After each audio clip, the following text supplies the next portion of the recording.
Dallarmire is a collective term for the region surrounding the city of Strathami, in truth.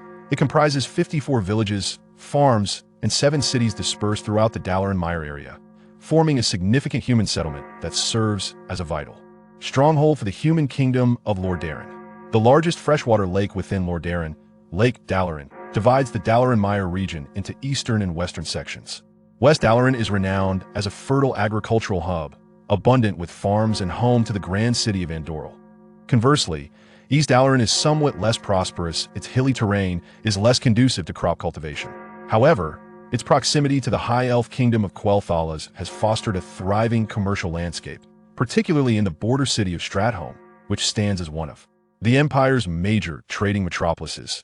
Dallaran County is one of the most vibrant villages in East Dallaran. Situated near the Chapel of the Light's Hope, it is inhabited by many devout followers of the light. In general, this village is a tranquil and harmonious place, ideal for a long-term stay. In recent years, the Northern Territories have been anything but peaceful. It is said that the savage orcs nearly breached the capital city of Lordaeron. However, under the pressure of a formidable military blockade, they were ultimately driven south. The Northern Territories, which have been under the yoke of war for several years, have only recently regained a semblance of peace. Truth be told, none of this turmoil has significantly impacted the people of Dallaran County, for even at the height of the Orcish onslaught, they failed to penetrate the defenses of Andorral, let alone mount an assault on East Dallaran. As dawn broke once more, warm sunlight streamed through the windows of the barracks, prompting Dick to awaken at his usual hour.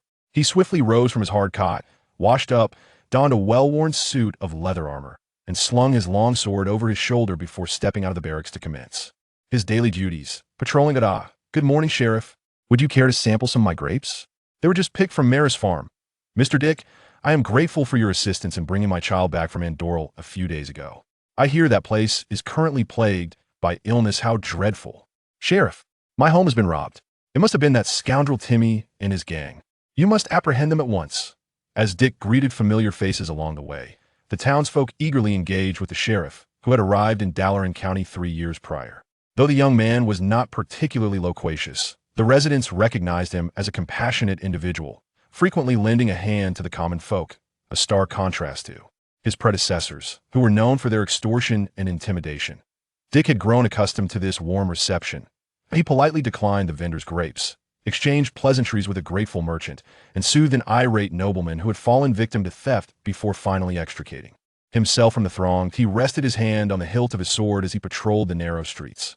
Uncle Dick, Father wants to see you." A little girl, clutching a doll in her hand, dashed towards Dick from behind and tugged at the hem of his garment. He turned to glance at her, a smile gracing his face as he crouched down, playfully tousling her once smooth hair into a delightful mess. Only after this did he retrieve a piece of candy from his pocket and place it into the hands of the girl, who was pouting and on the verge of tears. "Are you behaving well today, little Pamela?" Dick held the girl's hand and led her towards her home. Upon hearing his inquiry, the girl, while savoring the sweet treat, swung her doll's legs back and forth defiantly, retorting, "Pamela is always good. Uncle David even said he would give me a new doll, but I prefer my old one. Well, as long as you like it, take good care of it," Dick replied, squinting playfully as he poked her nose with a finger before releasing her hand. He then turned and entered the local constabulary of Darlon County.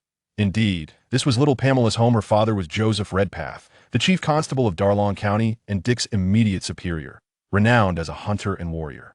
Dick navigated through the familiar corridors to Joseph's office, saluting sharply with a crisp snap and announcing, "Chief Joseph, Constable Dick reporting for duty." The voice startled Joseph, who had been engrossed in his writing. He looked up to reveal a middle-aged face adorned with a small mustache. While not conventionally handsome, the scars etched upon his visage lent him an air of Pharaoh City, a testament to the battles he had faced as an orc warrior. "You've arrived, Dick," Joseph acknowledged as he rose from behind his desk, gesturing for Dick to take a seat.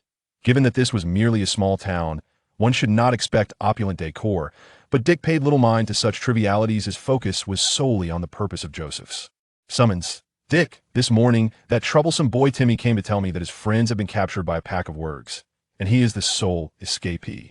Although the boy has had his share of mischief, at least he has no history of deceit, so I hope you can take the militia to investigate." As Joseph concluded his statement, a clear voice echoed in Dick's ears. Ding! Mission triggered. Timmy's predicament. Objective: assist Timmy in retrieving his friends. Dick exhaled a sigh of relief and nodded.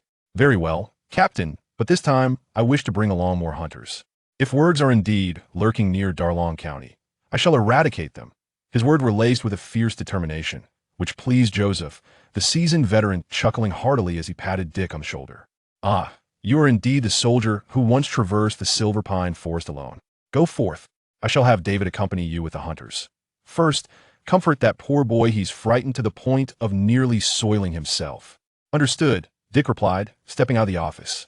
His gaze immediately fell upon the sobbing child cowering in the corner, and he extended his hand, beckoning him over. Timmy, come here. Upon hearing someone call his name, the young boy immediately turned around, only to shrink back in trepidation upon seeing Dick. It was not until Dick's smile faded that Timmy, resembling a frightened rabbit, hurriedly approached him, head bowed and too intimidated to speak as they exited the precinct. Together to the hotel. Where did you encounter the werewolves? Right by Blackwood Lake, Mr. Dick. I was planning to fish there with Aruv and the others when a pack of werewolves suddenly emerged and abducted Aruv and his companions. I managed to escape by hiding in the bushes. Though Timmy was notorious for his mischief, he was still merely a teenager. Faced with such a terrifying ordeal, he could not bring himself to conceal the truth any longer. However, his words prompted Dick to narrow his eyes. After scanning the surroundings and confirming they were alone, Dick turned to Timmy, his gaze cold and unyielding. Are you concealing anything else? No, sir, I am not. Timmy's rebuttal elicited no change in Dick's expression, yet his eyes had grown frigid. He distinctly recalled that in the game, Timmy's companions had been captured by a horde of fishmen. Don't blame me for being blunt, Timmy. If Davy and I discover that there is more than just werewolves at that location, I shall turn on my heel and leave you to explain to those children's parents. Very well, sir. I confess, besides the werewolves, there are fishmen bandits of Blackwood Lake. Under Dick's intimidating gaze, Timmy reluctantly divulged the truth, his head drooping in defeat. Nonetheless, his revelation lifted some of the gloom from Dick's countenance. Fortunately, the narrative remained unchanged. Dick extended his hand and delivered a firm knock atop Timmy's head. So, you were worried that Commander Redpass would be terrified by those fishmen. Hence your deliberate concealment. Timmy crouched down, cradling his head in pain. Yet upon hearing Dick's teasing, this mischievous boy found an unexpected surge of courage and retorted, baring his teeth. Of course. You've seen how the previous chief of law enforcement nearly soiled himself at the mere mention of a fishman invasion. Although Redpass is quite renowned, hasn't he tacitly accepted that those creatures inhabit Blackwood Lake? You lot only bully us common folk, preying on the weak. Bang! Dick struck Timmy's forehead once more. Enough noise. You have 10 minutes to gather your belongings, then lead us to Blackwood Lake. Be swift, we may still catch dinner. At Dick's words, Timmy lowered his arms, his eyes widening with astonishment. Commander, are you truly willing to rescue my companions? There are over 200 fishmen. Dick shrugged, adopting a beaming smile once again. You have only 10 minutes. Should you fail to return within that time, I shall not go. Timmy sprang into action, akin to a miniature vehicle revving its engine, dashing wildly towards his home. However, after just a few strides, he turned back and shouted to Dick, "Thank you, Mr. Dick. You are a good man." Dick responded with a hand gesture signifying 10, prompting the mischievous boy to whirl around and race off once more. As he watched Timmy vanish around the corner, Dick's eyes narrowed again. Alas, I have no desire to confront the fishmen, yet this lad has triggered a quest, compelling me to engage. One might say this marks the prelude to a calamity of natural disaster. Dick glanced at the bustling street of Darlong County, which, despite its modest width, was alive with activity. Who could have foreseen that in less than a year, this place would transform into a haunting specter of despair? And what of young Pamela and the tragic fate of Commander Redpass? Not to mention Davi and the militia. After their homes were ravaged by the undead calamity, they would find no solace for their very souls. Dick stroked his stubbled chin and readjusted the sword strapped to his waist, his mind echoing a singular question. Did the heavens send me to this world and arrange for me to reside in this quaint town for 3 years, suggesting that I am destined to alter the course of these earthly misfortunes? Dick was not a native in truth. His true home lay in a distant realm. Once an ordinary individual, he enjoyed gaming and writing, leading a mundane life. After work, he would indulge in skewered delicacies and drinks or sit in his dwelling, reminiscing about the woman who had twice rejected him. More than once, he had fantasized about becoming a gallant hero, traversing the world with a lute on his back and a sword at his side. Yet, He had never envisioned himself facing three lycanthropes emerging from the underbrush, steadfastly intent on confronting them heathen. They were merely lycanthropes, far inferior to orcs in his estimation. This was the first thought that surged through Dick's mind before he charged forward. Davi and the militia followed in a raucous throng. The wooden shield in his grasp seemed to have been rehearsed 1,000 times, perfectly deflecting the lycanthrope's descending club. Seizing the opportunity while the creature was vulnerable, he thrust his long sword deep into its chest. Just as the slightly shorter beast was about to howl, Dick delivered a swift kick to its abdomen. The agony of shattered eggs is a pain not only feared by humans, but also dreaded by monsters. Ugh. The staggering lycanthrope emitted a mournful cry as it crumpled under the force of Dick's shield bash, collapsing into a heap upon the ground. Do not let one escape. Dick turned to the militia, armed with bamboo spears and carrying hunting bows, and shouted, deftly retrieving his sword for the lycanthrope's carcass before lunging towards the one entangled with Davi. This creature, possessing a humanoid physique yet adorned with the menacing head of a wolf, has an ordinary strength ranging between 10 to 15, comparable to that of an average adult human. Its intelligence is feeble, allowing one to eliminate it without harm, provided one maintains a cool demeanor. Dick's strength, having reached 20, places him in a position of absolute dominance. But how do these figures of 10 and 20 come to be? It is rather straightforward. They manifest through the unique perception of Dick's eyes. If every transgressor were to bear a golden finger of sorts, then this data-driven vision would undoubtedly be one of Dick's. Whenever he desires, every creature within his sight can be expressed in quantifiable terms. For instance, consider David, who is attempting to sever the wolfman's head to claim glory. His data reads, David Crawford, mortal, human template, strength 17, agility 15, stamina 15, magic 0. Evaluation, weakling. In contrast, Dick's own data reveals. Dick Tang, mortal, human template, strength 20, agility 18, stamina 25, magic 0. Evaluation, weakling. He surpasses David in every aspect, and aside from Red Pass, Dick can be regarded as the mightiest individual in Darren County. This bolsters his confidence in accepting Timmy's quest. He can indeed contend against 3 mermen simultaneously without undue difficulty, especially with the archer support. While eradicating the merman bandits at Blackwood Lake may prove unrealistic, rescuing the children should be quite feasible. Of course, another reason lies in the concept of missions. This is not merely a task assigned by Red Pass, but one recognized by the mysterious power residing within Dick. For instance, the current predicament of Timmy's dilemma is a rare opportunity, as Dick has encountered only 2 such missions since arriving in this world, with Timmy's being the third. Why does Dick place such significance on missions? Because the benefits he reaped from these 2 previous tasks have contributed to his current strength of 20. The first mission occurred shortly after his awakening, titled Survive Until Dawn, an absurd name. Yet it represented a harsh reality he had to endure until rescue arrived, lest he succumb to death.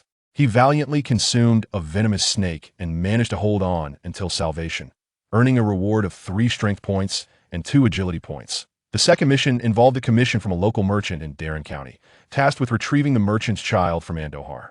Dick was compelled to confront a ghoul directly, successfully rescuing the child from the ruins and receiving a reward of 2 strength points along with a green weapon. The longsword he now wields is unassuming yet possesses a sharpness that far exceeds standard weaponry. Glimmering longsword. Green. Sharpness 7. Durability 7. Minor armor piercing. Evaluation. This is the work of a novice alchemist.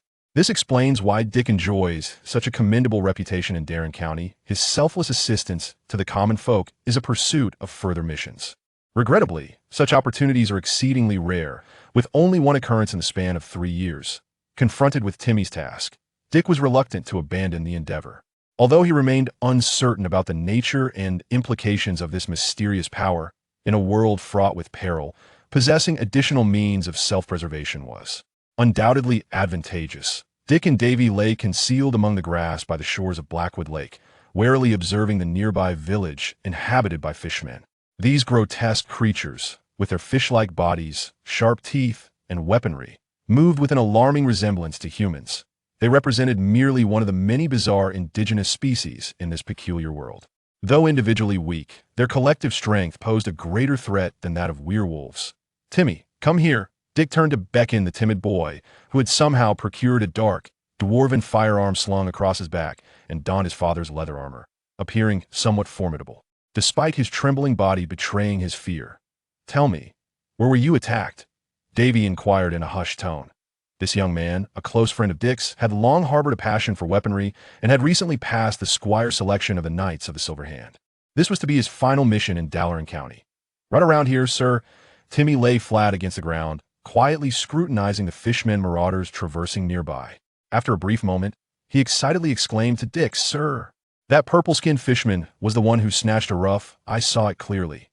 Indeed, upon hearing Timmy's words, Dick narrowed his eyes. He observed carefully, and there was among the modest fisherman village a large, purple-skinned fishman strutted about, brandishing a rusty harpoon and occasionally emitting a dreadful roar.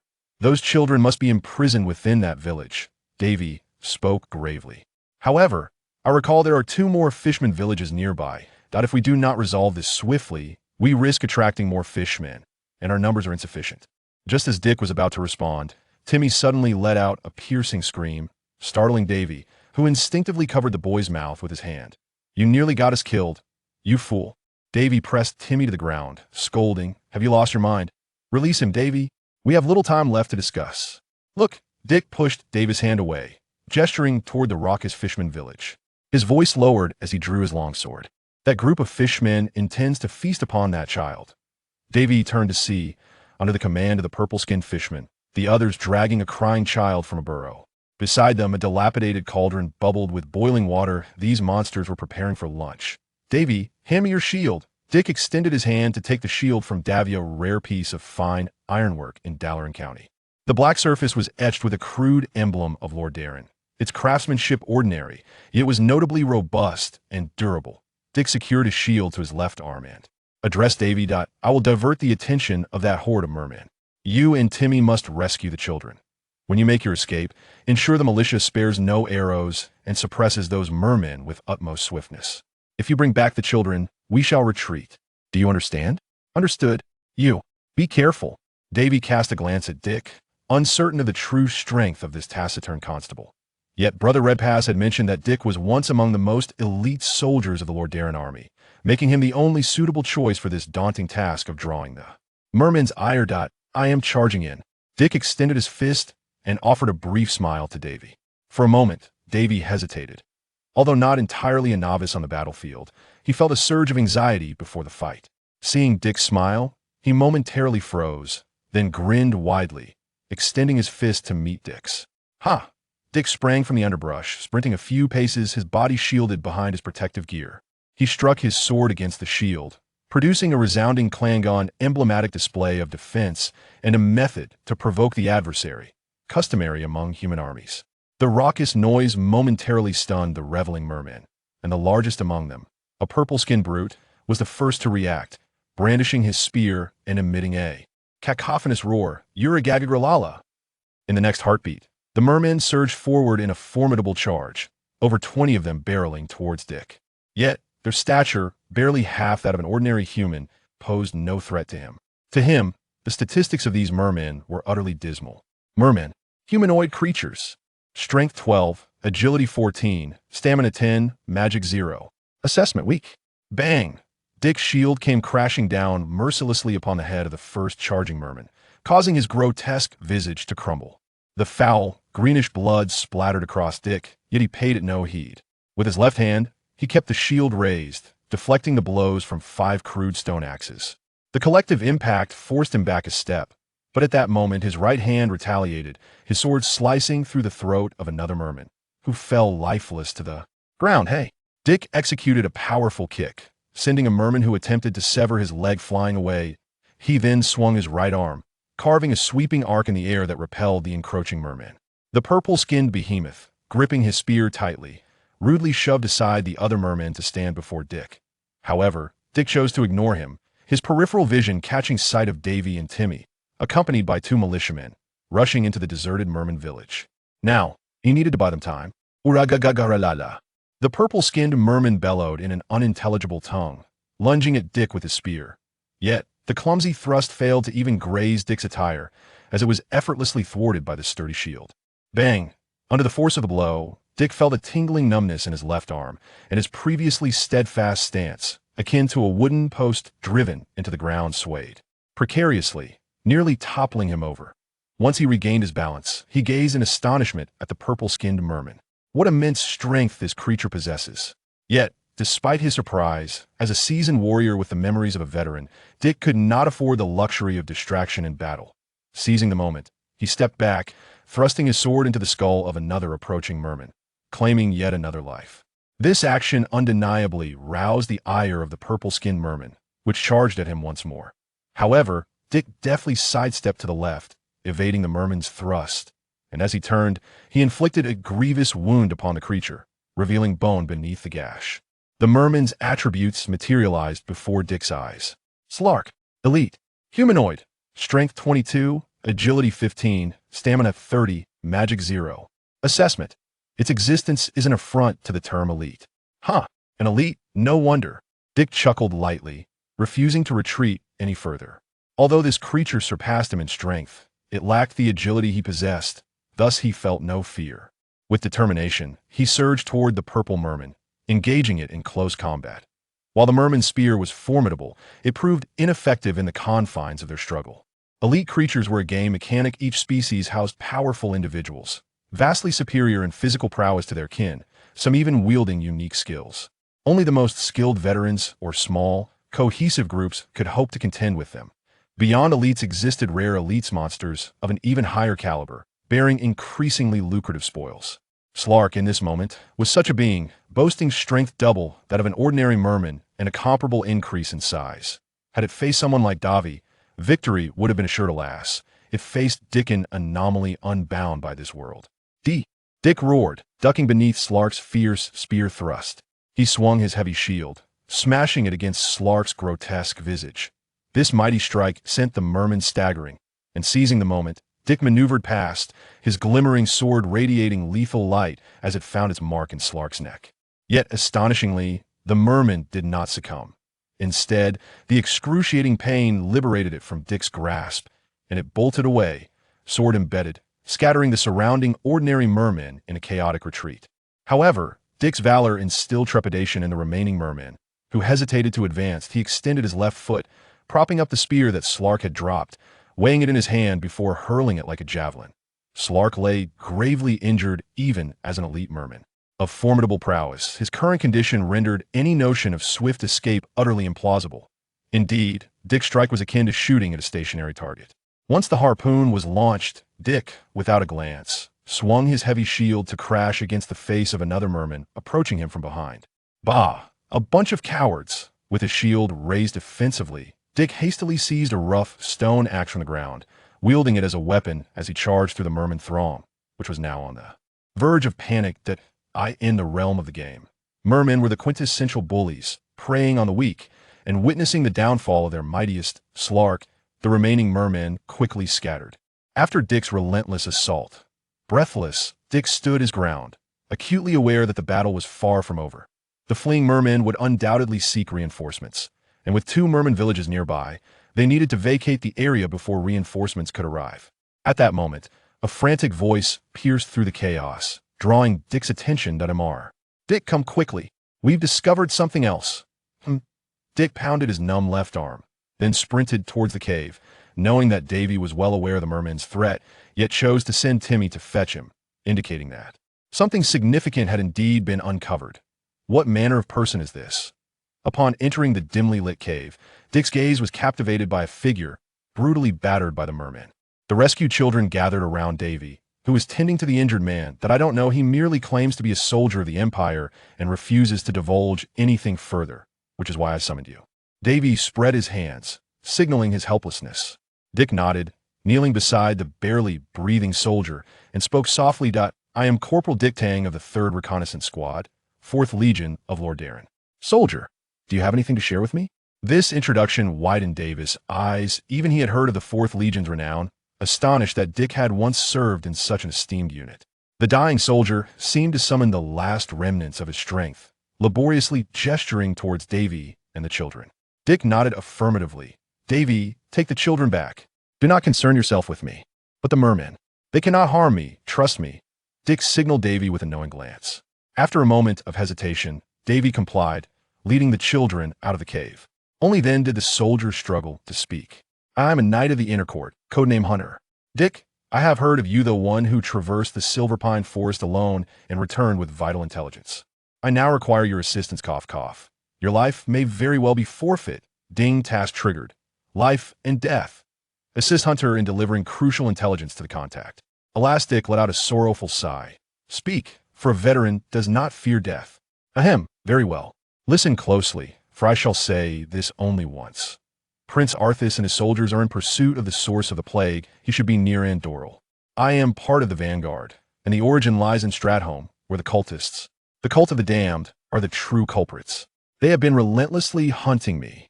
The knight's voice from the inner court suddenly grew hoarse after uttering the word Stratholme, that a plume of black smoke erupted from his chest, and with its emergence, his body weakened further, as if all vitality was being drained away. He struggled to grip Dick's hand tightly, and after delivering his final words, he rapidly disintegrated into a pile of bones. The Murlocs of Blackwood Lake and the Trolls of Zolmasher are their accomplices. I cannot endure any longer. You must deliver this message to His Highness the Prince. Their target is the entire kingdom. The grain is the source of infection. Ugh. Feeling the bones cradled in his arms, Dick's expression was complex. Despite his sense of compassion for the deceased, he realized that at this moment, history was resting in his hands, that if he was not mistaken, it was this night's report that had prompted Arthas to venture to Stratholme, which subsequently triggered a series of events leading to the return of Arthas as a Death Knight, commanding the Scourge, and nearly overturning the entirety of the Northrend. The origin of it all now lay upon his shoulders. Dick rose and performed a standard military salute to the skeleton. After gathering the knight's belongings, he made his way towards the crypt's entrance. Yet an unusual thought surfaced in his mind. What if I were to conceal this information and not relay it to Arthas? Would it alter His Highness' fate? However, upon further contemplation, Dick dismissed his own notion. According to the hunter, there were more than one inner court knights lurking in Stratholme. Even if he remained silent, it would not be long before other knights conveyed the message to Arthas. Well, it seems I must once again venture to Andoril. As Dick returned to the surface, he caught sight from afar the shimmering waters of Blackwood Lake, beneath which swarmed the Murlocs. Reinforcements had arrived, and it was time for him to depart. He swiftly ran towards the thicket, confident that as long as he distanced himself from Blackwood Lake, these lowly creatures would not pursue him indefinitely. An hour later, as the sun dipped low in the sky, Dick returned to Darrowshire. As expected, Davin and Timmy awaited his arrival at the town's entrance. Seeing Dick return safely, Davin rushed forward to envelop him in a hearty embrace, patting him on the back and exclaiming, "I knew it. Mere Murlocs cannot claim your life." Timmy, standing behind Davin, noticed Dick's gaze shift toward him. In an uncharacteristic display, the mischievous lad bowed in gratitude. "Thank you, Mr. Dick. If it weren't for you, Aru and the others would surely have perished. You youngsters, refrain from venturing into perilous places in the future." Dick chuckled heartily, extending his hand to ruffle Timmy's hair before preparing to follow Davy into the town, only to be halted by Timmy's call, "Datamar. Dick, please wait a moment." Timmy unfastened his grimy dwarven firearm from his person, respectfully presenting it to Dick. "This is a firearm left by my father. He was once as renowned a hunter as Redpass. Mr. Davy has promised to impart some martial skills to me, so I shall have no use for this. Please accept it as a keepsake."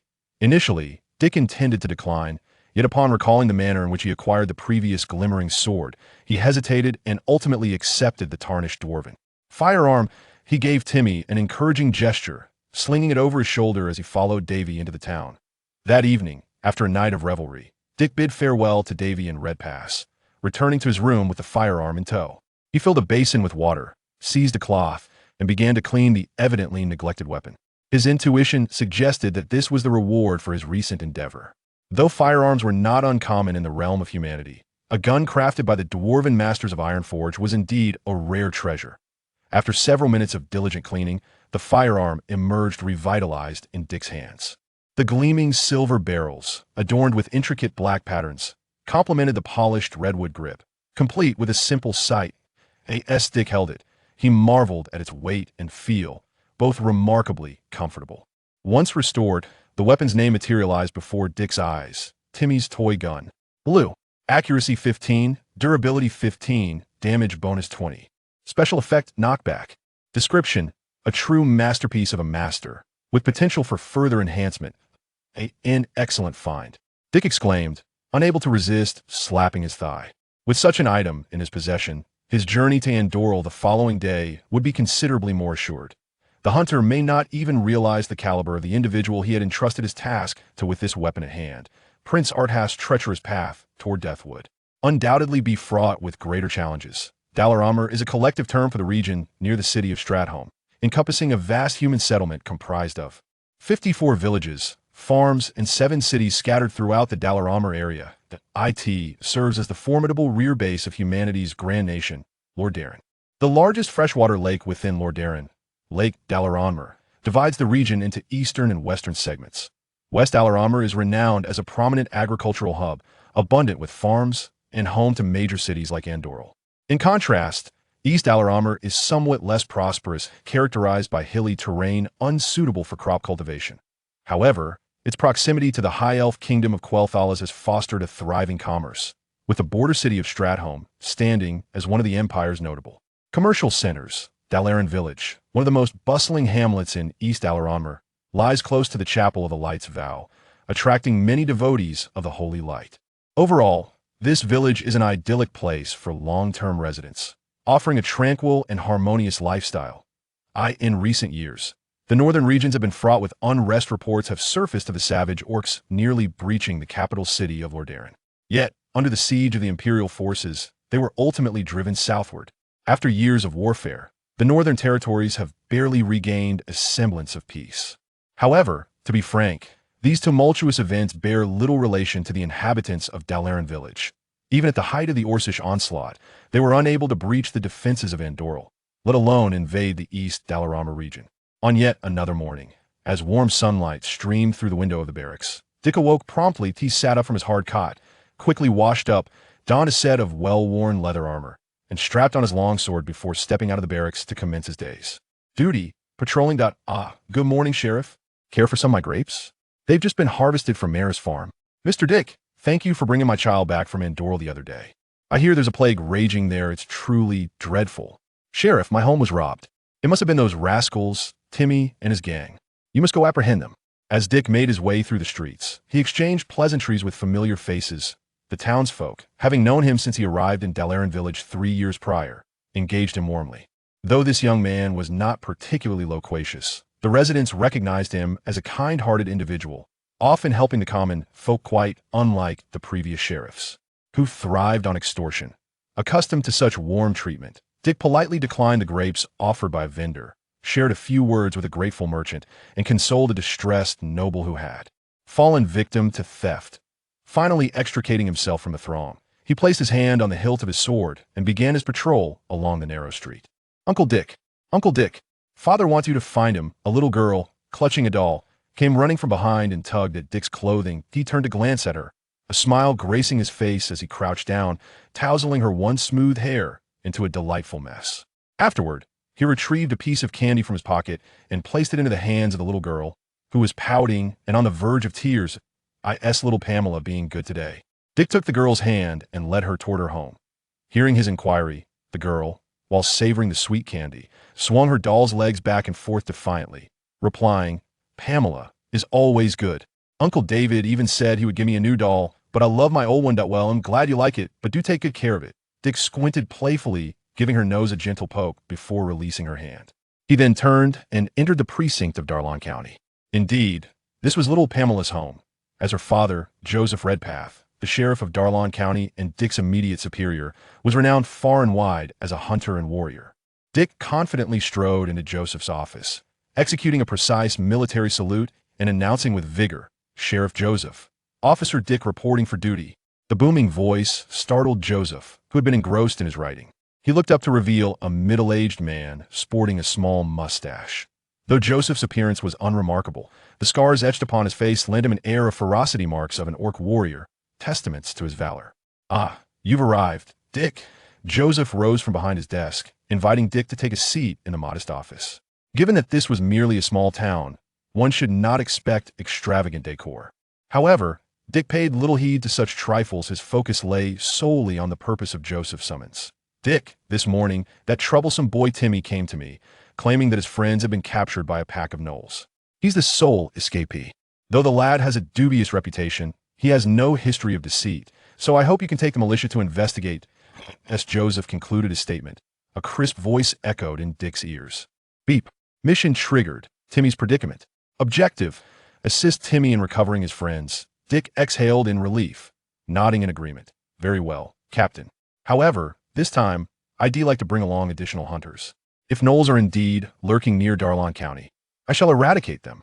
His words were laced with a fierce determination, which delighted Joseph, the seasoned veteran, chuckling heartily as he clapped Dick on the shoulder. Excellent. Just as I remember the soldier who traversed the Silver Pine Forest alone. Go forth, I will have David accompany the hunters to assist you. First, tend to that troubled boy, poor fellow is nearly in tears. Understood, Dick replied, stepping out of the office. His gaze immediately fell upon the older boy, who was sobbing in a corner, prompting him to extend a hand and call out, Timmy, come here. The older child immediately turned upon, hearing someone call his name, only to shrink back in fear upon seeing Dick. That it was not until Dick's smile faded that Timmy, resembling a frightened rabbit, hurried to his side, head bowed and too intimidated to speak as they exited the law enforcement office. Now, tell me, where did you encounter the wolfmen? Right at Blackwood Lake, Mr. Dick. I was planning to fish there with a Luff and the others when a group of wolfmen suddenly charged out and captured a Luff and his friends. I managed to escape by hiding in the bushes. Though Timmy was notorious as a troublemaker, he was still just a teenager. Faced with such a terrifying event, he could not bear to conceal any further details. However, his words caused Dick to narrow his eyes. After scanning the area and confirming there was no one around, he turned back, fixing Timmy with a cold stare. Are you withholding anything else? No, sir, I am not. Upon hearing Timmy's protest, Dick's smile remained unchanged, yet his eyes grew colder. He recalled vividly that in the game, Timmy's companions had been captured by a group of fishmen. Don't blame me for being blunt, Timmy. If Davy and I discover that there is more than just wolfmen present, I will turn and leave you to explain to those children's parents on your own. All right, sir, I confess. Besides the wolfmen, there are also fishmen bandits of Blackwood Lake. Under Dick's threat, Timmy reluctantly revealed the truth, lowering his head in defeat. However, his admission caused a shadow to lift from Dick's face, reassuring him that the narrative had not changed. Dick extended his hand, forming a fist, and delivered a firm knock atop Timmy's head. So, you were worried that Chief Redpass would be too frightened by those fishmen, and thus chose to conceal the truth. Timmy crouched down, cradling his head with a pained expression. Yet, upon hearing Dick's teasing, this mischievous boy found an unexpected surge of courage and retorted with a flourish. Of course. You've seen how the previous chief of law enforcement nearly wet himself at the mere mention of fishmen. Though Redpass is quite renowned, hasn't he tacitly accepted that those fishmen inhabit Blackwood Lake? You lot only bully us commoners, always preying on the weak. Bang! Dick knocked Timmy's forehead again. Enough noise. You have 10 minutes to gather your belongings, then take us to Blackwood Lake. Move swiftly we may, yet make it in time for dinner. At Dick's words, Timmy lowered his hands from his head, his eyes wide with astonishment. Chief, are you truly willing to rescue my companions? There are over 200 fishmen. Dick shrugged, reverting to his previous cheerful demeanor. You have only 10 minutes. If you're not back in 10 minutes, I shall not go. Timmy sprang up instantly, akin to a miniature vehicle ignited by a motor, dashing fervently toward his home. However, after a few strides, he turned back and shouted to Dick, Thank you, Mr. Dick. You are a good man. Dick responded with a hand gesture indicating a 10, prompting the mischievous lad to whirl around and continue his sprint. As he watched Timmy vanish around the corner, Dick's eyes narrowed once more. Alas, I have no desire to contend with the fishmen, but this young lad has triggered a quest, compelling me to engage. One could say this marks the onset of a calamity's invasion, he mused, turning his gaze to the bustling street of Darlon County. He pondered how, in less than a year, this place would transform into a realm of eerie specters. He also recalled the tragic fates of little Pamela and Commander Redpass, and how even Davy and those militia members, after their homes were obliterated and lives extinguished by the undead plague, would find no solace for their souls. Dick stroked his stubbled chin and readjusted the sword at his waist, a question echoing in his mind. Has the Almighty brought me to this world and arranged for me to reside in this small town for 3 years, perhaps to signify that he desires me to avert these earthly tragedies? Not a local by birth, Dick's true home lay in a distant world. Once an ordinary man with a penchant for gaming and writing, he held a mundane job, relishing evenings spent indulging in skewered delicacies and libations, or reminiscing about the woman who had jilted him twice. He had often envisioned himself as a valiant hero, a protector of the downtrodden, traversing solitary paths with lute and sword in tow. Yet, he never anticipated that he would confront three werewolves emerging from the underbrush, resolutely prepared to engage in battle. Merely werewolves, he thought, they pale in comparison to orcs. This was the first notion that surged within Dick, and then he charged forward, followed by Davy and the militia, who clamored behind him. His wooden shield, as if rehearsed countless times, adeptly deflected the werewolf's descending club, while his sword found its mark in the creature's exposed chest. Just as the slightly shorter beast was about to howl, Dick delivered a swift kick to its abdomen.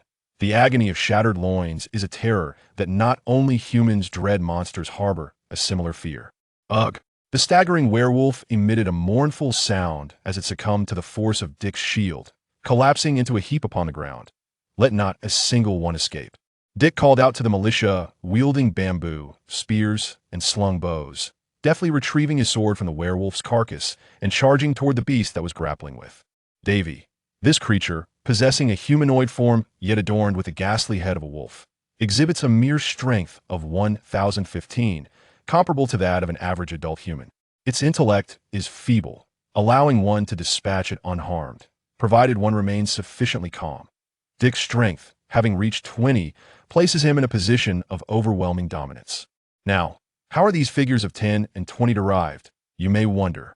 It is quite simple. They are discerned through Dick's unique perception that if every traveler were to possess a characteristic talent, then this data-driven vision would undoubtedly be one of Dick's gifts.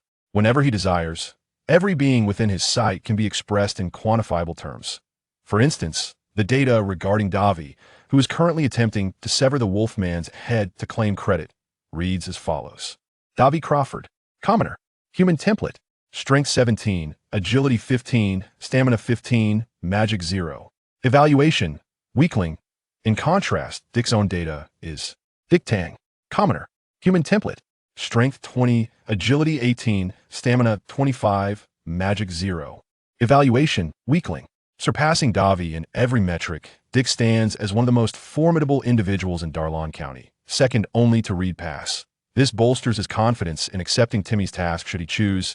He could easily confront 3 mermen simultaneously. Although completely annihilating the merman bandits of Blackwood Lake may be unrealistic, rescuing the children should pose little challenge. Another factor contributing to his determination lies in the task itself.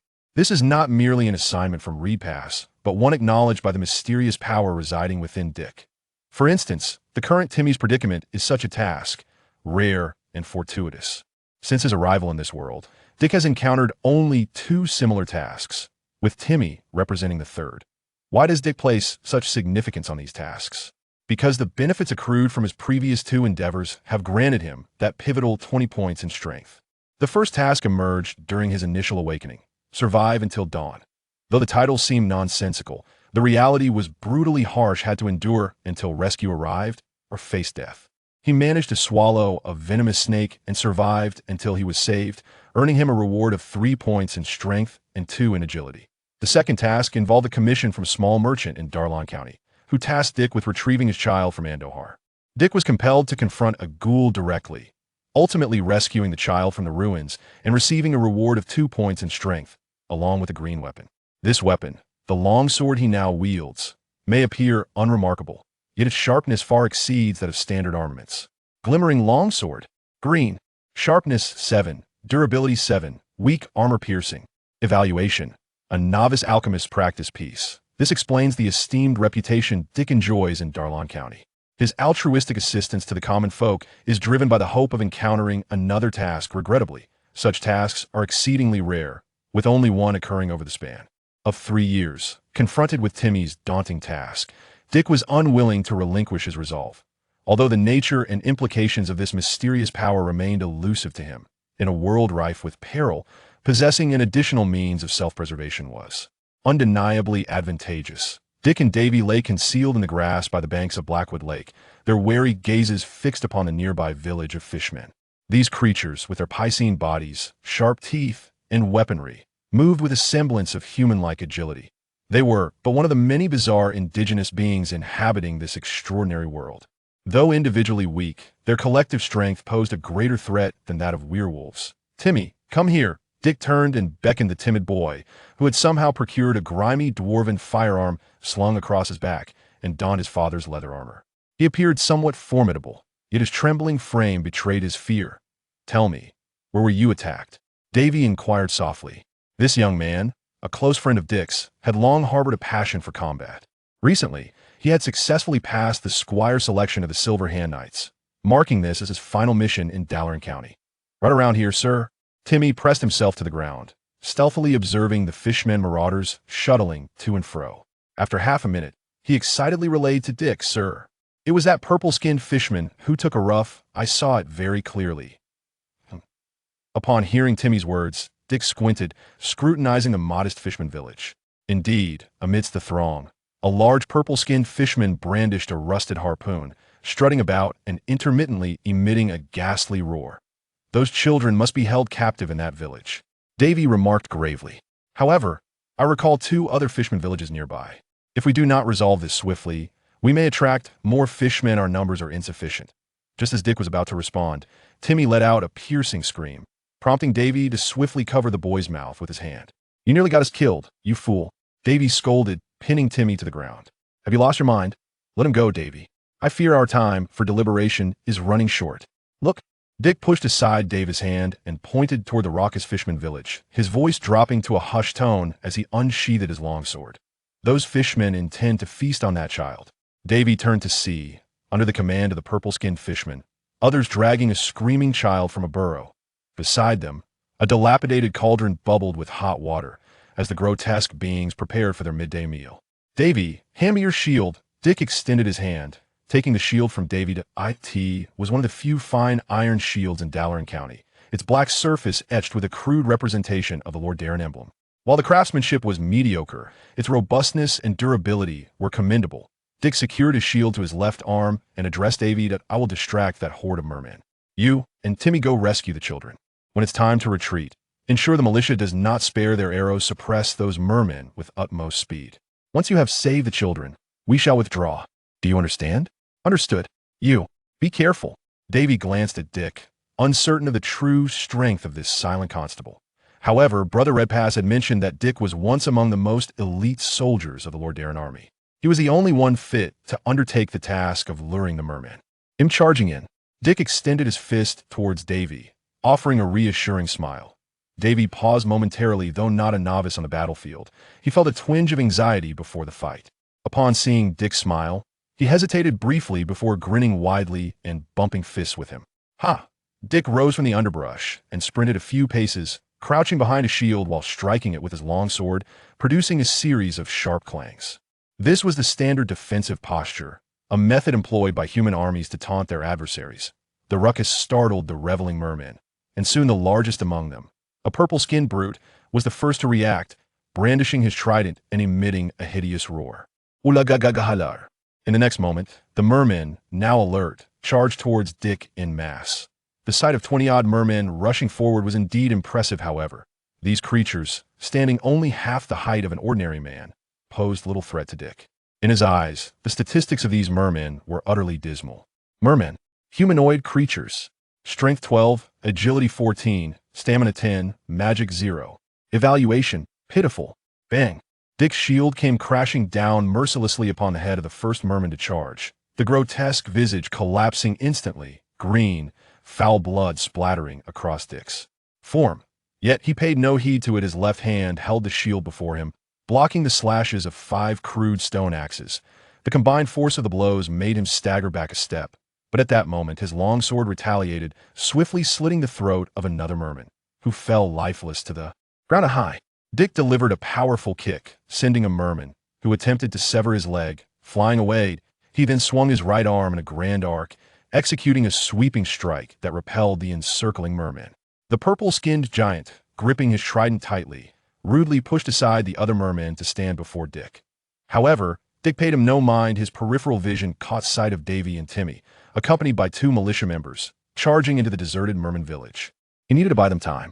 "Ulagagagahalar." The purple-skinned merman bellowed incomprehensible words, lunging at Dick with his trident. Yet the aimless thrust was easily deflected by Dick's sturdy shield, failing to even graze the hem of his garment. Bang! Under the force of the blow, Dick felt a tingling sensation in his left arm, and his body, initially rooted to the ground like a wooden post, swayed precariously, nearly toppling over. Once he regained his balance, he gazed in astonishment at the purple merman before him. What immense strength this creature possesses. Yet, despite his surprise, as a seasoned warrior bearing the memories of a veteran, Dick could not afford the luxury of distraction in the heat of battle. Seizing the opportunity, he retreated a step, thrusting his longsword once more into the skull of a merman attempting to approach him, claiming yet another life. This act undoubtedly provoked the purple-skinned merman, which charged at him once again. However, Dick deftly sidestepped to the left, evading the merman's thrust while simultaneously delivering a deep, bone-revealing gash across the creature's flank with his sword. The details of the purple merman materialized before Dick's eyes. Slark, elite, humanoid, strength 22, agility 15, stamina 30, magic 0. Evaluation. Its existence is an affront to the very term elite. Heh, an elite indeed, no wonder. Dick chuckled softly, no longer inclined to retreat. Although this foe's strength surpassed his own, its agility fell short, thus instilling no fear in him. With a firm push against the ground, he charged at the purple merman, engaging in close combat. Despite the formidable power of the merman's harpoon, it proved ineffective in the melee. Elite creatures, as defined within the game, possess exceptional individual prowess that greatly surpasses their kin. Some even wield unique skills, making them formidable opponents only for seasoned veterans or tightly knit groups. Above the elite classification lies the rare elite, a higher echelon of monsters, which yield even more bountiful spoils.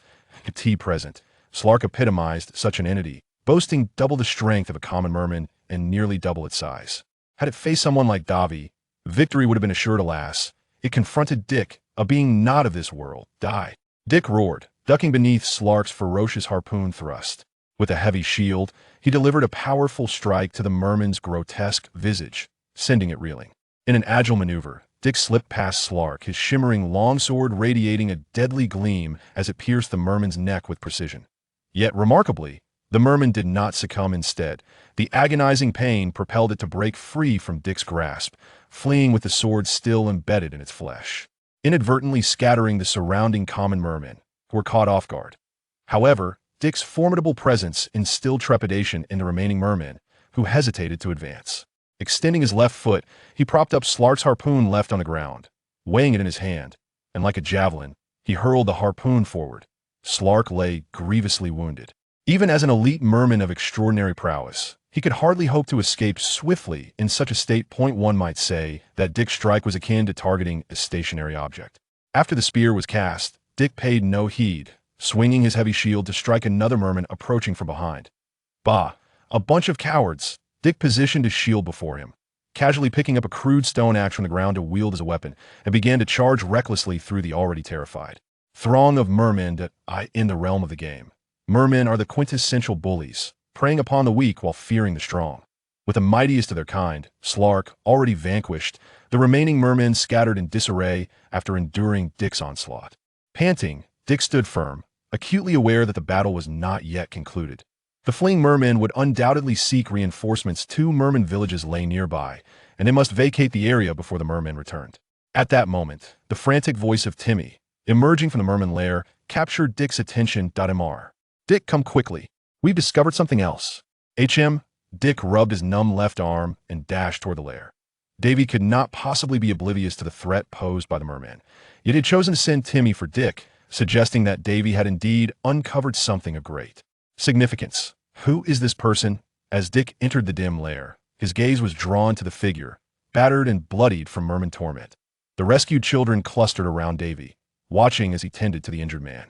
I don't know, he only claims to be a soldier of the Empire and refuses to divulge anything further. So I called for you, Davy replied, spreading his hands in a gesture of helplessness. Dick nodded, kneeling beside the faintly breathing soldier and speaking softly. I am Corporal Dick Tang of the 3rd Reconnaissance Squad, 4th Legion of Lord Darren. Soldier, do you have anything to impart to me? This introduction widened Davy's eyes. Even he had heard of the 4th Legion's renown, that he had not anticipated that Dick had served in such a prestigious unit before his retirement. The dying soldier seemed to summon his strength at Dick's words, laboriously gesturing towards Davy and the children. Dick nodded in understanding. Davy, take the children back. Do not concern yourself with me. But the mermen, they cannot harm me, have faith. Dick signaled to Davy, who hesitated briefly before obediently leading the children out of the lair. Only then did the soldier struggle to speak. I am a knight of the inner court, codename Hunter. Dick, I have heard of you, the one who traversed the Silver Pine Forest alone and returned with vital intelligence. I now require your assistance, cough. Cough, you may very well perish as a result. Beep task activated. Life and death. Assist Hunter in delivering critical information to the contact. Dick sighed with a hint of melancholy. Speak, for a veteran does not fear death. Ahem, very well. Listen carefully, for I shall only say this once. Prince Arthas, accompanied by soldiers, is in pursuit of the source of the plague. He should be near Andoril. I am the vanguard, and the origin lies in Stratholme. The cultists, the cult of the damned, they are the true culprits, and they have been relentlessly hunting me. The voice of the knight from the inner court suddenly grew hoarse after uttering the name Stratholme. At that moment, a plume of black smoke erupted from his chest, and his body, weakened by the emergence of this smoke, began to wither further. He struggled to grip Dick's hand tightly, uttering his final words before swiftly transforming into a heap of bones. The Murlocs of Blackwood Lake and the Trolls of Zulmasher are their accomplices. I cannot hold on any longer. You must deliver this message to His Highness the Prince. Their target is the entire kingdom. Grain is the source of the contagion. Ugh. Feeling the skeletal remains cradled in his arms, Dick's expression was complex. Though he felt pity for the fallen, he realized that history had, at this moment, been entrusted to his hands. If he was not mistaken, it was this knight's report that had led Arthas to Stratholme, igniting a chain of events that ultimately transformed him into the Death Knight, commanding the Scourge. This upheaval had nearly overturned the northern territories, and now the origins of it lay squarely in his possession. Dick rose to his feet, offering a formal military salute to the corpse. After gathering the knight's belongings, he made his way towards the entrance of the catacomb, but a peculiar thought crossed his mind. What if I withhold this information, refraining from delivering it to Arthas? Would it alter the fate of this prince? However, upon further contemplation, Dick dismissed his own notion. According to the hunter, there were likely more knights from the inner court lurking in Stratholme. Even if he remained silent, others would inevitably convey the news to Arthas in due time. It seems I must make another trip to Andoril. As Dick returned to the surface, he spotted the shimmering azure waves of Blackwood Lake from afar, teeming with murlocs beneath its depths. Reinforcements had arrived, and it was time for him to depart. He sprinted towards the thicket, confident that once he distanced himself from Blackwood Lake, these lowly beings would not pursue him indefinitely. An hour later, as the sun dipped towards the horizon, Dick returned to Darrowshire. As anticipated, Davy and Timmy awaited him at the town's entrance. Upon seeing Dick return safely, Davy rushed forward and enveloped him in a hearty embrace, patting him on the back while exclaiming, "I knew it. Mere murlocs cannot claim your life." Timmy stood behind Davy, and when Dick's gaze shifted towards him, this mischievous lad unexpectedly bowed in respect. "Thank you, Mr. Dick. If it weren't for you, Aloof and the others would have surely perished. You youngsters should refrain from venturing into perilous places in the future." Dick chuckled heartily, extending his hand to ruffle Timmy's hair playfully before preparing to follow Davy into the town, only to be halted by Timmy's voice. "Mr. Dick, please wait a moment." Timmy removed his grimy dwarven firearm from his person and respectfully presented it to Dick. "This is the firearm my father left behind. He was once a renowned hunter, as celebrated as Red Pass. Mr. Davy has promised to impart some martial skills to me, and I shall have no need for this anymore. Please keep it as a memento." Initially inclined to decline, Dick hesitated, recalling the manner in which he had acquired the previous glimmering longsword. Ultimately, he accepted the tarnished dwarven firearm, making a gesture of encouragement towards Timmy, slinging it over his shoulder as he followed Davy into the town. That evening, after indulging in a few too many drinks, Dick bid farewell to Davy and Red Pass. Returning to his room with the firearm in tow, he filled a basin with water, seized a cloth, and commenced the task of cleaning the evidently neglected weapon, an instinct suggesting to him that this was the reward for the mission he had just completed. While firearms were not uncommon in the human realm, those crafted by the master dwarves of Ironforge were indeed rare treasures.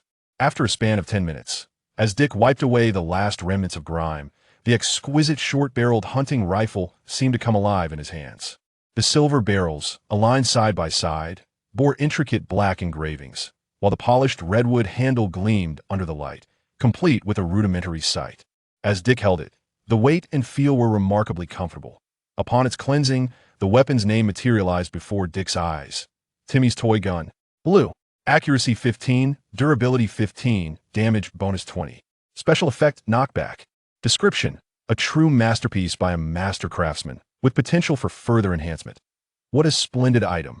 Dick exclaimed, unable to suppress a delighted thump on his thigh. With such an asset in hand, his journey to Andoril the following day would be considerably more assured. Little did the hunter realize the caliber of the individual to whom he had entrusted his mission with this firearm in his possession. Prince Arthas's path toward doom was destined to become far more arduous. What constitutes a person?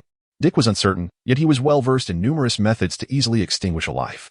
From the swift slice of a sword across the throat, to the abrupt snap of a trap, to the venomous arrows shot from the underbrush, and the blades emerging from the shadows. And then there were the two towering trolls that suddenly appeared before him, green behemoths exceeding 5 meters in height, with tusks protruding and muscles rippling. Capable of effortlessly slaying an adult. Dick abruptly realized that he had underestimated the power of Kel'Thuzad, particularly following his alliance with the Lord of Stratholme, who had also gained control over the Murlocs and Trolls. The prospect of locating an individual in East Dalaran was now alarmingly feasible. After all, he was a fallen archmage. Reputedly a member of the Kirin Tor's 6-member council, a true luminary standing at the pinnacle of human sorcery. Dick was acutely aware of the entire process of this great figure's fall from grace, and he even foresaw the future entanglements between Kel'Thuzad and Arthas. Yet, such memories could not alter the grim reality he faced. He was being hunted. Mysteriously, his presence had been detected. From the day he departed from the Dalaran region until now, while en route to Andoril, Dick had encountered 3 assassins, 2 groups of Murlocs, and 5 ghouls. He was now battered and bruised. Had he not purchased an ample supply of antidotes and life potions before setting out, he would have perished long ago. After painstakingly circumventing the nearly Murloc-occupied Lake Dalaran, Dick found himself a mere day's journey from Andoril. Yet whether he could survive this final day was a matter worthy of contemplation. Putrid moss trolls. Humanoid creatures. Strength, 30, agility, 15, stamina, 40, magic, 0. Evaluation. You ought to be aware that trolls are often referred to as rookie killers. Dick, despite his numerical advantages, found himself at a considerable disadvantage against these 2 monsters, particularly given their remarkable regenerative capabilities. Under normal circumstances, he might have been able to vanquish a single troll, but facing 2 formidable adversaries was beyond his capacity. The wisest course of action was to flee. Dick's gaze drifted past the trolls to the forest behind them, knowing that beyond lay the distant gate propped up by yellow earthen walls. In 2 years, this location would be known as the Barrier of the Undead, a crucial passageway from West Dalaran to East Dalaran, where fervent Scarlet Crusaders and the exiled descendants of the Bear family would be stationed. But for now, it was the Silver Hand Knights that held the ground there, and they represented his last glimmer of hope. Dick unsheathed the glimmering longsword, its green quality marred by numerous pockmarks, the result of corrosion from ghoul saliva. In his other hand, he firmly gripped a loaded dwarven firearm. Had it not been for the gun's repelling effect, he would have surely perished during yesterday's encounter with the ghouls that surged forth from the crypt.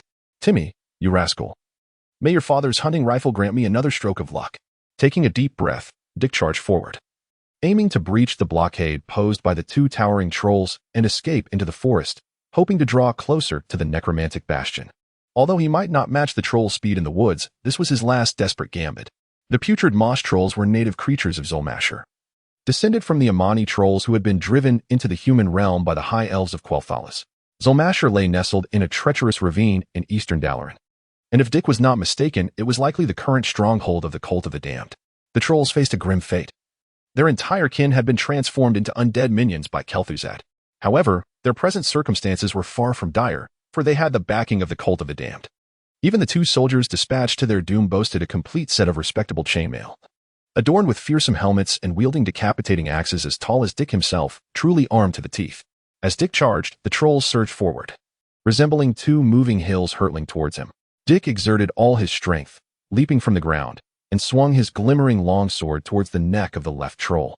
The blade whistled through the air, yet the troll carelessly raised its axe to block, resulting in the already battered sword shattering upon impact.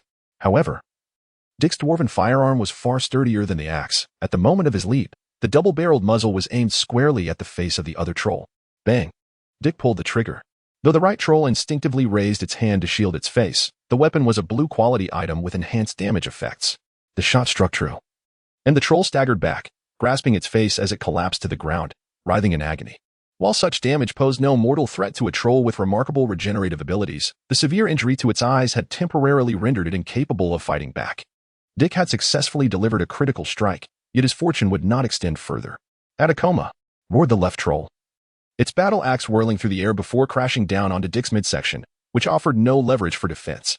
The blow struck like a thunderclap, propelling Dick towards the forest. Though his objective had been accomplished, the current situation suggested that upon landing, he might be rendered utterly immobile. Crash! Dick's body collided with a tree in the forest, crashing to the ground in a disheveled heap. The silver lining of his predicament was that he landed on his rear, sparing him a concussion. The bad news was that his premonition had come to pass. Any movement below his waist sent waves of excruciating pain coursing through him, leaving him utterly incapacitated. Thus, he could only watch as the colossal troll drew nearer with each deliberate step. Cough, cough. Is this the end? Dick extended his hand to wipe the blood from the corner of his mouth, pondering why he was exerting himself so fervently for a mere task. Was it a refusal to embrace mediocrity, or a willingness to stake his life on this endeavor? After all, having acquired knowledge of history, there seemed little reason to remain an ordinary individual in what could very well be the final moments of his life. He did not succumb to despair or curse his fate. Instead, he leaned calmly against the tree trunk, observing as the troll raised its axe. At that moment, a rather absurd thought crossed his mind. If only he had a cigarette, there would be no regrets. Dick closed his eyes, resigning himself to quietly await the arrival of death. 10 seconds, 30 seconds, a minute passed. Dick's brow furrowed. Was the troll planning to relish the sight of his demise? Moreover, why did he suddenly feel a chill? Just then, a melodic voice pierced his consciousness, rousing him from his reverie.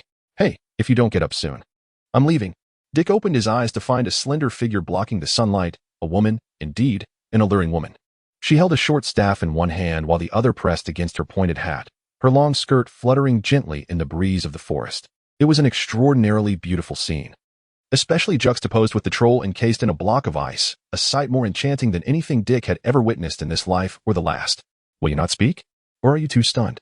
The figure bent down gracefully, squatting in front of Dick, allowing him to behold her face, golden hair, azure eyes, a delicate chin, and a neck akin to that of a swan, along with her.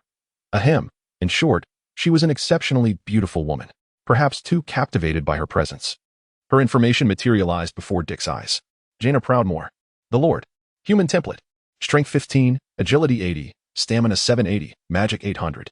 Evaluation. The most talented sorceress in the history of the human world, yet at this moment, she possessed less than a third of her full potential.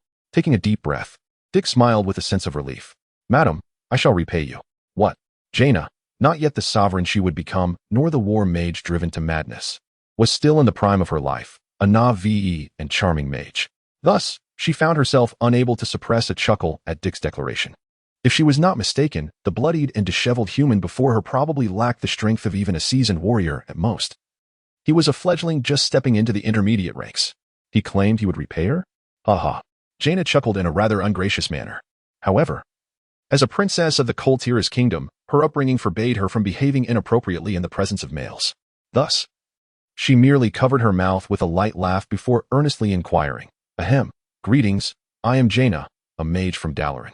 And who might you be? What brings you here? And why are you being pursued by those two trolls?" Upon hearing this question, Dick's expression instantly turned grave. "I am Corporal Dick Tang of the 3rd Reconnaissance Squad of the 4th Legion of Lordaeron. I have urgent matters to report to Prince Arthas." After gauging Jaina's demeanor, he added, "It concerns the rampant plague plaguing our homeland." "Is that so?" Jaina's countenance also became serious. To clarify, she was actually the one dispatched to investigate the plague, while Arthas had been assigned by Tarinas to protect her. However, this was merely a facade. The old king wished to share the glory of combating the plague with his son. Furthermore, he hoped Arthas could secure the favor of the Princess of Koltiras, thereby strengthening Lordaeron's weakened naval fleet. Koltiras was one of the most formidable maritime nations in all of Azeroth. According to Dick, Arthas had indeed lived up to his father's expectations. Before venturing to the mysterious continent of Northrend, he had succeeded in winning over Jaina. Yet the dilemma arose when he returned, for it would be at the cost of Lordaeron's destruction. "Are you still able to move?" Jaina asked. Dick shook his head and glanced at the troll encased in ice, lowering his voice as he said, "If I were you, Lady Jaina, I would summon the silver hand of the Crusaders at the quickest possible speed. The forces behind this plague are far more formidable than you can imagine." Jaina remained silent, signaling for Dick to stay put. In an instant, She enveloped herself in a soft azure glow and vanished before Dick's eyes. So this is the blink spell? He mused, recalling that she had arrived in a similar fashion. He turned his gaze towards the ice block before him, casually conversing with the lifeless troll, which, of course, could not respond. However, Dick did not require an answer. Leaning against the tree trunk, he observed the sunlight filtering through the forest canopy, his expression kind and serene. Yet his clenched fist revealed a simmering resolve. Survive.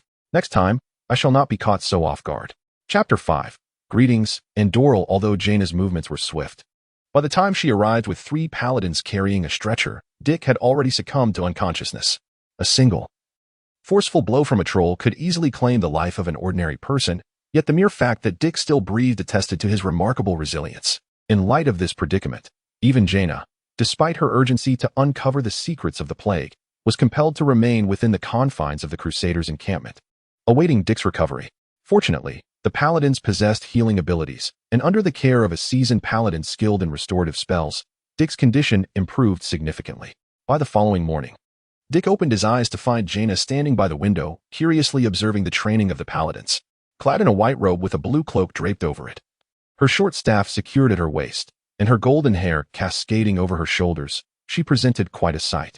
Though awake, Dick tilted his head, watching her for 5 minutes before succumbing to his thirst and clearing his throat.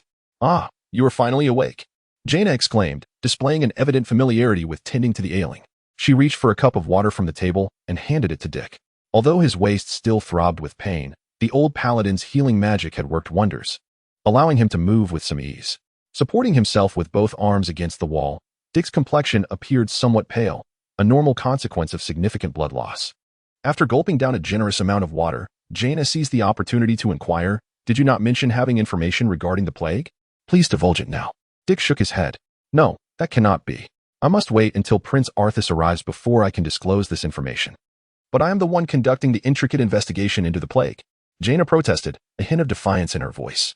Her strikingly beautiful eyes bore into Dick, filled with indignation. "Why do you all fixate solely on Arthas? You do, and Doral's captain does, and that arrogant prince treats me as his subordinate. I shall prove that I can uncover the source of the plague without his assistance. You may wait here for your princely companion." With that, Jaina rose in a huff, intent on storming out. It was only then that Dick, bewildered by the unfolding events, called out to the young sorceress, who had reached the door. "Wait, Jaina. Please, return." Jaina paused, but, being a novice sorceress, though she had surpassed the legendary threshold, had spent her formative years within the orderly confines of Antonidas' tower and the well-regulated city of Dalaran, leaving her with little experience in interpersonal relations. With an expression of irritation, she returned to her seat and snapped, "What do you want?" Observing Jaina, who was embroiled in a quarrel with Arthas, Dick's eyes shifted thoughtfully. He quickly adopted a woeful expression, glancing around like a thief caught in the act, and lowered his voice, speaking with an air of intrigue. "Lady Jaina, I shall simply call you Jaina." This address caused Jaina's expression to stiffen momentarily. In this orderly society, a commoner like Dick was not permitted to address a noble by their name without a proper title. However, considering that Dick was unaware of her status, Jaina found it amusing after a moment's thought, and she demurely nodded in agreement. "Indeed, Jaina, you remain unaware of the complexities surrounding the plague's origin. Beyond the involvement of certain mages, there are also the great nobles entangled in this matter. Now do you understand why I chose to wait for Prince Arthas' arrival before divulging this information?" Upon hearing Dick's words, Jaina's expression shifted to one of distress. "Mages? How could any mage dare to partake in such affairs? This is utterly outrageous." Jaina seethed, her anger understandable given that her mentor was none other than Antonidas, the current leader of the mage city of Dalaran, the most formidable archmage in the human realm, a power that transcended legend. In truth, it had been only a few years since the conclusion of the Second War against the Orcs. Had it not been for Antonidas' aid in defending Lordaeron, the city would have long succumbed to the Orcish onslaught. Under Antonidas' guidance, human mages adhered to a stringent code of conduct, and any involvement in spreading a plague would likely result in being hunted by the Kirin Tor Council of Mages. Dick cast a glance at Jaina, who was grinding her teeth in fury, and subtly shook his head, thinking to himself, "The one spreading the plague is none other than your brother, Kel'Thuzad. I wonder how you will react when you confront him." As Jaina was lost in her thoughts, the door swung open abruptly, causing Dick to pause. He then beheld a tall figure entering the room, flanked by 4 paladins. Like Jaina, he possessed a mane of golden hair, styled in a medium length cascading behind him. His youthful visage bore an expression of resolute determination, and his blue eyes, reminiscent of the deep sea, lent him an unexpectedly gentle demeanor. The juxtaposition of dominance and gentleness, two seemingly opposing qualities, found an almost perfect harmony in his countenance. In that moment, upon seeing Arthas for the first time, Dick finally comprehended why Jaina, the esteemed mage, had spurned the advances of the dashing high elf Prince Kael that's in favor of this prince. This prince, destined to become one of the most formidable monarchs in the world, was undeniably a natural charmer among women. He donned a magnificent suit of golden armor, draped in a deep blue cloak, adorned with an ornate ribbon across his chest, and carried a war hammer intersected with gold and blue upon his back, exuding an imposing presence that commanded reverence. Are you not Dick Tang, the valiant warrior who traversed the Silverpine Forest alone 3 years ago, returning with the orc reports for Lordaeron? Arthas inquired, seated casually, not casting a glance at Jaina, but instead directing his question towards Dick.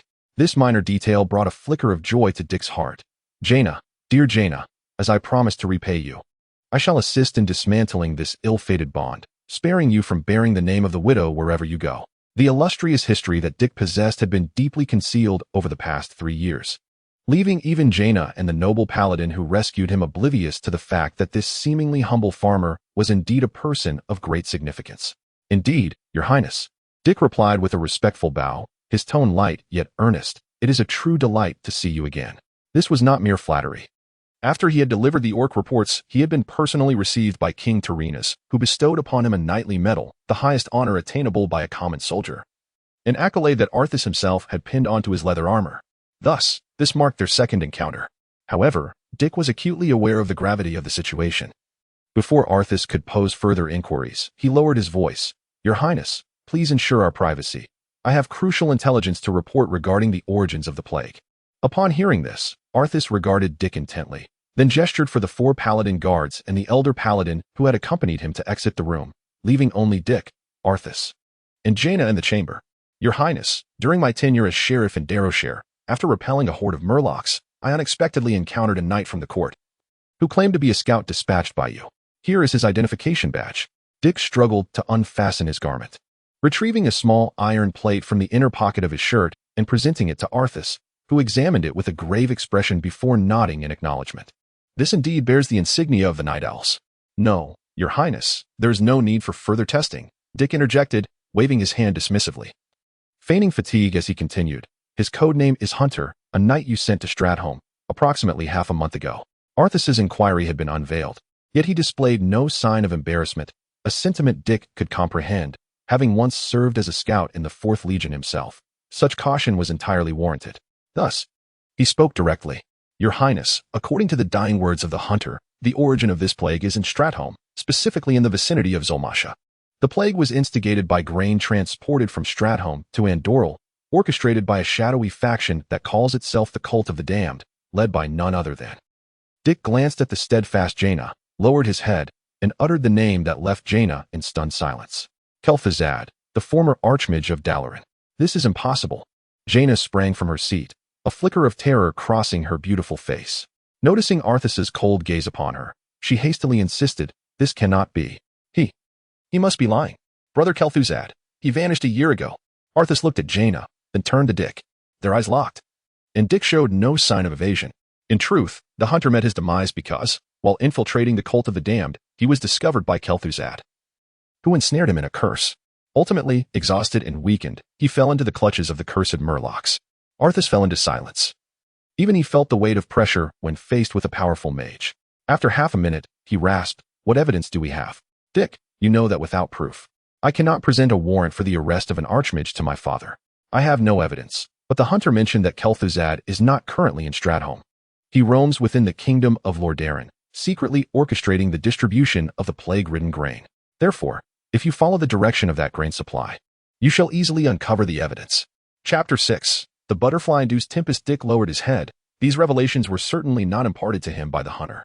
However, being well-versed in the course of history, he was acutely aware that the elusive Kel'Thuzad was presently concealed in a quaint town named Brill, not far from the capital of Lordaeron. Yet, the moment Arthas's influence encroached upon him, he would swiftly return to Andoril. The reappearance of Kel'Thuzad, who had been missing for nearly a year, was merely the first act in the tragic play of Arthas's corruption and the downfall of Lordaeron. Their collaboration was seamless. Yet they failed to anticipate the emergence of a small entity possessing profound knowledge of these matters. Dick comprehended the peril of being scrutinized by the formidable figures orchestrating this grand performance, but therein lay the intrigue, did it not? The exhilarating sensation of altering the course of history was simply intoxicating. Observing the stirrings of Arthas, every fiber of Dick's being seemed to resonate in a harmonious melody, leaving him somewhat euphoric. In truth, Your Highness, before the hunter met his demise, he divulged another piece of information. Dick closed his eyes, feigning shock at this revelation, while in reality, he merely sought to conceal the delight glimmering in his gaze. Speak. Arthas's mood had soured, and his tone grew grave. The hunter's infiltration of the cult of the damned had initially proceeded without a hitch. His discovery was solely due to a traitor among us. He betrayed the hunter in the interest of the Empire. Bang. The expression on Arthas's face shifted dramatically as he rose from his chair, his countenance a mask of disbelief.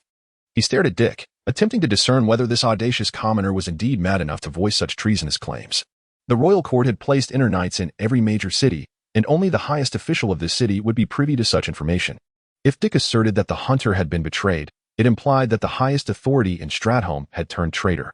Indeed, Your Majesty, Baron Rivendare has allied himself with the cult of the damned. To be precise, the hunters have organized a vast undead army near Zalmasha, comprising ghouls and a terrifying war machine known as the Abomination. With his eyes still shut, Dick articulated these words, prompting Arthas to roar like a lion, pointing at him in outrage. Silence. You, a mere commoner, how dare you insult a noble? Had it not been for your contributions to the Empire, I would have severed your head the moment your venomous lies crossed my lips. Dick remained silent, resembling a lifeless corpse, yet Arthas grew increasingly agitated. Ultimately drawing forth his warhammer, the very weapon blessed by his mentor, the paladin Uther the Lightbringer, intending to chastise Dick. But he was halted by the equally alarmed Jaina. Their exchange veiled in uncertainty.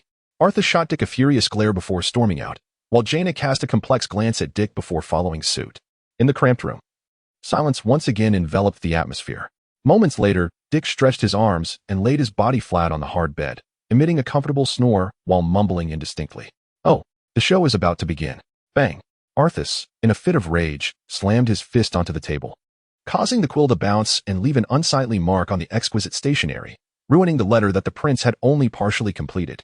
However, the more he contemplated Dick's words, the angrier he became. Yet, only Arthas himself knew that this fury was intertwined with a tinge of trepidation. The knights of the royal court were war orphans taken in by his father since childhood, with the royal family covering all their living and educational expenses. After decades of cultivation, these court knights would never betray the crown. If those words truly originated from the hunter speaking to Dick, then the betrayal of Baron Rivendare would possess a considerable degree of truth. But he was a noble. Even the mere mention of a Grand Mage's involvement in the plague incident would not evoke such unease in Arthas. However, if a noble were indeed involved, the nature of the situation would drastically change. A powerful noble like Rivendare, despite holding only the title of Baron, commanded a territory that encompassed a significant portion of eastern Lordaeron. He could effortlessly muster an army of undead capable of threatening the royal rule. Indeed, the undead. Upon arriving in Andoril, Arthas had intentionally visited those plagued individuals quarantined beyond the city walls, walking corpses, exuding malevolence, devoid of pain, mindlessly pursuing all living beings. The undead legion was nothing short of malevolent entities risen from the depths of hell. Arthas endeavored to calm himself, yet the more he sought tranquility, the more Dick's words echoed in his mind. Ultimately, the prince, exasperated, kicked a chair, momentarily alleviating the torrent of negative emotions within. Ferric, Arthas called out, and the fully armed guard stationed at the door strode in, bowing respectfully behind the prince. He was not only Arthas's captain of the guard, but also his most trusted comrade from the Second War against the Orcs, committed to executing any task Arthas entrusted him with. My lord, what is it that you require of me? Ferric, I need you to personally lead the finest scouts to investigate the whereabouts of the grain transported from Stratholme to Andoril, but do so subtly. Additionally, have Maiev disguise herself and proceed to Stratholme. I demand to acquire all information regarding Baron Rivendare within a fortnight. I even wish to uncover his romantic escapades with those noblewomen. Ferric silently nodded and departed with swift determination from the makeshift office. Arthas watched Ferric leave, closing his eyes like a slumbering lion. No one could ascertain his thoughts, yet it was evident that the prince's current mood was far from pleasant. On the other side, in Jaina's chamber, the young sorceress was meticulously manipulating an exquisite and enigmatic device, which appeared to be a bizarre amalgamation of a large crystal and a complex array of engineering gears. After 5 minutes of diligent effort, Jaina successfully calibrated the contraption. With utmost care, she placed it upon the table and removed a short-handled staff from her waist. After channeling energy into the staff, she gently tapped the surface of the large crystal with its tip, which emanated a pulsating violet glow. In the next moment, the intricate gears began to clatter. And soon after, a projection-like image materialized above the peculiar instrument. The somewhat indistinct scene revealed an elderly man with white hair and a white beard, busily engaged in some task. Judging by the man's attire, he was likely a mage, akin to Jaina. "Good day, master." Jaina greeted the elderly gentleman with courteous deference. It was evident that this man was none other than Archmage Antonidas, the leader of Dalaran, previously mentioned. "Ah, Jaina, has there been any resolution regarding the plague?" Antonidas turned, his tone reminiscent of a doting elder. However, had Dick been present, he would have been instantly captivated by the Archmage's bright, star-like eyes, which seemed almost inhuman. In response to Antonidas's inquiry, Jaina appeared somewhat anxious. Rather than providing a direct answer, she earnestly posed a counter-question. "Master, may I ask, is it true that Brother Kel'Thuzad has gone missing?" The smile on Antonidas's face instantly froze, and he inhaled deeply, a pronounced furrow forming on his aged forehead. "Why do you ask this, Jaina? I recall your relationship with Kel'Thuzad has not been particularly amiable. I have received some intelligence suggesting that this plague was orchestrated by Brother Kel'Thuzad along with a faction of rebellious mages. He has even established a cult known as the Cult of the Damned. Do you think this could be possible, Master?" Jaina gazed intently at Antonidas, yearning for an opinion that would contrast with Dick's pessimistic view. Despite their strained rapport, the perpetually somber middle-aged man had been her first companion on her path as a mage. Antonidas fell silent for several minutes. After nearly 30 years of abstaining from tobacco, he suddenly picked up a pipe from the table and placed it to his lips, inhaling deeply. "If it were anyone else, I could assuredly tell you that it is impossible, but if it concerns Kel'Thuzad, prior to his disappearance, he was utterly engrossed in researching the malevolent warlock spells obtained from the Orsis Shadow Council. I had warned him repeatedly, and he had promised to cease such studies. Yet, 2 months later, he liquidated his assets, abandoned his position in the Council of Six, and vanished from Dalaran." With a puff of smoke, Antonidas released several rings, abruptly turning to Jaina. "Return, Jaina. This matter is beyond your intervention. I shall assign Ronan to oversee it. If it truly is Kel'Thuzad, you may no longer be his match." "No, I refuse. I will pursue this. Farewell, esteemed mentor." Typically the epitome of obedience, Jaina exhibited an unexpected defiance this time. With a resolute gesture, she deactivated the apparatus and cast a bewildered glance out the window, swiftly recalling the peculiar expression on Dick's face that morning. Gritting her silver teeth, the sorceress swiftly gathered her potions and scrolls, pushed open the door, and made her way to Dick's chamber. Meanwhile, near the capital of Lordaeron, beneath the brilliant sun, a brooding middle-aged man directed the workers at the farm's center, where they were constructing strange platforms and enigmatic instruments in preparation for the harvest. Adjacent to the bustling site, a massive iron cauldron, large enough to accommodate a bear, was securely placed on the ground. The farm's overseer, a portly gentleman, stood nervously beside the middle-aged man, fidgeting as he inquired, "Mr. Kel'Thuzad, will these vessels truly ensure a bumper harvest for my farm this year?" The middle-aged man cast a glance at the farmer, forcing a stiff smile while gesturing to the emblem on his chest, a mage's insignia depicting the moon and stars, the very symbol of the city of Dalaran. "By the power of magic, trust me, Mr. Agamand. With these steam pots, you need only mix the magical powder I provide with those special grains and a third of water, then steam it for an hour each day. I assure you, by June of this year, your farm's yield will undoubtedly double." With a grave demeanor, the middle-aged man addressed Mr. Agamand and the owner of the mill. "This is the pinnacle of Dalaran's magical research, which must first be trialed within the borders of Lordaeron. Should you doubt, feel free to send someone to Andoril and the other farms in Brill. All of them have begun utilizing these steam pots this year. Believe, how could I not trust a mage?" Mr. Agamand retrieved a handkerchief, wiping his greasy face as he eagerly gazed at the assembling steam pots. Casting a furtive glance at the impassive middle-aged man, pondering, how rare for these mages to be so generous, gifting me 3 steam pots for free, regardless of their efficacy. "I shall commence boiling tomorrow. If an hour can double the yield, why not cook longer?" Moments later, inhaling the unique aroma of the magical powder, Mr. Agamand, although initially startled by the eerie green mist, found the scent quite pleasant. Such a fine product. Indeed, a splendid creation. He inhaled deeply, then turned to see Kel'Thuzad seated in a carriage.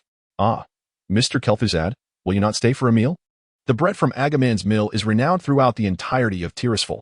Kelseward waved his hand towards Mr. Agamand. No. I appreciate your hospitality, but I must hurry back to Andohar. My favorite grand performance is about to commence." and I have been eagerly awaiting it for nearly a year. I can hardly contain my excitement. Watching Kelseward depart, Mr. Agaman scoffed, disdain evident on his lips. These mages truly had become foolish from their incessant studies. What difference did it make where one viewed a play? Could Andohar ever compare to the grandeur of the Royal Theatre in Lordaeron? Such a rustic fool. The farmer turned to glance at the laborers lounging beside the bubbling cauldrons, their faces alight with pleasure as they inhaled the fragrant aromas. Anger surged within him, prompting him to stride over and kick one of them. Get back to work. We need to assemble all 3 platforms today. This magical powder must be burned for an hour. No, 3 hours daily. If this year's harvest proves bountiful, I might consider showing some mercy and waiving 1/5 of your rent. Now, go on, get to work. Chapter 7. The young lady and her cold-faced senior brother, Lady Jaina. You cannot enter. His Highness the Prince has forbidden anyone. Get out of my way. Bang.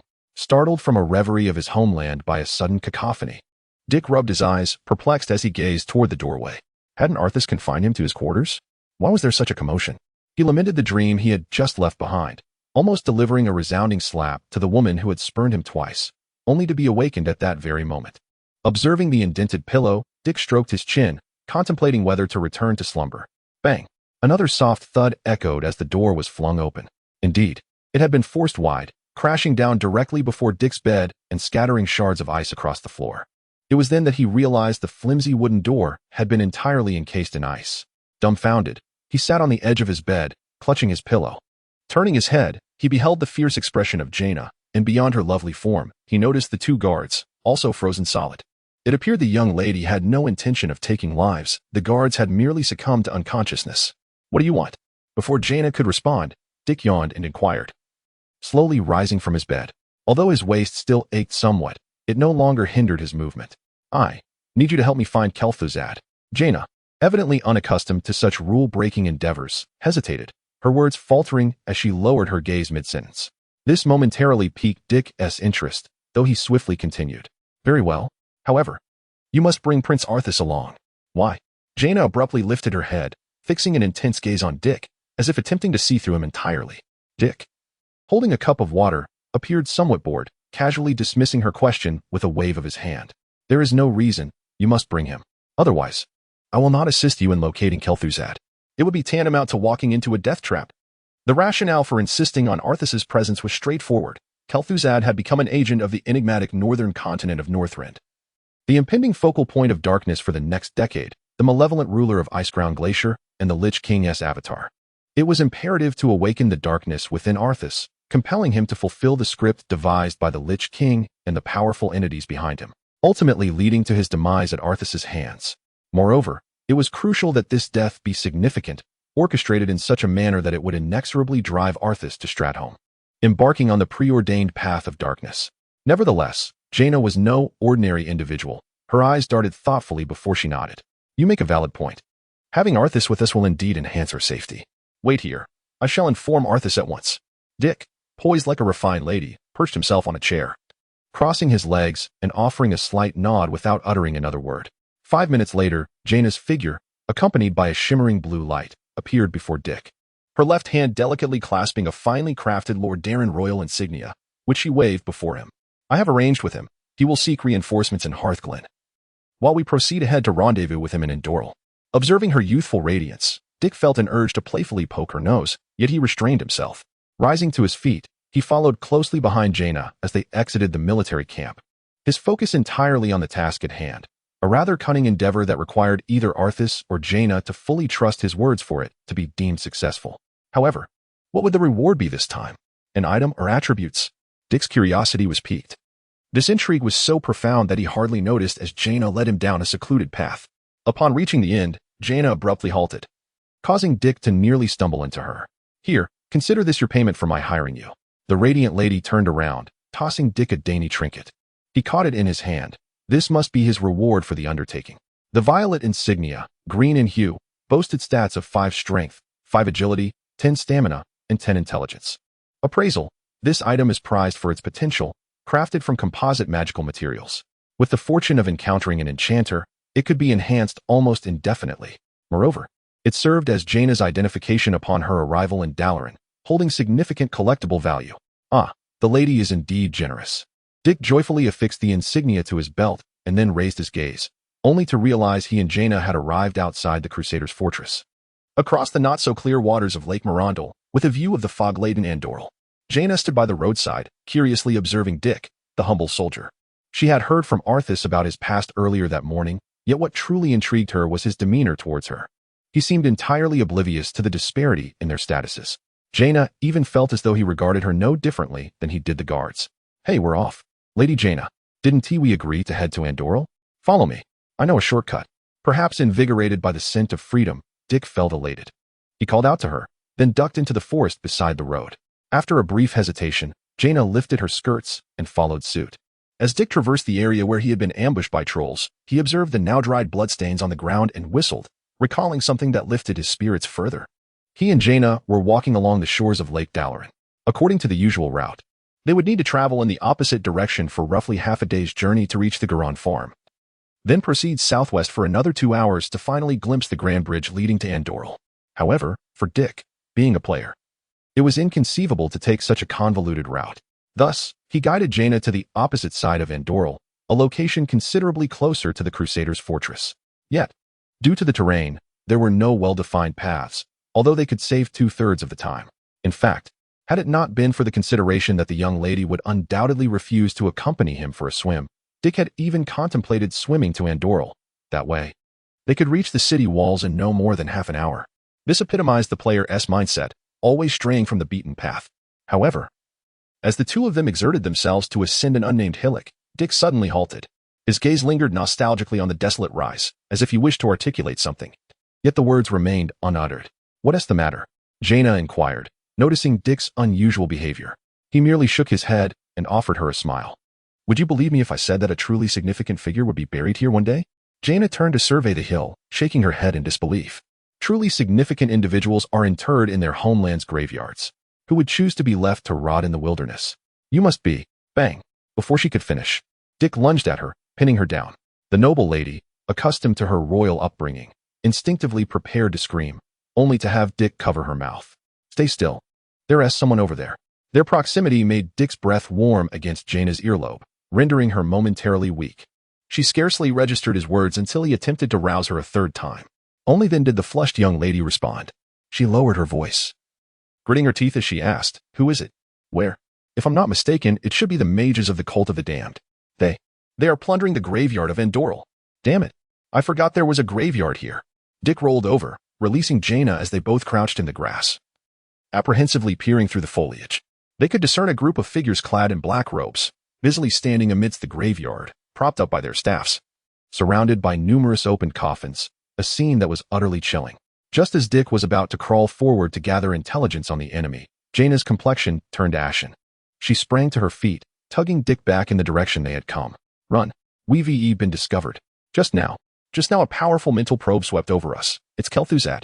5 minutes earlier, in the very heart of the Andoril graveyard, a brooding Kel'Thuzad stood, listening to the report from the nearby fallen mage leader regarding the current situation at Andoril. "My lord, our forces have completely secured control over 4 large farms and 13 smaller ones near Andoril. The only exception is Hearthglen, where the paladins are exceedingly wary of outsiders, preventing our entry." Kel'Thuzad waved his hand dismissively. "No matter, these locations are sufficient. How much longer until it erupts?" The gaunt, tall mage bowed and replied. "The Garon farm was our first plague cauldron, which has been ablaze for a full month, coupled with the miasma from other cauldrons. A dense fog has already formed near Andoril. According to our studies, in no more than 3 days, the entirety of Andoril will transform into a realm of the undead." "Excellent. What of the production of ghouls and abominations?" Kel'Thuzad's gaze fell upon the recently unearthed coffins. As the dark-robed mages chanted, visible tendrils of black energy merged with the already decaying bodies, causing their horrific forms to gradually twist and reanimate. "In just 2 more days, a fresh ghoul will emerge. Currently, we have 1,000 ghouls hidden within various graveyards. Once the plague erupts, this number can swell to 7,000 within 2 days. However, abominations require a substantial amount of fresh flesh, thus there are only 10 inside Erlamer. Yet, Zulmasher has prepared a considerable number, totaling 150. Sufficient to wage war." Kel'Thuzad, satisfied, snapped his fingers, and 2 streams of violet-black energy shot forth from his fingertips, entering the bodies of the 2 cursed mages before him. They humbly knelt, facing north, and collectively praised the name of the Lich King, evidently partaking in a special blessing ritual. Alaki, you will command the undead army of Andoril. Before our master's mightiest left hand appears, you must thwart the advance of the human forces and those detestable paladins, holding firm the defenses of Andoril. As a boon, I shall grant you a new body and power before my ascension. The stout, dark-robed mage knelt reverently, his voice filled with excitement. At your command, my lord. Foster. Your task bears greater weight. I require you to infiltrate the Bear of Family's castle. Those foolish mortals have already bowed to our great master's power. But that is insufficient. You will enter as my agent. When the moment is ripe, eliminate everyone there, transforming it into a stronghold for the Scourge. At your command. My lord. The gaunt, dark-robed mage merely bowed slightly, yet it was evident from Kel'Thuzad's hand resting upon his shoulder that this fallen archmage held a particular regard for him. Kel'Thuzad spoke leisurely. I am on the verge of ascension and may not witness the completion of your task, but fret not.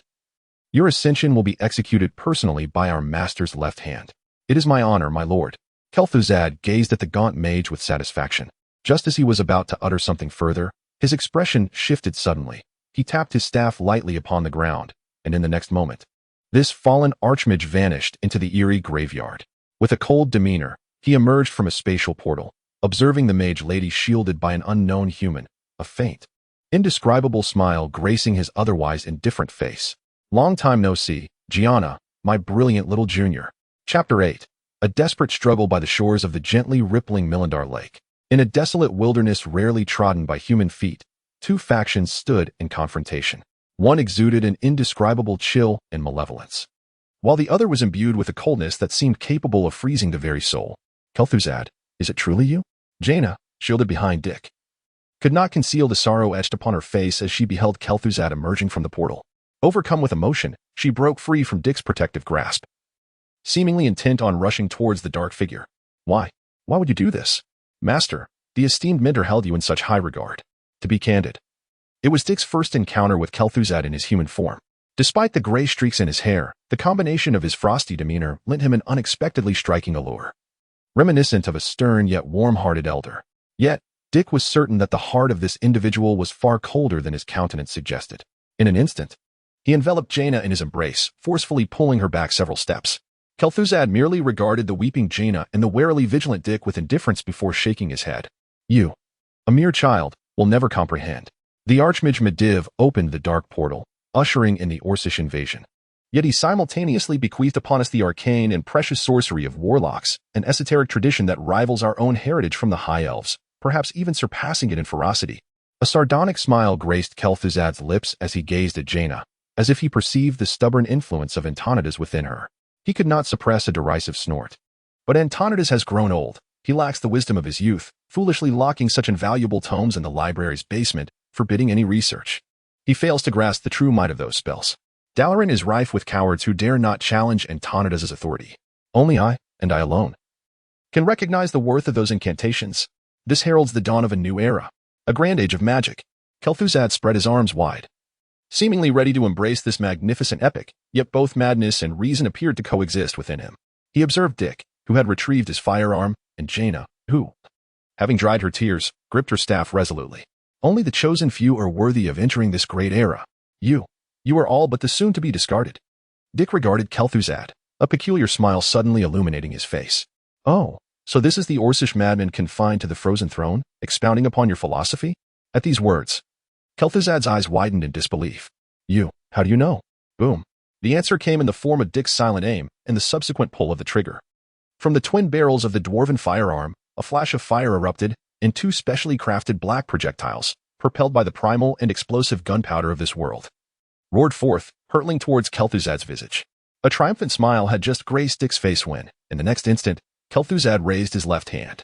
A white, half-man-high energy palm, emanating an aura of frost capable of freezing all, lunged towards him. Dick barely had time to shield himself with his arms. The sensation was akin to being struck by a troll 2 days prior. A significant portion of his body became encased in ice, sending him hurtling backward. At the moment of his landing, he caught sight of Jaina wielding her staff, summoning 2 massive water elementals of a vibrant emerald hue. The young lady adeptly unleashed her spells, assaulting Kel'Thuzad, who was already cloaked in a sanguine shield. Simultaneously, the mission was triggered. Ding. Struggling to survive. Rescue the pivotal figure in future history, Jaina Proudmoore, from Kel'Thuzad's grasp. A friendly reminder, Currently, the only individual Kel'Thuzad might spare is Arthas. Jaina has yet to attain the significance necessary for him to relinquish the mission bestowed upon him by the Lich King. If you continue to reference the original history, you will undoubtedly meet a dire fate. This task is of exceedingly high difficulty. Completing it will unlock the main storyline. During the fleeting seconds Dick spent reading the mission's description, the novice Jaina quickly transitioned from an aggressive stance to one of defensive retreat.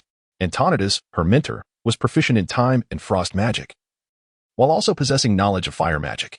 Thus, his two disciples, Kel'Thuzad, who had previously specialized in fire magic, and Jaina, a prodigy inherently suited for the study of frost magic, represented a limited impression left by Kel'Thuzad. However, upon their reunion after a year, Jaina, skilled in frost magic, found herself overwhelmed by Kel'Thuzad's mastery of ice magic, a domain he had previously not excelled in. The two mid-tier water elementals summoned by Jaina, equipped with freezing and heavy strike abilities, were deemed capable of contending with trolls. Yet, they could not breach the shield surrounding Kel'Thuzad. Conversely, he could attack Jaina at will through the protection of his shield. His ice magic was astonishingly powerful, with a mere flick. A fist-sized ice arrow hurtled towards Jaina at remarkable speed, forcing her to employ a blink spell to evade it. Yet, with the other hand, Kel'Thuzad lightly tapped his staff, unleashing a green light that struck Jaina just as she escaped. Dick recognized the spell. It was unmistakably the Warlock's life drain.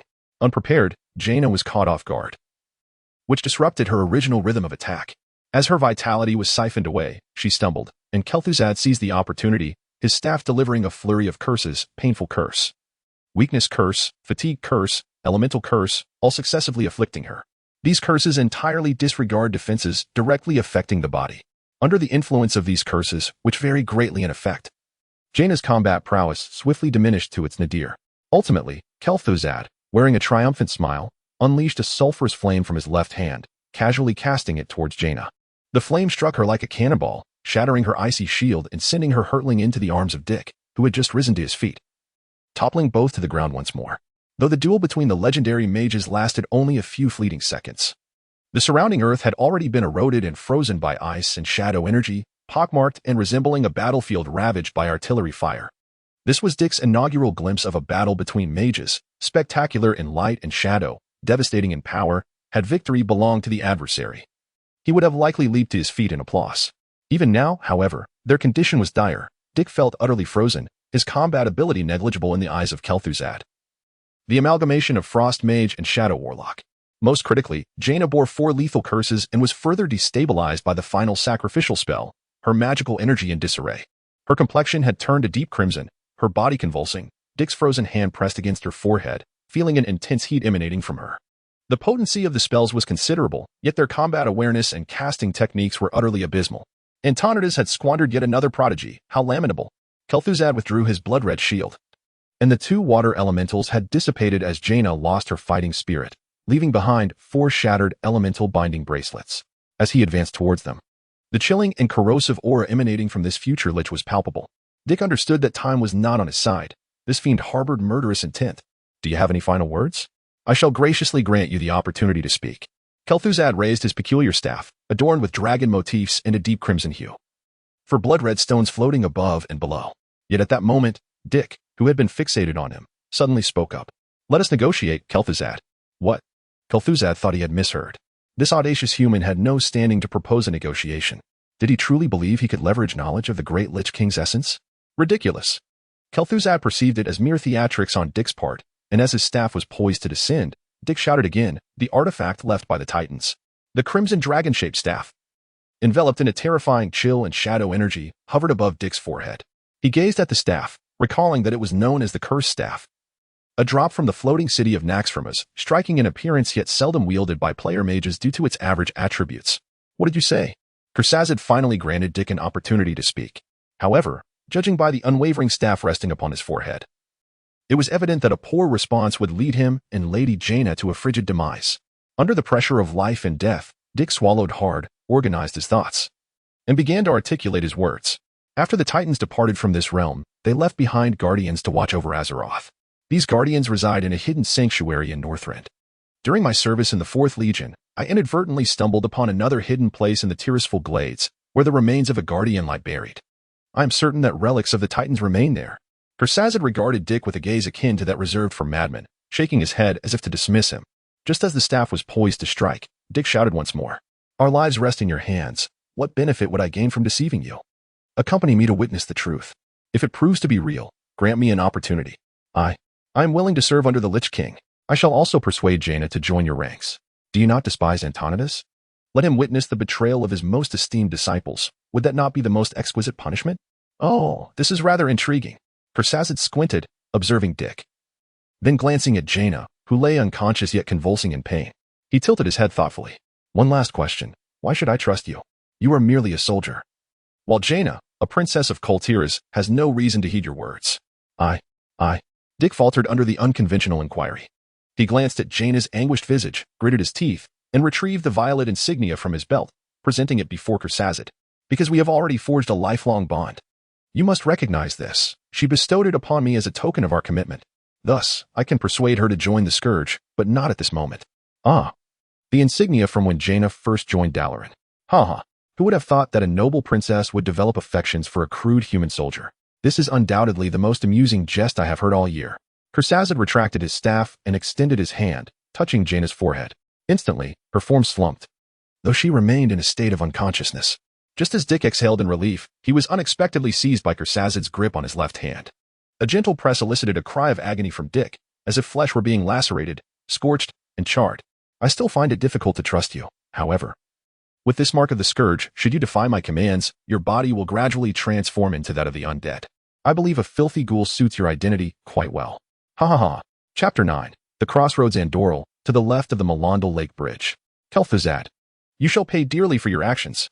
Fully armed, Arthas swung his warhammer with ferocity, striking down the ghoul that stood before him. As radiant holy light erupted from his palm, incinerating the foul creature into ashes, he charged valiantly towards the direction of Kel'Thuzad, akin to a sword drawn from its sheath. Yet, surrounding him, a multitude of undead brandished their arms, forming a terrifying wall of horror. These gaunt specters, mere hours earlier, had been the living denizens of Andoril. But by noon, with the intensification of the mist that had shrouded Andoril since the beginning of the year, the city had swiftly transformed from the largest in eastern Lordaeron into a veritable hell, accompanied by nearly 100 paladins. This was the entirety of the military force extracted from the Crusaders' stronghold, upon receiving intel from his most trusted captain, Ferric, indicating that Kel'Thuzad had returned to Andoril from Brill. Arthas immediately set forth with all the paladins. Indeed, Jaina had deceived Dick. The lady had not disclosed her whereabouts with Dick to Arthas, having merely stolen his insignia, an audacious act that nearly cost her life. However, at this moment, Arthas remained oblivious to such intricacies. He was only aware that Jaina had departed the Crusader-esque fortress with Dick. Yet he had no time to seek out the mischievous mage. His focus lay on a more pressing matter, rescuing his people.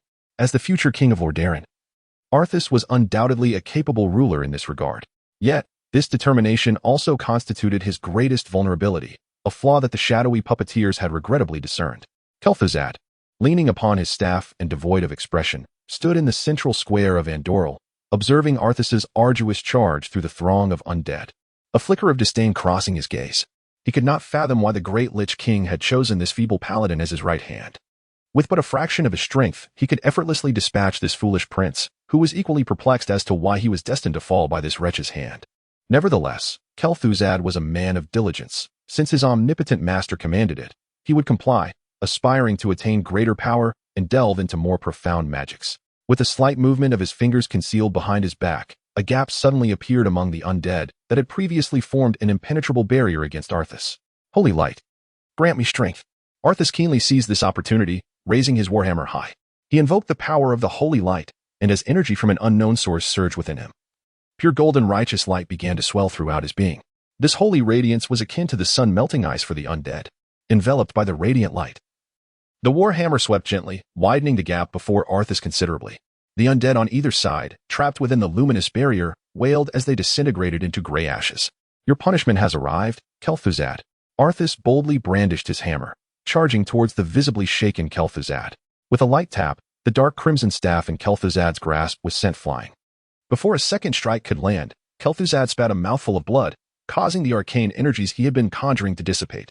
Witnessing this scene, a flicker of excitement ignited in the prince's eyes. He was no fool oblivious to the arcane. It was evident that the control over the undead army had drained Kel'Thuzad of too much power, leaving him unable to mount any defense after Arthas's breakthrough, forcing him to sever the connection with the undead. He was attempting to flee. Arthas could not permit Kel'Thuzad to escape. He swung his hammer with vigor, striking the mage's back and sending him staggering to the ground. In a panic, Kel'Thuzad cried out to Arthas, "Do not revel in your triumph, Prince. In Stratholme, my allies are amassing an army capable of obliterating the entire nation. You will all be, Before Kel'Thuzad's lament could conclude, a second blow from the hammer crushed his heart, black blood staining the surrounding earth. Arthas cast a disdainful glance at Kel'Thuzad's lifeless body, then raised his gaze to the undead around him, now devoid of control, reverting to their aimless state, reflecting on Kel'Thuzad's final words.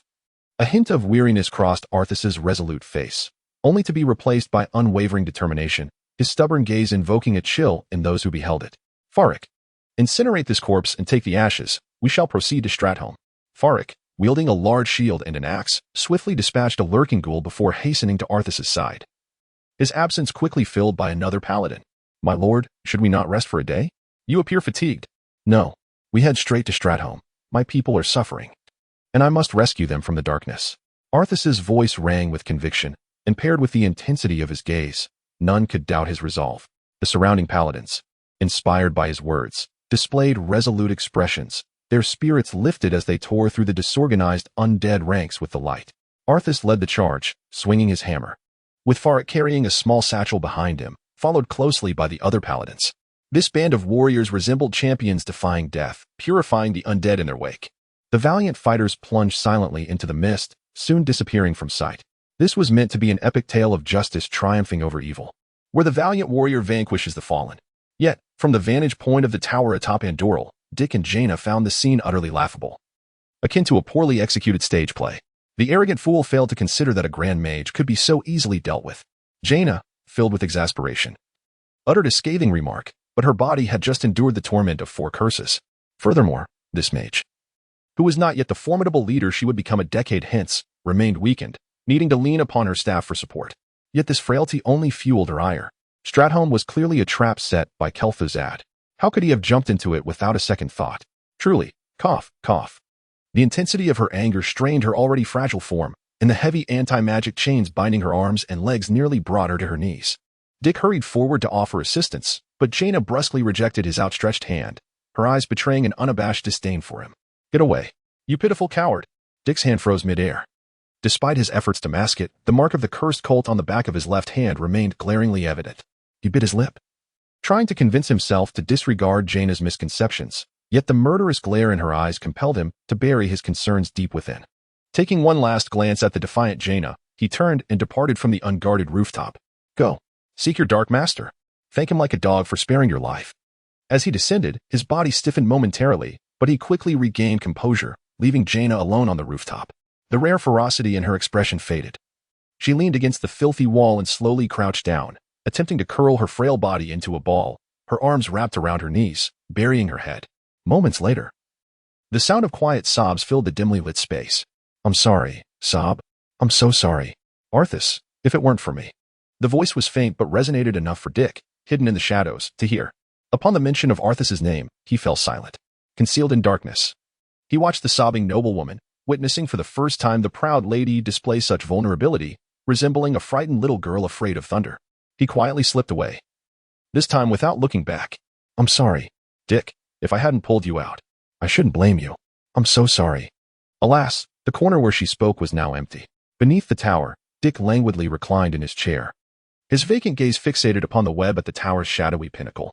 He observed as the fist-sized black spider, besieged by the calamity of pestilence, diligently spun its threads.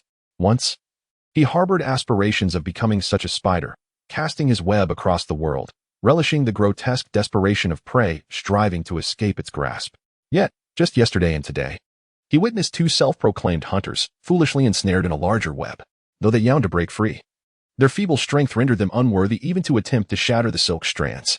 Wisdom and memory, when confronted with true power, often resemble mere bubbles upon water, utterly devoid of value. Power? Power. Oh, what do we have here? A little mouse, contemplating the essence of life, a true irony. A figure, unfamiliar to Dick yet transformed in visage and voice, strode through the doorway and seated himself at the prominent position before Dick. Despite the drastic changes, Dick recognized the essence of the recently deceased Kel'Thuzad, that inept secondary character. Dick scrutinized him intently. Why do you find this ironic? Kel'Thuzad returned the gaze with his now altered eyes, embodying the haughty fallen mage as he spoke to Dick with an unprecedented equality, a mysterious smile adorning this new visage.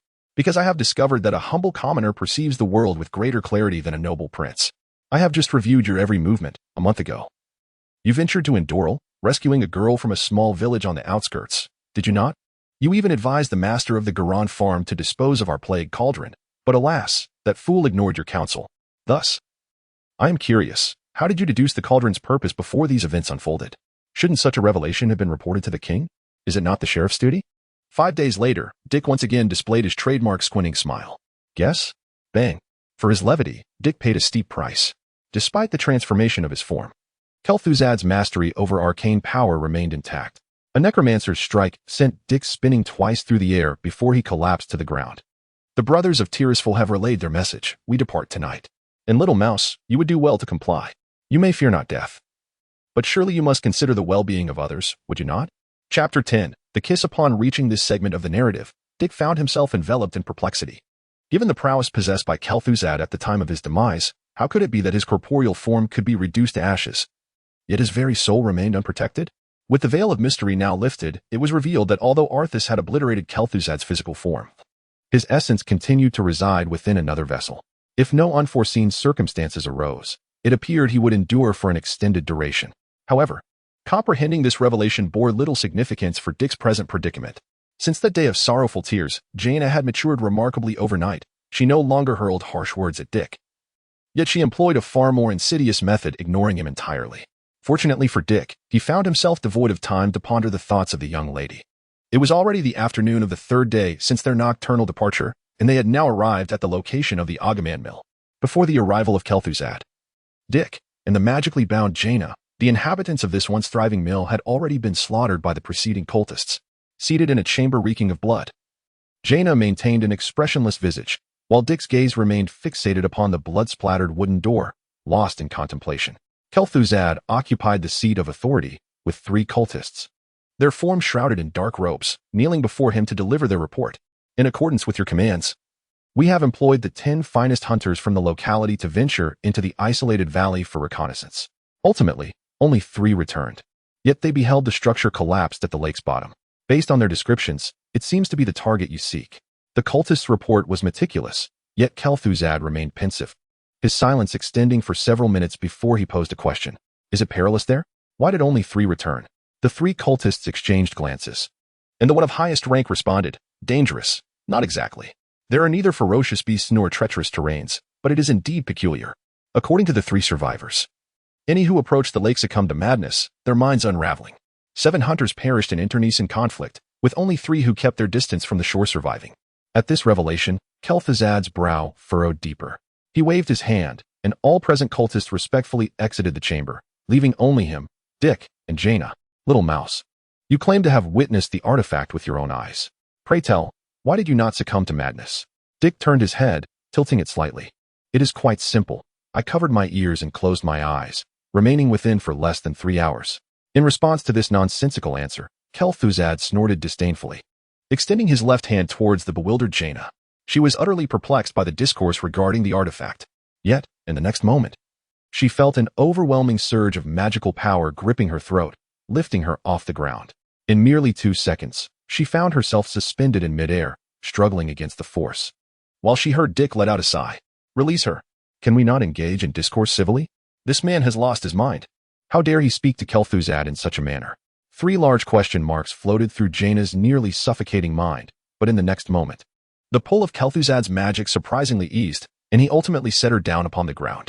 Jaina sat in her chair, gasping for air, casting an incredulous glance at Dick, who lounged lazily in his seat, responding to Kel'Thuzad with an air of indifference. For a moment, even her astute intellect could not fathom how this absurd narrative had unfolded. Very well, I too appreciate a calm exchange. Kel'Thuzad's voice dripped with frost. He had defied the Lich King's orders by venturing into the Tirisful region, an act nearly unforgivable.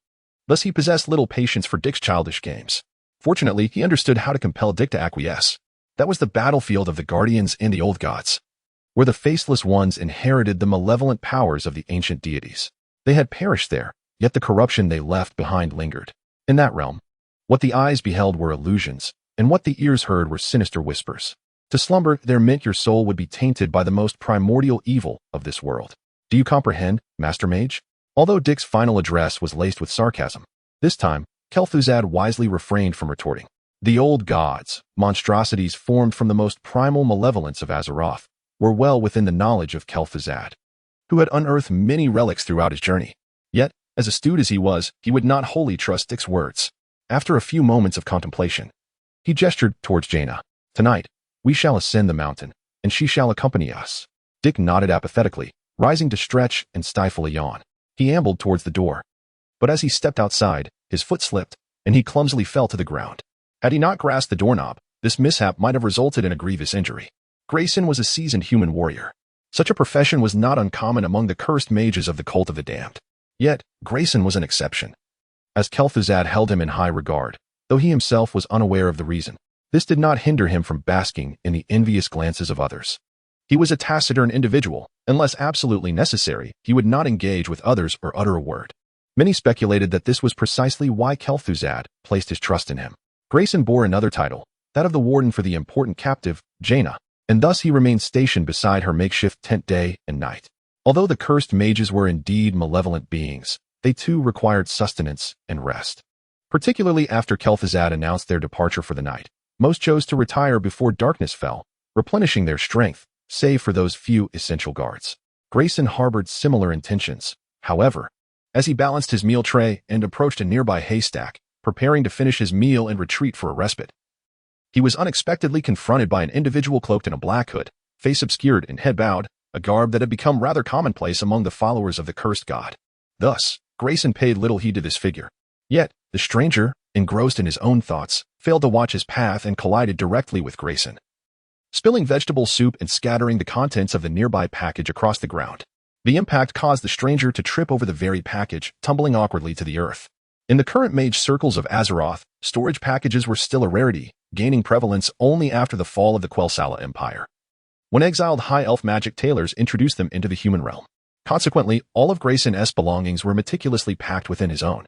He refrained from expressing anger, for the clumsy individual was exceedingly apologetic, incessantly uttering apologies while hastily assisting in gathering the scattered items. After bowing in a gesture of respect, he hurriedly departed. Grayson regarded the peculiar figure with a puzzled glance but thought little of it.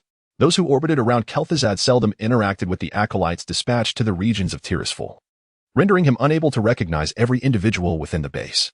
Nevertheless, despite his curiosity, Grayson was a meticulous individual. Thus, prior to dining, he took care to inspect his package, ensuring the presence of his dagger, grappling claws, leather pouch, a change of clothes, a key inscribed with intricate magical runes, as well as vials of poison and healing salves. Satisfied that nothing was amiss, he nodded approvingly, carefully folding the package back and resuming his meal, albeit the food had grown cold. However, the diligent Grayson remained oblivious to the fact that the key, resembling his own, bore runes that appeared somewhat more complex. Yet, this was hardly surprising, as he was merely a warrior. Grayson enjoyed a restful slumber until the night descended, at which point he sprang from his rough bedding, quickly tidied his appearance, and entered the nearby tent, emerging with the aloof Jaina in tow. Though termed as guarding, it was more akin to mere supervision, despite Kel'Thuzad's disdain for Jaina and Antonidas. His worldview could not abide the humiliation of a noble mage, even if that mage was his adversary. The acolytes surrounding him fell woefully short of what he deemed a true mage. Given this peculiar mindset, the young lady's captivity was not particularly harsh. The Agamand Mill was situated in close proximity to the Nameless Valley, and under the guidance of the local acolytes, the group traversed the distance in merely 3 hours, finally beholding the concealed entrance of the valley nestled within a gorge. Truthfully, without Dick's description, even the finest local hunters would have struggled to unearth this hidden threshold. Due to its remarkably concealed location, the entrances on either side of the canyon permit passage for only a single individual, and the corridor extends for several dozen meters, rendering the entrance invisible without traversing it. In truth, the game has alluded to this, had it not been for Deathwing shattering the world pillar, which caused the surface in certain areas to be ravaged. This enigmatic valley would still remain hidden amidst the ancient mountains. Nevertheless, players must be guided by the spirit of the first king of humanity to uncover this mysterious sanctuary. I find myself quite curious about how you discovered this place. Are the soldiers of the Lordaeron Empire particularly curious creatures? After safely navigating the canyon, Kel'Thuzad appeared quite cheerful, even jesting with Dick. As Dick turned to observe the dark acolytes emerging one by one from the narrow passage like a line of shadows, his expression remained indifferent, as if burdened by a gloomy disposition. When Kel'Thuzad inquired, he merely shook his head in silence. Wait. Kel'Thuzad suddenly wore a peculiar expression, glancing at the verdant valley before him, reminiscent of a forest. He closed his eyes to sense the surroundings. Indeed, this place possesses an oddity. Even I have overlooked it. It is, in fact, influencing my emotions. A chill ran down Dick's spine, yet fortune smiled upon him as Kel'Thuzad's attention was diverted elsewhere. Seizing the opportunity, he abruptly grasped the arm of the aloof Jaina, roughly pulling her into his embrace, and passionately pressed his lips against hers, prying open her mouth with his tongue.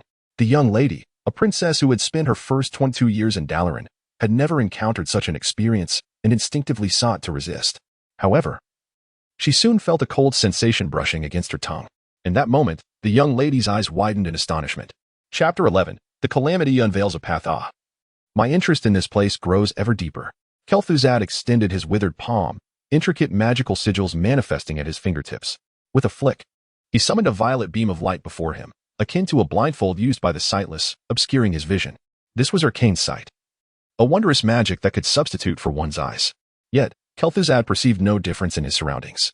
However, upon turning his gaze, he beheld Dick and Jaina, locked in an ardent embrace, engaged in a fervent kiss. They were so immersed, so oblivious, as if the world contained only each other. The Archmage found himself momentarily bewildered. The sudden display of affection was utterly unexpected. Yet, he soon grasped the reason. These two youngsters were likely influenced by the peculiar atmosphere of this place. A fervent scholar, Kel'Thuzad had no desire to squander time on trivial matters. Thus, he raised his staff and struck it behind Dick, interrupting their passionate exchange. Enough, lad. Such antics can await your return. The Archmage cast a disapproving glance at Dick, who appeared utterly dazed, staring at Jaina in his arms before hastily releasing her. Jaina, her cheeks flushed, lowered her head in a bashful manner. What has come over me? Kel'Thuzad paid no heed to Dick's inquiry. He gestured for the 30-odd acolytes, whose expressions had grown increasingly bizarre, to advance towards the lake. What are you doing? They will be controlled. Dick observed as the individuals approached the lake without masks or earplugs, brazenly drawing nearer. Unable to contain himself, he inquired, only to receive a chilling glance from Kel'Thuzad. Though obscured by the violet beam, the underlying coldness emanating from him compelled Dick to step back. He realized Kel'Thuzad's intentions. The cursed mages and warriors safely reached the lake's edge, but the atmosphere shifted into something unsettling. The group stood as if puppets on strings, fixated on the lake's surface, their synchronized movements sending a shiver down Dick's spine. Despite having encountered similar scenarios in the game, where the ancient power of the eldritch gods permeated the valley, driving any intruder to madness, the reality of the scene was genuinely disquieting. In the next moment, chaos erupted. The 30 individuals chanted incoherent slogans, the mages eschewed magic, and the warriors forsook their blades, instead flailing their fists, fingers, and teeth in a frenzied brawl. Blood and flesh flew, a true carnage. The acolytes seemed ensnared by the darkest malice within their souls, annihilating others even as they marched toward their own doom. Even Kel'Thuzad had likely never witnessed such a scene. Dick stood in stunned silence, while Jaina's complexion turned pale. Ultimately, the gruesome sight overwhelmed her, prompting her to stagger aside and retch. 10 minutes later, the mightiest Grayson remained the last man standing, yet his body was riddled with claw marks and bite impressions, flesh torn from his chest and face. He was alive, but death was undoubtedly imminent. Kel'Thuzad broke his silence, the Archmage leaning on his staff as he advanced purposefully.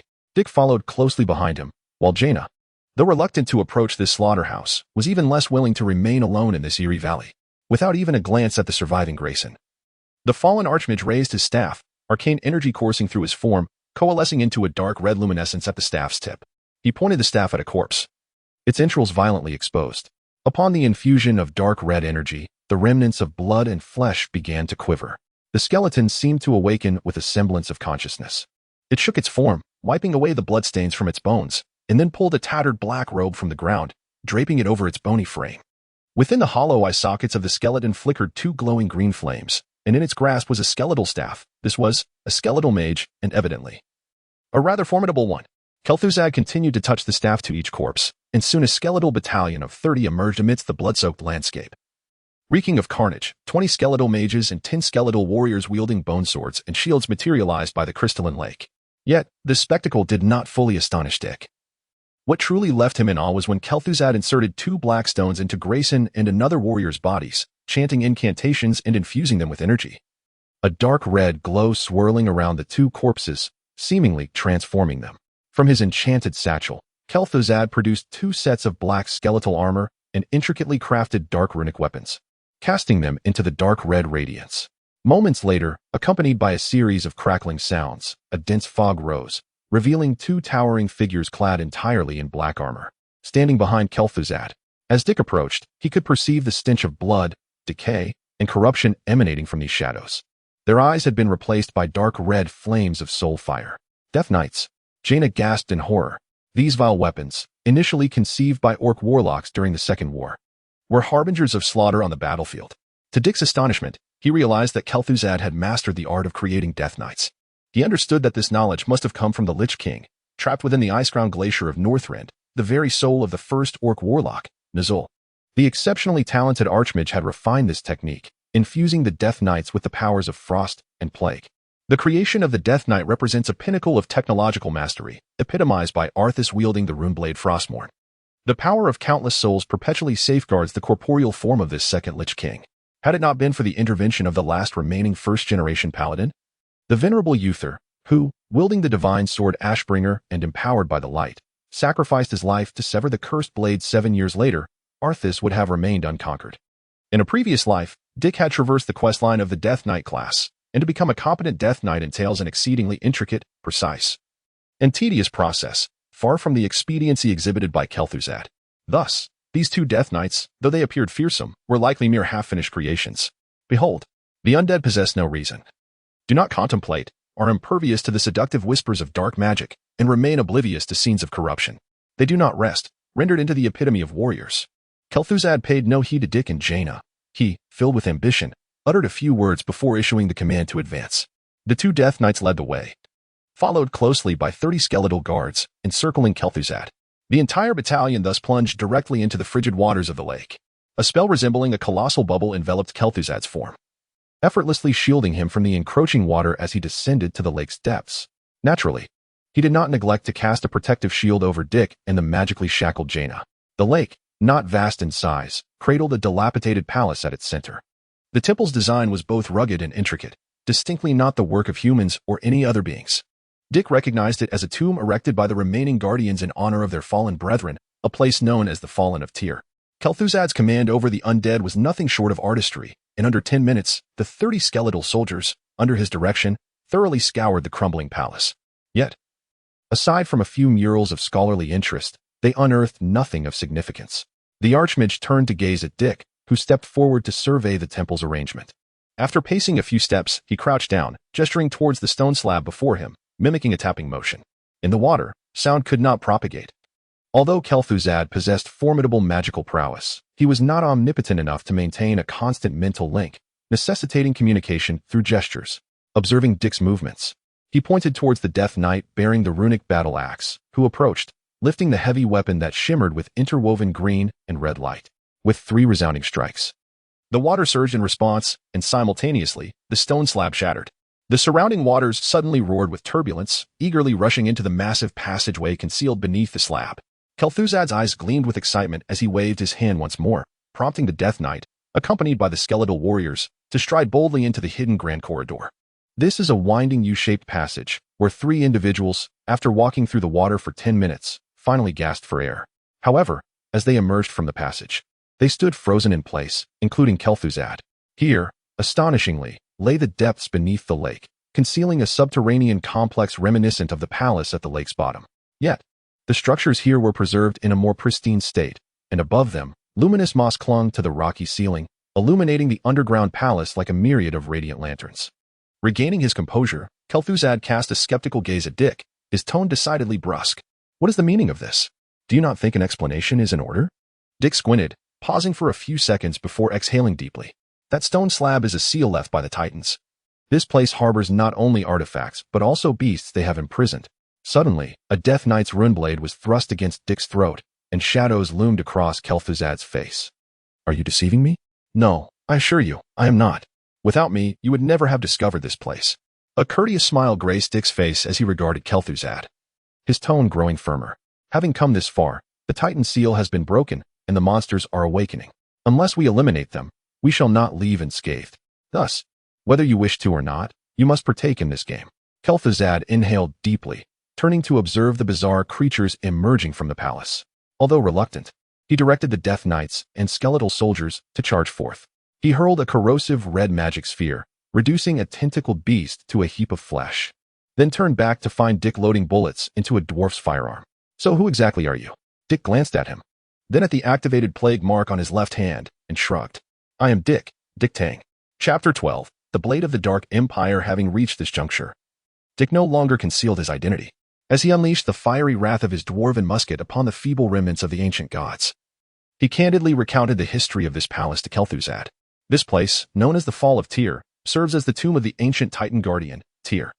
In times of yore, Tyr, disillusioned by internal discord among the guardians, chose to abandon his post. Unfortunately, he fell victim to an onslaught by the ancient gods. Despite his valiant efforts, he was outnumbered, yet in his final moments, he unleashed the Titan power within him, obliterating all the ancient goddess minions on the battlefield. The valley itself was shaped by the cataclysmic explosion that ensued. Though Tyr was shattered to pieces, his brethren erected a monument in his honor. They discovered the grievously wounded ancient god servant, Zakaz, who proved to be a formidable force, one that even the Titans could not fully annihilate. Thus they chose to seal Zakaz instead. 2 decades after the Dark Portal, humanity was just beginning to emerge from the ravages of war. The mages were too preoccupied to delve into ancient histories. Thus, both Jaina and Kel'Thuzad found themselves engrossed in the tale. Kel'Thuzad, destined to become a powerful lich, had crafted skeletal soldiers far superior to the fragile remnants of the past. Skeleton warriors forged ahead, while skeletal mages summoned torrents of ice and shadow. Death Knights served as a mobile force, ready to seal any breaches created by the grotesque remnants of the ancient gods. Despite the overwhelming numbers of their foes, the three conversed leisurely. You speak of artifacts. What precisely do you mean? Kel'Thuzad, even in his blindness, no longer regarded Dick as an ordinary soldier. He held a profound respect for those who wielded arcane knowledge, a common trait among mages. Dick, unreserved, continued, fully aware that a significant confrontation loomed ahead. For the moment, their collaboration was fruitful. Dick turned his gaze to Kel'Thuzad. This artifact is fervently sought after by the Twilight Hammer. Are you familiar with those fanatics? Kel'Thuzad nodded. I have heard whispers. This organization emerged after the Second War against the Orcs, primarily operating in Kalimdor. Are you suggesting a connection between this artifact and them? No. Dick shook his head. I merely assert that the Twilight Hammer will be the third victim of this dark artifact. Do you recall my mention of Zakaz? Do you understand why it took Zakaz 20,000 years to break free from its seal? It is because this dark artifact has been surreptitiously siphoning its power. Only when the dark artifact manifests in the present can Zakaz hope for even the slightest chance. This dark artifact is a remnant of an ancient god, one of the original 5 primordial deities birthed by the world of Azeroth. However, before it could fully mature, it was devoured by the other 4 ancient gods. The Blade of the Dark Empire, known as Saradas, serves as the final testament to the existence of this ancient being named Saradas. It has manifested in the present world 3 times. The first occurrence was 10,000 years ago when the high priest of the Gurubashi Troll Empire acquired it, nearly leading to the annihilation of the Troll Empire that could have contended with the Elven Kingdom. The second appearance was on the eve of the War of the 3 Hammers, when the Lich King's wife, Modgud, came into possession of this artifact, directly precipitating the fracturing of the Dwarven Empire. Dick turned to Kel'Thuzad, his expression twisted in an eerie manner, and his tone grew chilling, reminiscent of a ghost story. The Twilight Hammer had already been drawn to this dark artifact. They would soon come in search of it. Kel'Thuzad, are you prepared to become its third master? The fates of its previous 2 masters ended in utter oblivion, their very souls consumed by this insatiable instrument of magic. Of course, this tone was not deliberate on Dick's part. The mark of the scourge had been activated by Kel'Thuzad, and with each passing moment, his body was transforming into that of an undead creature. He could sense the gradual chill enveloping him, and even his sense of touch had dulled considerably. Faced with Dick's inquiry, Kel'Thuzad remained silent for a few seconds before proudly striding toward the now completely vacated hall. Only such an insatiable artifact is worthy of me. It shall ultimately become my most formidable weapon. Dick shrugged and followed Kel'Thuzad into the hall, but behind his back, he discreetly gestured a sign of caution to Jaina. Though fleeting, her eyes instantly brightened. At that moment, Death Knights and skeletal soldiers were besieging a massive faceless one within the hall. This servant of the ancient gods bore an octopus-like visage, its body adorned with the shells of deep-sea creatures and long, lobster-like antennae. Its arms were 2 colossal pincers, capable of tremendous strength with each opening and closing, its entire form a weapon, and it was well-versed in the dark sorcery of the ancient gods. This was undoubtedly a formidable adversary. It had ensnared all the undead soldiers, shaking the vast hall with each of its attacks. Each time it inflicted a wound, the foul blood that spilled onto the ground would coalesce into a twisted mass of flesh, assaulting the undead. Dick recognized this faceless one as Baldas, a guardian birthed from the blood of the sealed Zakaz. While its power was not particularly overwhelming, in the real world, the challenge levels from the game had been erased. Otherwise, even a random level 100 goblin thief could easily overpower a level 80 archmage like Kel'Thuzad, which was simply implausible. Do not engage it. As long as Zakaz remains alive, this monster's vitality is limitless. Dick observed Kel'Thuzad preparing to strike and hurriedly cautioned him. The cave behind him. There lies the place where Zakaz is sealed, and Salada's is there as well.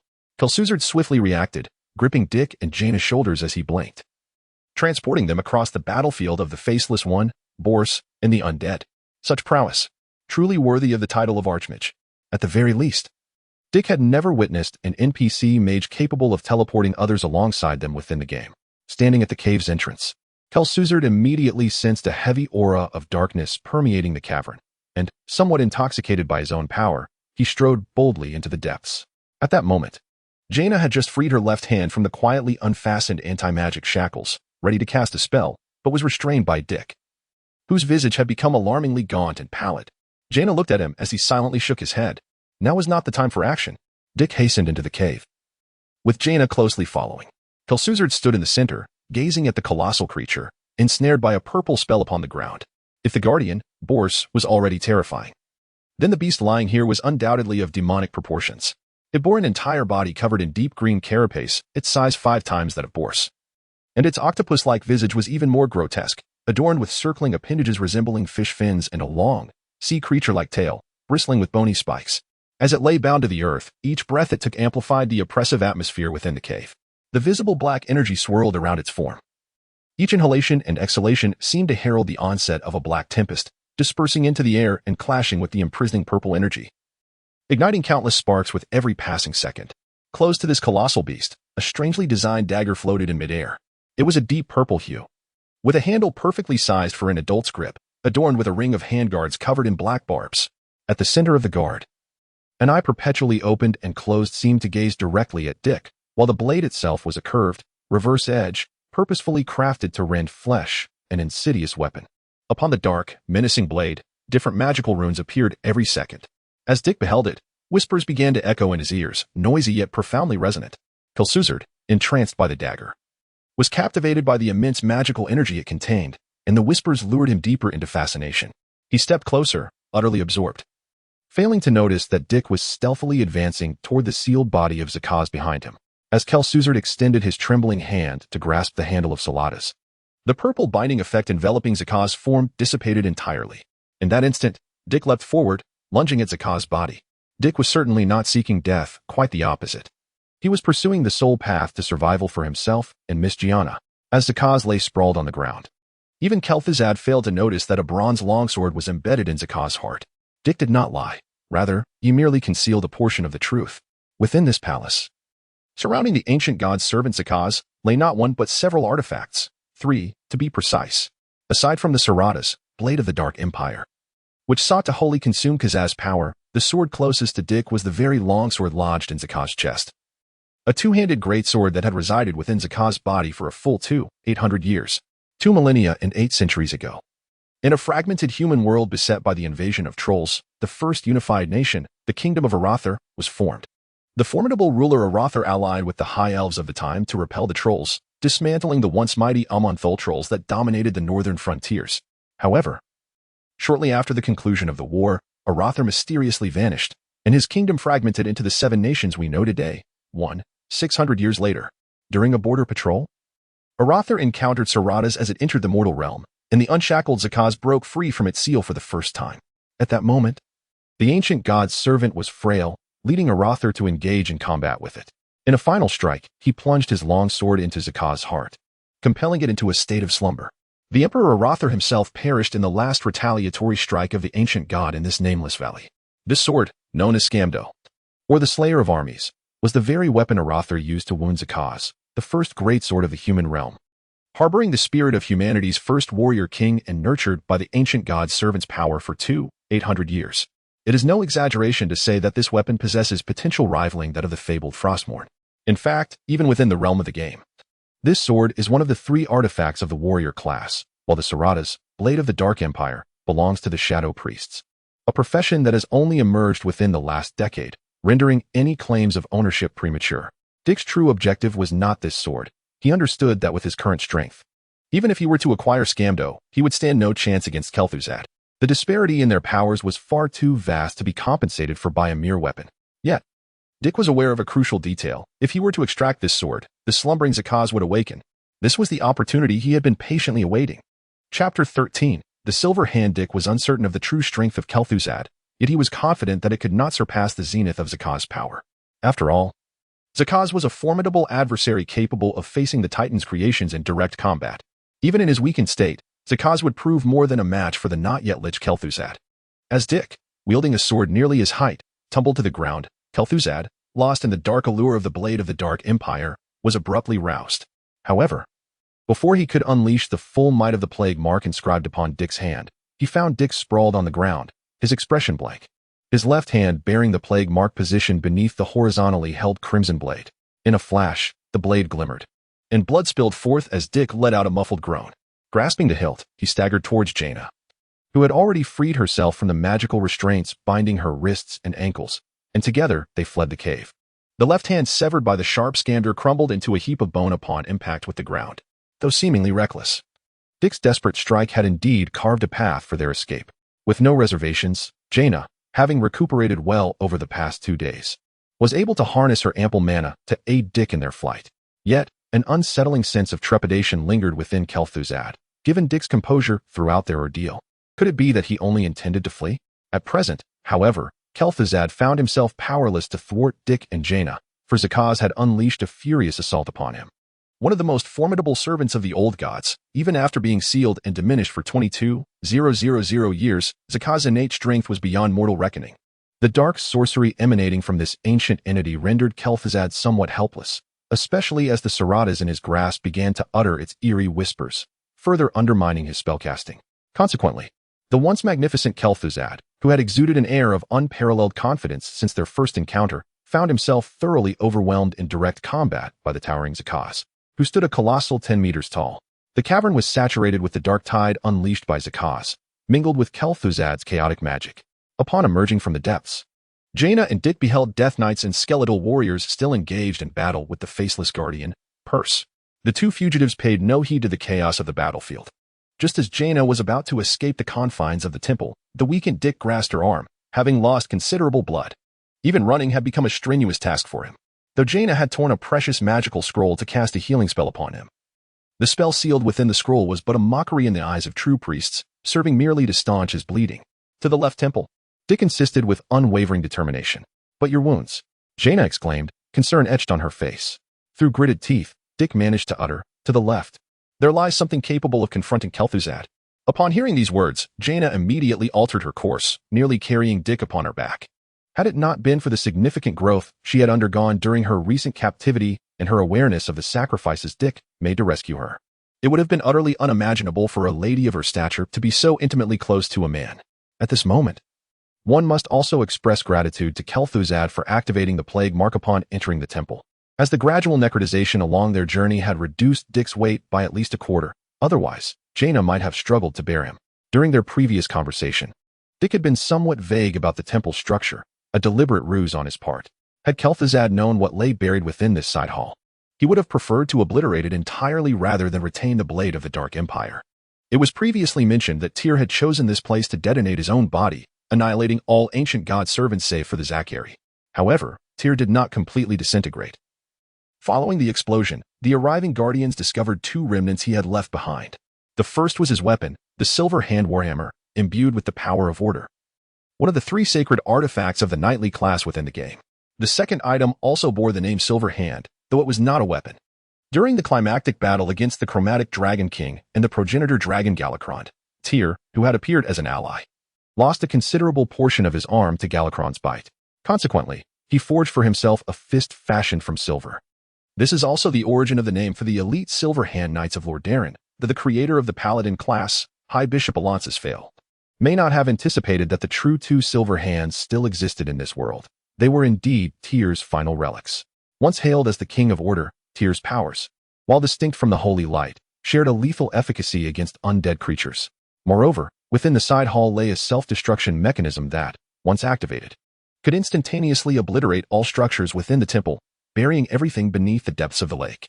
Only Dick and a few guardians, wholly corrupted by the old god Yogg-Saron in the Titan's secret realm of Ulduar, were privy to the secrets of this temple. This was the very reason Dick had chosen to disclose the artifact's location to Kel'Thuzad. He had a 6 out of 10 confidence that he could ensnare Kel'Thuzad here. Although he would reincarnate as a lich a year later, for the time being, Kel'Thuzad would pose no further threat to the lives of Dick and Jaina. Jaina laboriously bore Dick into the main hall of the side chamber, which was not shrouded in darkness. On the contrary, an unappealing chandelier above cast a faint yellow glow. Having lain undisturbed for nearly 10 millennia, everything in this side hall was cloaked in a veil of time. Yet, upon encountering this gentle yellow light, Jaina's previously tumultuous heart unexpectedly found tranquility. Even the gravely injured Dick found solace in the soft yellow glow, the agony of his body momentarily subdued. The power of order. In stark contrast to chaos, this force possessed a greater lethality against the undead, non-orderly beings, compared to the neutral energy of holy light, which could even be wielded by the resolute undead.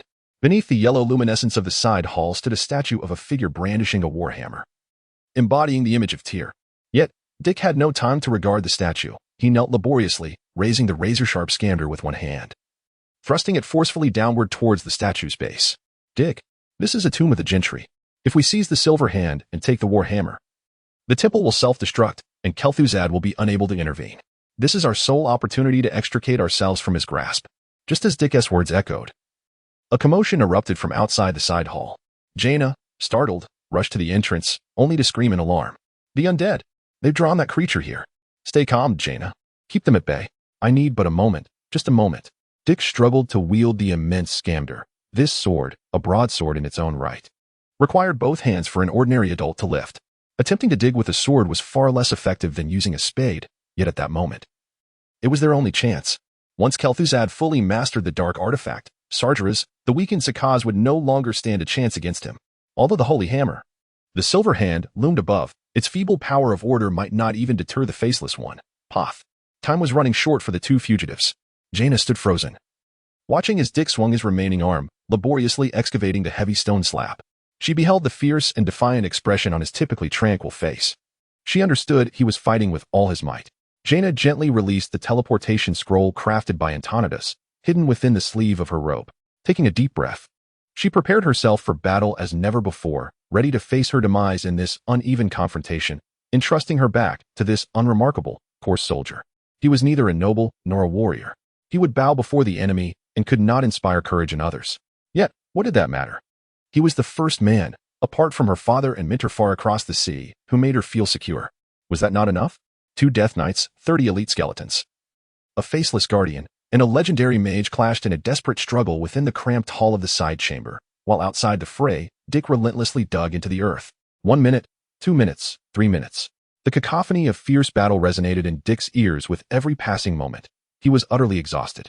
He lacked even the courage to lift Skarmdo, his heart ablaze with the realization that he had been reduced to relying on a woman to fight for his survival. Time and again, he contemplated raising Skarmdo and charging into the fray. Yet he understood that his only course of action, his sole means of aiding Jaina, lay in unearthing the silver hand, capable of triggering the temple's self-destruction mechanism.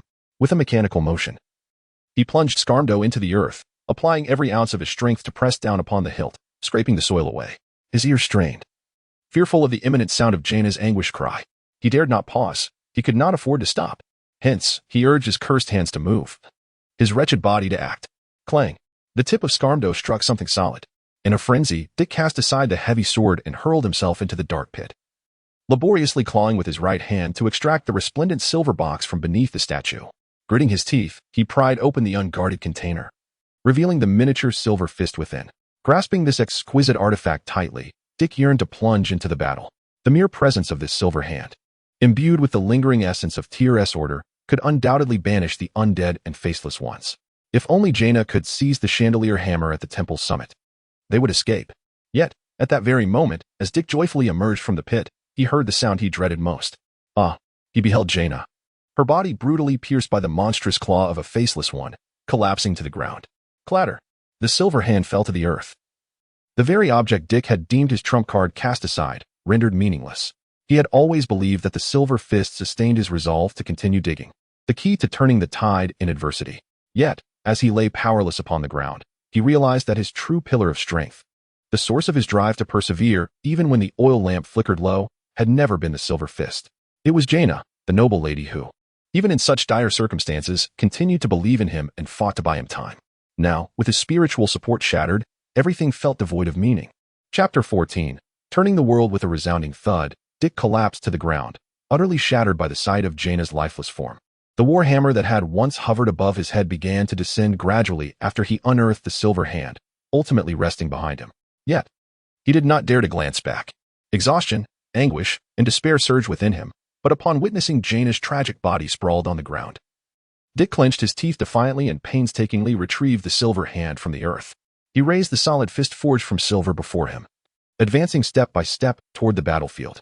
The lingering power of order infused within the fist erupted once more upon contact with the ancient, eldritch essence of the Faceless One. However, after 2 millennia of wear, its utmost potential was merely sufficient to induce a searing heat in the guardian Bourse, compelling the undead to retreat. A faint luminescence shimmered upon the fist, forming a pale yellow halo around Dick, reminiscent of the Statue of Liberty brandishing a torch, whereupon evil receded at his approach. Kneeling beside Jaina's body, Dick dared not examine her wounds, which had nearly torn the noblewoman asunder. Tremors coursed through him as the earth before him began to dampen. It was tears, cascading down his soot-streaked visage, etching 2 stark trails upon his face. He extended his right hand, yearning to lift Jaina's body. But as he lowered the silver hand, the encircling foes surged forward. Reluctantly, he raised the silver hand once more, realizing that in the absence of a worthy wielder, the fist was merely a relic, its true power unleashed only upon contact with beings that revered order. Casting his gaze left and right, he ultimately settled his attention upon his severed left arm. After a moment's hesitation, he tore apart the makeshift bandages, attempting to affix the silver hand to the wound. After several arduous minutes, he secured the silver fist to his left arm, bending down to cradle Jaina's still warm body in his embrace. He glanced at the warhammer suspended in the air, and it seemed he could hear the maniacal laughter of Kel'Thuzad echoing from the depths. The Faceless One Bourse turned abruptly towards the cathedral, while the undead remained stationed not far from Dick. Kel'Thuzad had likely tamed Sarlathus, and Zakaz must have sensed danger, summoning his minions to his aid. Dick observed Bourse's departure with cold indifference, a manic smile slowly unfurling across his face, only to morph into profound sorrow as his gaze fell upon the seemingly slumbering Jaina. "My lady, let us return home," Dick murmured, tightening his grip around the handle of the silver hand warhammer, giving it a gentle tug. Bang! As if a seismic event had struck. The entire palace began to tremble, the ground fissuring as magma, hidden beneath the earth's surface, erupted violently. Most terrifying of all, at the moment when Dick grasped the warhammer and the silver hand, the very walls of the cavern above began to crack ominously. What lay above those walls? An immense lake, weighing countless tons. Surrounding it were encircling peaks. The self-destruction mechanism left by the Titans was erupting from within, and once the magma and lake unleashed their fury, they would be capable of utterly annihilating the entire valley. The collapsing mountains and debris would seal this place forever, and unless the ancient Earth Guardians returned, no one would ever be able to cleanse this site. Even Zakaz, the most formidable servant of the old gods, would meet a dismal end before such a self-destruction device forged by the Titans through the might of nature. Those fortunate enough to survive would face the grim fate of being sealed once more. Only Dick, at the moment he seized the warhammer of the silver hand, along with Jaina in his arms, was transported to the heights beyond the valley in a flash of shattered starlight. He witnessed the mysterious valley's obliteration. Erupting magma burst forth from the depths, creating scalding steam upon contact with the lake's surface, while peaks fell in succession, akin to a deliberately toppled domino effect. Yet this was not the end. Following the magma and mountains was the entire valley's collapse, transforming the area into a gaping black void, akin to a scar upon the earth. The Titans had surely hollowed out beneath that cavern, for when the temple's floor crumbled under the weight of the mountains and lake, everything was forced deeper into the earth's bowels. Gone. Amidst the earth's rumble and the rise of a mushroom cloud, everything vanished. Dick exhaled, his body numbed.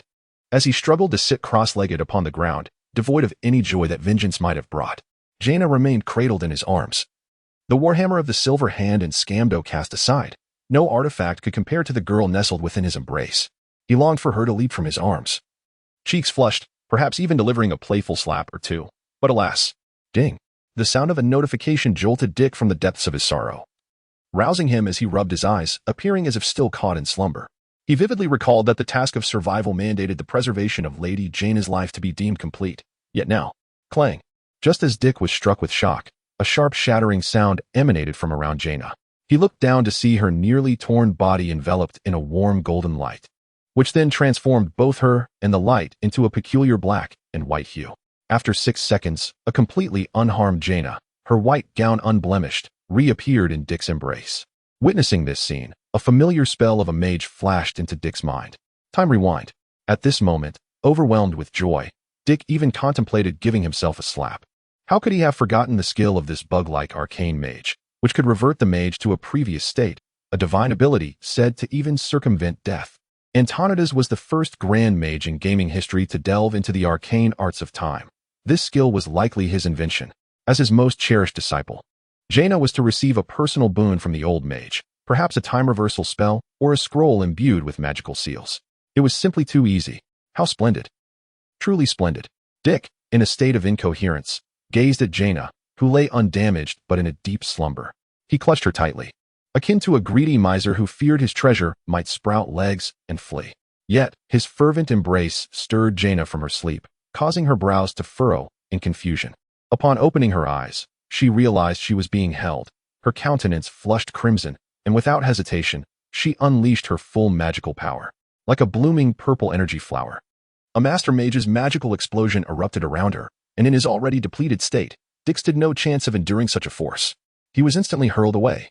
But even in the final moments of unconsciousness, his dirty yet comical visage remained adorned with a smile. You're safe. You've returned. This is wonderful.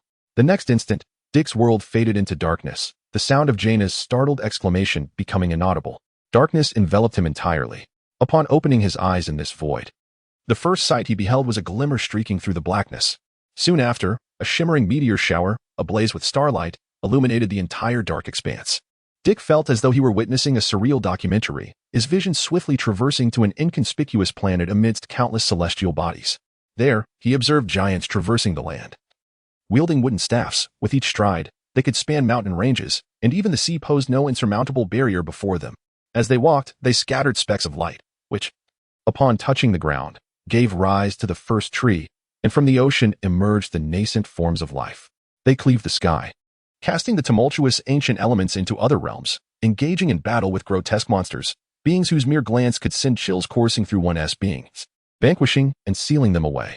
Once a complete and nurturing cradle of life was crafted, these giants turned once more to the starry river, departing from the world they had meticulously transformed. At that moment, the scene froze, and the myriad starlights converged before Dick, forming an indistinct visage, though the transparent structure of a body could be discerned within the luminous specter. As soon as it materialized, a gentle voice echoed in Dick's ears. The world, as viewed by mortals, is singular. However, in truth, as the river of time flows over a celestial body, countless branches of existence are birthed, which we refer to as timelines. Each timeline is distinct, emerging and vanishing with every moment. According to the profound evolution of the timeline theory, I believe that all timelines are merely countless potential futures of a singular world's primary dimension. Order and chaos are eternally at odds. The pantheon of order has faced defeat once, yet we harbor new hope to alter the fate of the ordered realms under its dominion. When sufficient destinies are transformed, the fate of this universe will inevitably be reshaped.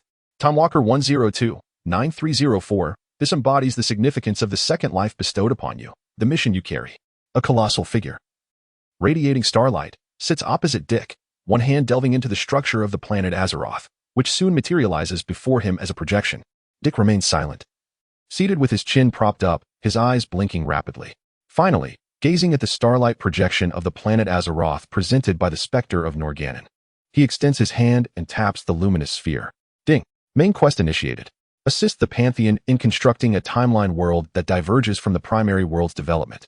Task requirements: achieve a world transformation rate of over 70. Deadline: 100 years.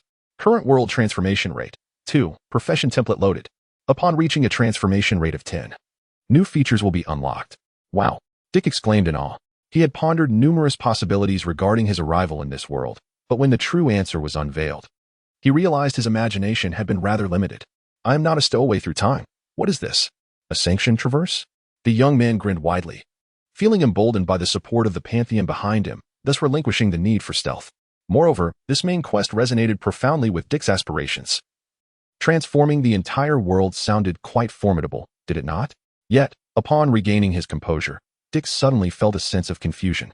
How precisely does one go about transforming an entire world? Volume 2, The Night of Stratholme. Chapter 1, The Young Lady's Paramour in May of the year 20. A profound upheaval struck the recently stabilized kingdom of Lordaeron.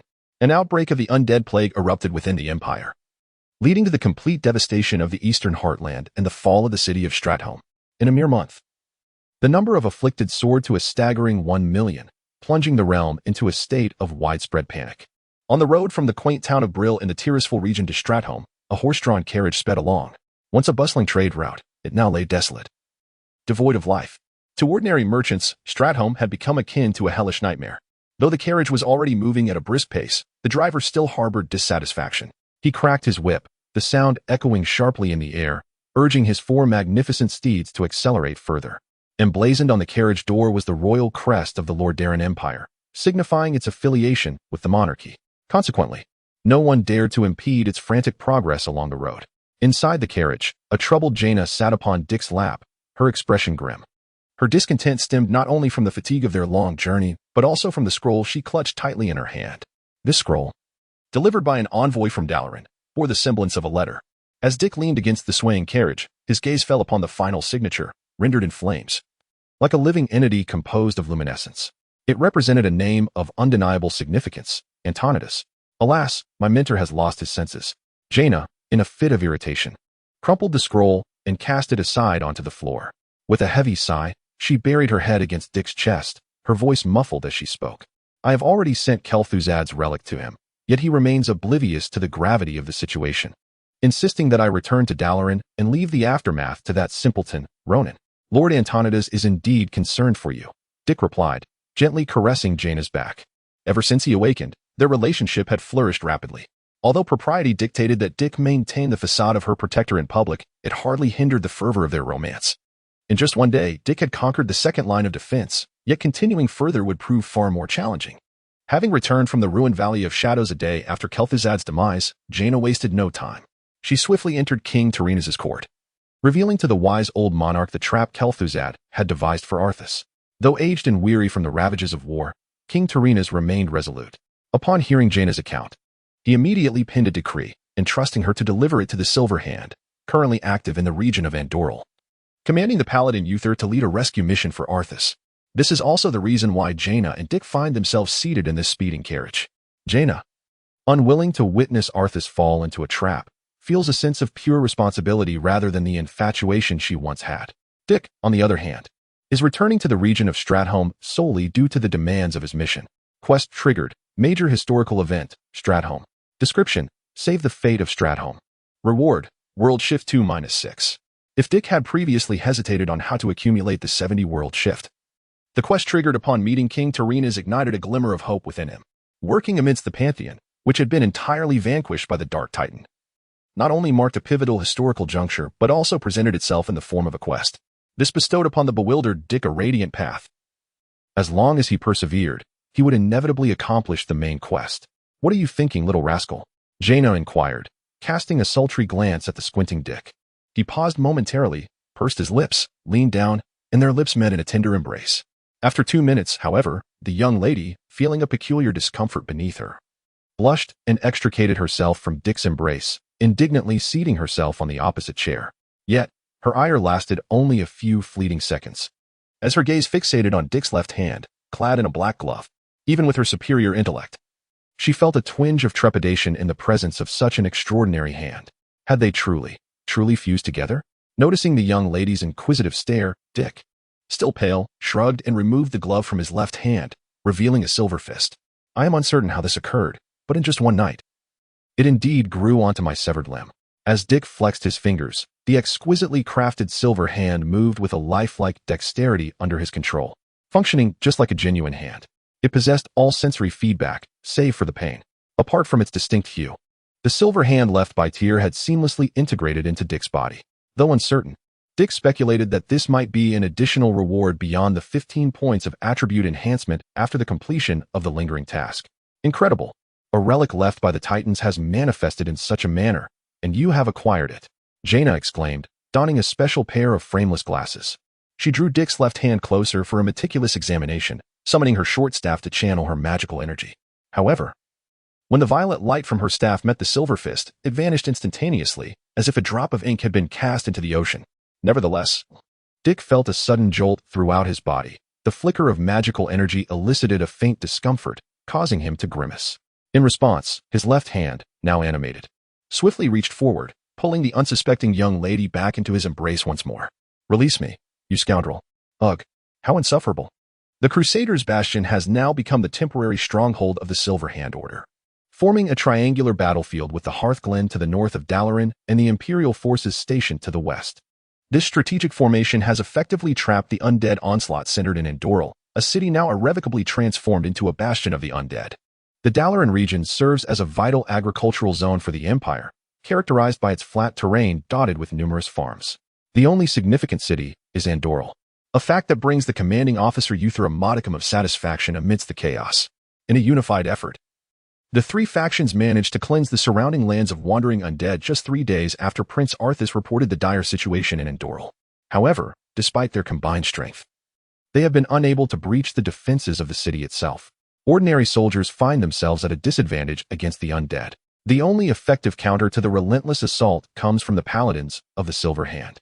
Yet, this noble order, founded by High Priest Alonsis Fail, has only existed for a brief 14 years, resulting in a lamentably small number of paladins within the Empire. After 3 consecutive days of grueling combat, fatigue has begun to take its toll on these holy warriors. Uther, wielding a golden warhammer, stands resolutely at the forefront of the Endoral Bridge, surrounded by a small cadre of paladins. His form radiates with the energy of the light, appearing as a beacon of hope with each strike. He reduces countless undead to ashes, their wails echoing in the air. An invisible golden line seems to stretch before him, a boundary none may cross without his sanction. Yet, even this formidable line is being increasingly pressured by the sheer numbers of the undead, which have swelled to nearly 1 million. This time, the Lich Alakir has also unleashed the abominable war machines known as abominations. These grotesque creatures, composed entirely of fresh flesh, exude a noxious green miasma. Towering at 4 meters and weighing close to a ton, each abomination bears a grotesquely stitched arm and wields blood-stained cleavers and scythes, accompanied by formidable black chains, an embodiment of every nightmare. Possessing immense strength and tireless endurance, they will only cease their assault when consumed by overwhelming holy light. Even when felled, they continue their relentless attack. Over the past 3 days, these monstrosities have claimed the lives of at least 15 paladins. Now, amidst the maniacal laughter of Alakir, 2 abominations approach the walls of Endoral, swinging their axes with devastating force, carving deep gouges into the sturdy fortifications. A horde of ghouls and skeletal soldiers surges forth from the breach. Darcian, seal that gap. We cannot allow those fiends to breach our defenses, Uther exclaims, his eyes narrowing at the unfolding scene. Without hesitation, the burly warrior beside him, armed with a heavy hammer, turns and charges toward the approaching abomination on the left.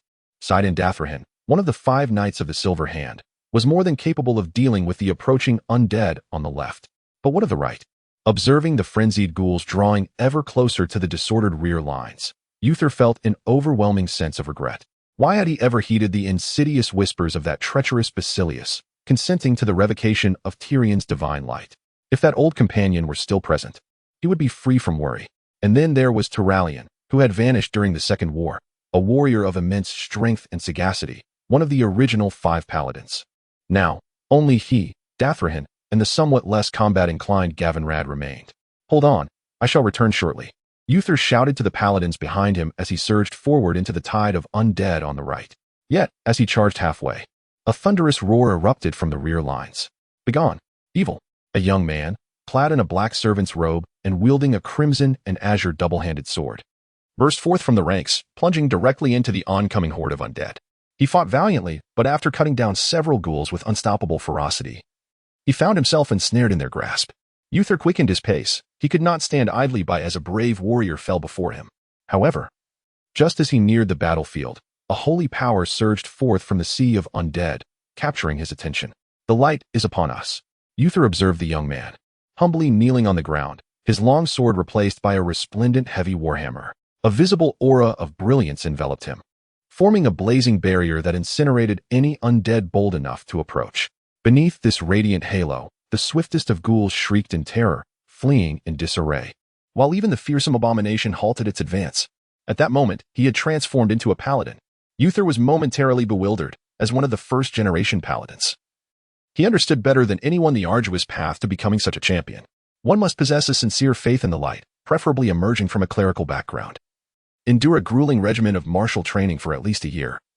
And only after receiving the light seed from the preceding generation of paladins could they undergo the archbishop's baptism to officially become a warrior of the light. Yet this young man had shattered Uther's understanding. He was certain that when the youth entered the battlefield, he bore not even a trace of the light's essence. But in the blink of an eye, divine grace descended upon him, transforming him into a paladin amidst the chaos. How could this be possible? Chapter 2.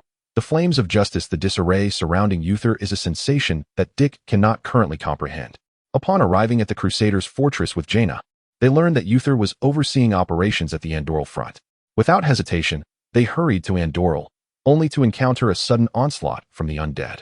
Witnessing the golden-armored paladins retreating in disarray, Dick instinctively drew Scamder from his satchel and charged into the fray against the advancing undead. Empowered by the surging force of order within him, Scamder transformed into a scythe of judgment in Dick's hands. Whether it was the swift ghouls or the formidable skeletal soldiers, none could withstand the lethal strike of his blade. However, just as Dick felled a charging ghoul, an unexpected voice echoed in his mind. Ding! Quest initiated. Uther's predicament. Assist Uther in safely withdrawing the exhausted Silver Hand Paladins to the Crusaders' fortress. Ding! Class template loading complete. Multiple class items detected. Please select your profession. The first task was straightforward, but the second prompt piqued Dick's curiosity, as he wielded Scamder with fervor, repelling the relentless undead assaults. He felt an intense aura of iron will, madness, and brutality emanating from the weapon, beckoning him to respond. A sudden realization struck Dick. He understood the implications of the class template. He knew that embracing Scamder's will would set him upon the path of a warrior. Truth be told, the wildness and grandeur of the warrior's essence appealed to him greatly. After all, is it not said that heaven lies to the left and warriors to the right? Yet, considering his first main quest, it became evident that he would be contending with the undead for at least 3 years. In such a context, the warrior path seemed less than ideal, especially with another class item in his possession. After executing a sweeping strike with Scamder that forced the undead to retreat, Dick swiftly returned Scamder to the satchel handed to him by Jaina and retrieved the paladin artifact known as the Silver Hand Warhammer, which the young lady referred to as a lamppost. This weapon, once wielded by the god of order, Tyr, appeared rather austere, predominantly gray and black in hue. The top of the warhammer was cylindrical, bifurcating into 2 massive hammerheads. Upon closer inspection, one could discern sun-like engravings along the surface, yet in the prevailing darkness, it resembled a black lamppost. Dick knew that this was merely because the artifact had yet to be activated. Indeed, the moment he gripped the hammer's handle, a contrasting essence flowed into him, one that resonated with the call of order. Although Tyr's power of order differed from the holy light, their manifestations bore striking similarities. As he beheld the vengeful specter surging toward him, Dick embraced the serene and warm force that enveloped him. The sanctified power of the paladin coursed through his body from the warhammer, while simultaneously, the silver hand, emanating a gentle warmth from his left hand, infused him with its essence of order. These 2 harmonizing forces reverberated within Dick, intertwining and merging. He knelt partially to the ground, a customary posture taken during a paladin's anointment. A radiant circle of holy order cascaded around him, akin to comforting hands, safeguarding Dick within the ascendant holy flames. The golden fire blazed fiercely around him, transforming the ground beneath into a sanctified realm. The warhammer he held before him shimmered with golden streaks, a manifestation of its activation through the amalgamation of power. Golden light emanated from Dick's grasp, filling the grooves of the warhammer, erasing the blemishes upon its surface. Thus, the engraved sun symbol, once marred, now radiated brilliance akin to a miniature sun as it absorbed the golden energy. The Silver Hand, one of the 3 sacred artifacts of the knightly order, shed the weight of millennia in an instant, re-emerging in a regal form upon the lands of Azeroth. In this moment, all paladins, including Uther, turned their gaze toward Dick. Yet, the transformation was not yet complete. This golden radiance was not merely the holy light, for the power of order intertwined within it began to subtly alter Dick's strength in the warhammer's form. Each of the 33 artifacts across the 11 classes could manifest diverse shapes and wield distinct powers. depending on the will infused by their bearers. Such was the essence of these divine relics. In truth, the silver hand was designed to possess 6 entirely different forms. At this juncture, the primordial weapon was reshaping itself in accordance with Dick's desires. The Warhammer's already broad face expanded further under the influence of power, gradually evolving into a material as hard as crystal. At its core, the hammer's handle morphed into a clenched fist, nearly identical to the silver hand on Dick's left. The junction between the handle and the hammerhead began to fissure, reshape, and solidify amidst the surging holy light, ultimately manifesting a fist poised to shatter all obstacles. In that moment, the Warhammer's golden exterior transitioned to a heavenly azure, while its crystal-like expansive face transformed into a soft golden hue. The circular ornament atop the hammer was polished to an exquisite smoothness, culminating in a sharp point, resembling the tip of a spear, atop this magnificent artifact. Crafted as if from a single block of crystal, Dick opened his eyes, and as he raised his gaze, he beheld the abomination, writhing under the searing touch of holy light, frantically assaulting the luminous barrier around him with its bone cleaver. Meanwhile, the undead accompanying it lay frozen upon the ground. Ensnared by the blizzard conjured by Jaina, Dick slowly stood up, leaning on his war hammer, shouldering the flame of justice. This form of the sacred hammer was as immense as a shield, yet he felt only a faint weight, which was a comfortable sensation for a heavy weapon. Lowly abomination. Undead construct. Strength, 55, agility, 10, stamina, 120, magic, 0 evaluation. A creature composed of 10 corpses, possessing the strength to easily eliminate 100 ordinary individuals. Dick gazed at the frenzied abomination before him, a towering mass of flesh, shrouded in a dark green cloud of plague, constantly dispersed by the holy energy emanating from his own body. Yet the contrast was stark. Nevertheless, Dick felt confident he could vanquish it, not only due to the activation of the Flame of Justice, but also because his newly acquired template bestowed him with ample assurance. Dick Tang. Elite. Human template. Strength, 35. Agility, 33. Stamina, 40. Holy power, 15. Career template. Paladin. Damage increased by 100 against chaotic beings. Evaluation, a low-tier, monkey version of a Grand Lord. With a 200 damage output, complemented by a trio of divine artifacts, if Dick could not defeat this lowly abomination, he would consider returning to Dalaran to sell sweet potatoes instead. Holy light. This evil is worthy of battle. Dick tightened his grip on the hammer's handle, letting out a primal battle cry as he spun around, aiming for the abomination's arm, and struck with all his might. Bang! The 4-meter-tall abomination staggered back several steps from the impact of this seemingly insignificant figure. Its arm, struck with tremendous force, was sent flying off the battlefield. The 100 damage bonus against undead creatures manifested its overwhelming power at that moment, while the searing agony of the holy light incited the abomination's ferocity. It roared, extending its grotesque hand behind it, launching a black flying axe towards Dick. In a swift motion, Dick deflected the axe with his left hand. Immediately after, the cumbersome abomination was battered like a sandbag as Dick unleashed a relentless barrage, the blue flame of justice growing ever more radiant. The holy power continuously accumulated upon him, each strike adding 3 points. After Dick roared and smashed the abomination's head into pulp, his strength peaked at an impressive 47 points. With the augmentation of holy power, Dick charged into the ranks of undead frozen in place by Jaina's spells. Ghouls, skeletons, and common undead alike fell before his might, especially when he poured all 15 points of his holy energy into the flame of justice. The blue hammer transformed into a golden meteor, which he brought down with ferocity upon the ground.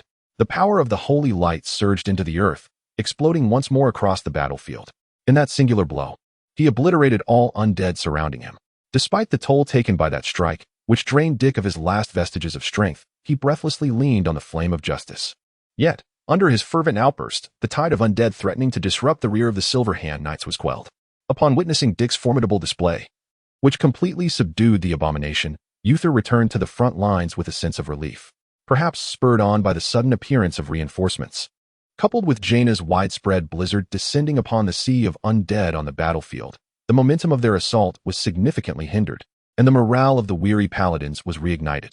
When the silent and valiant Darkon dispatched the undead on the left flank and rejoined the fray, the Lich Alaric, who was overseeing the siege of Andoril, recognized that this meticulously orchestrated ambush had faltered.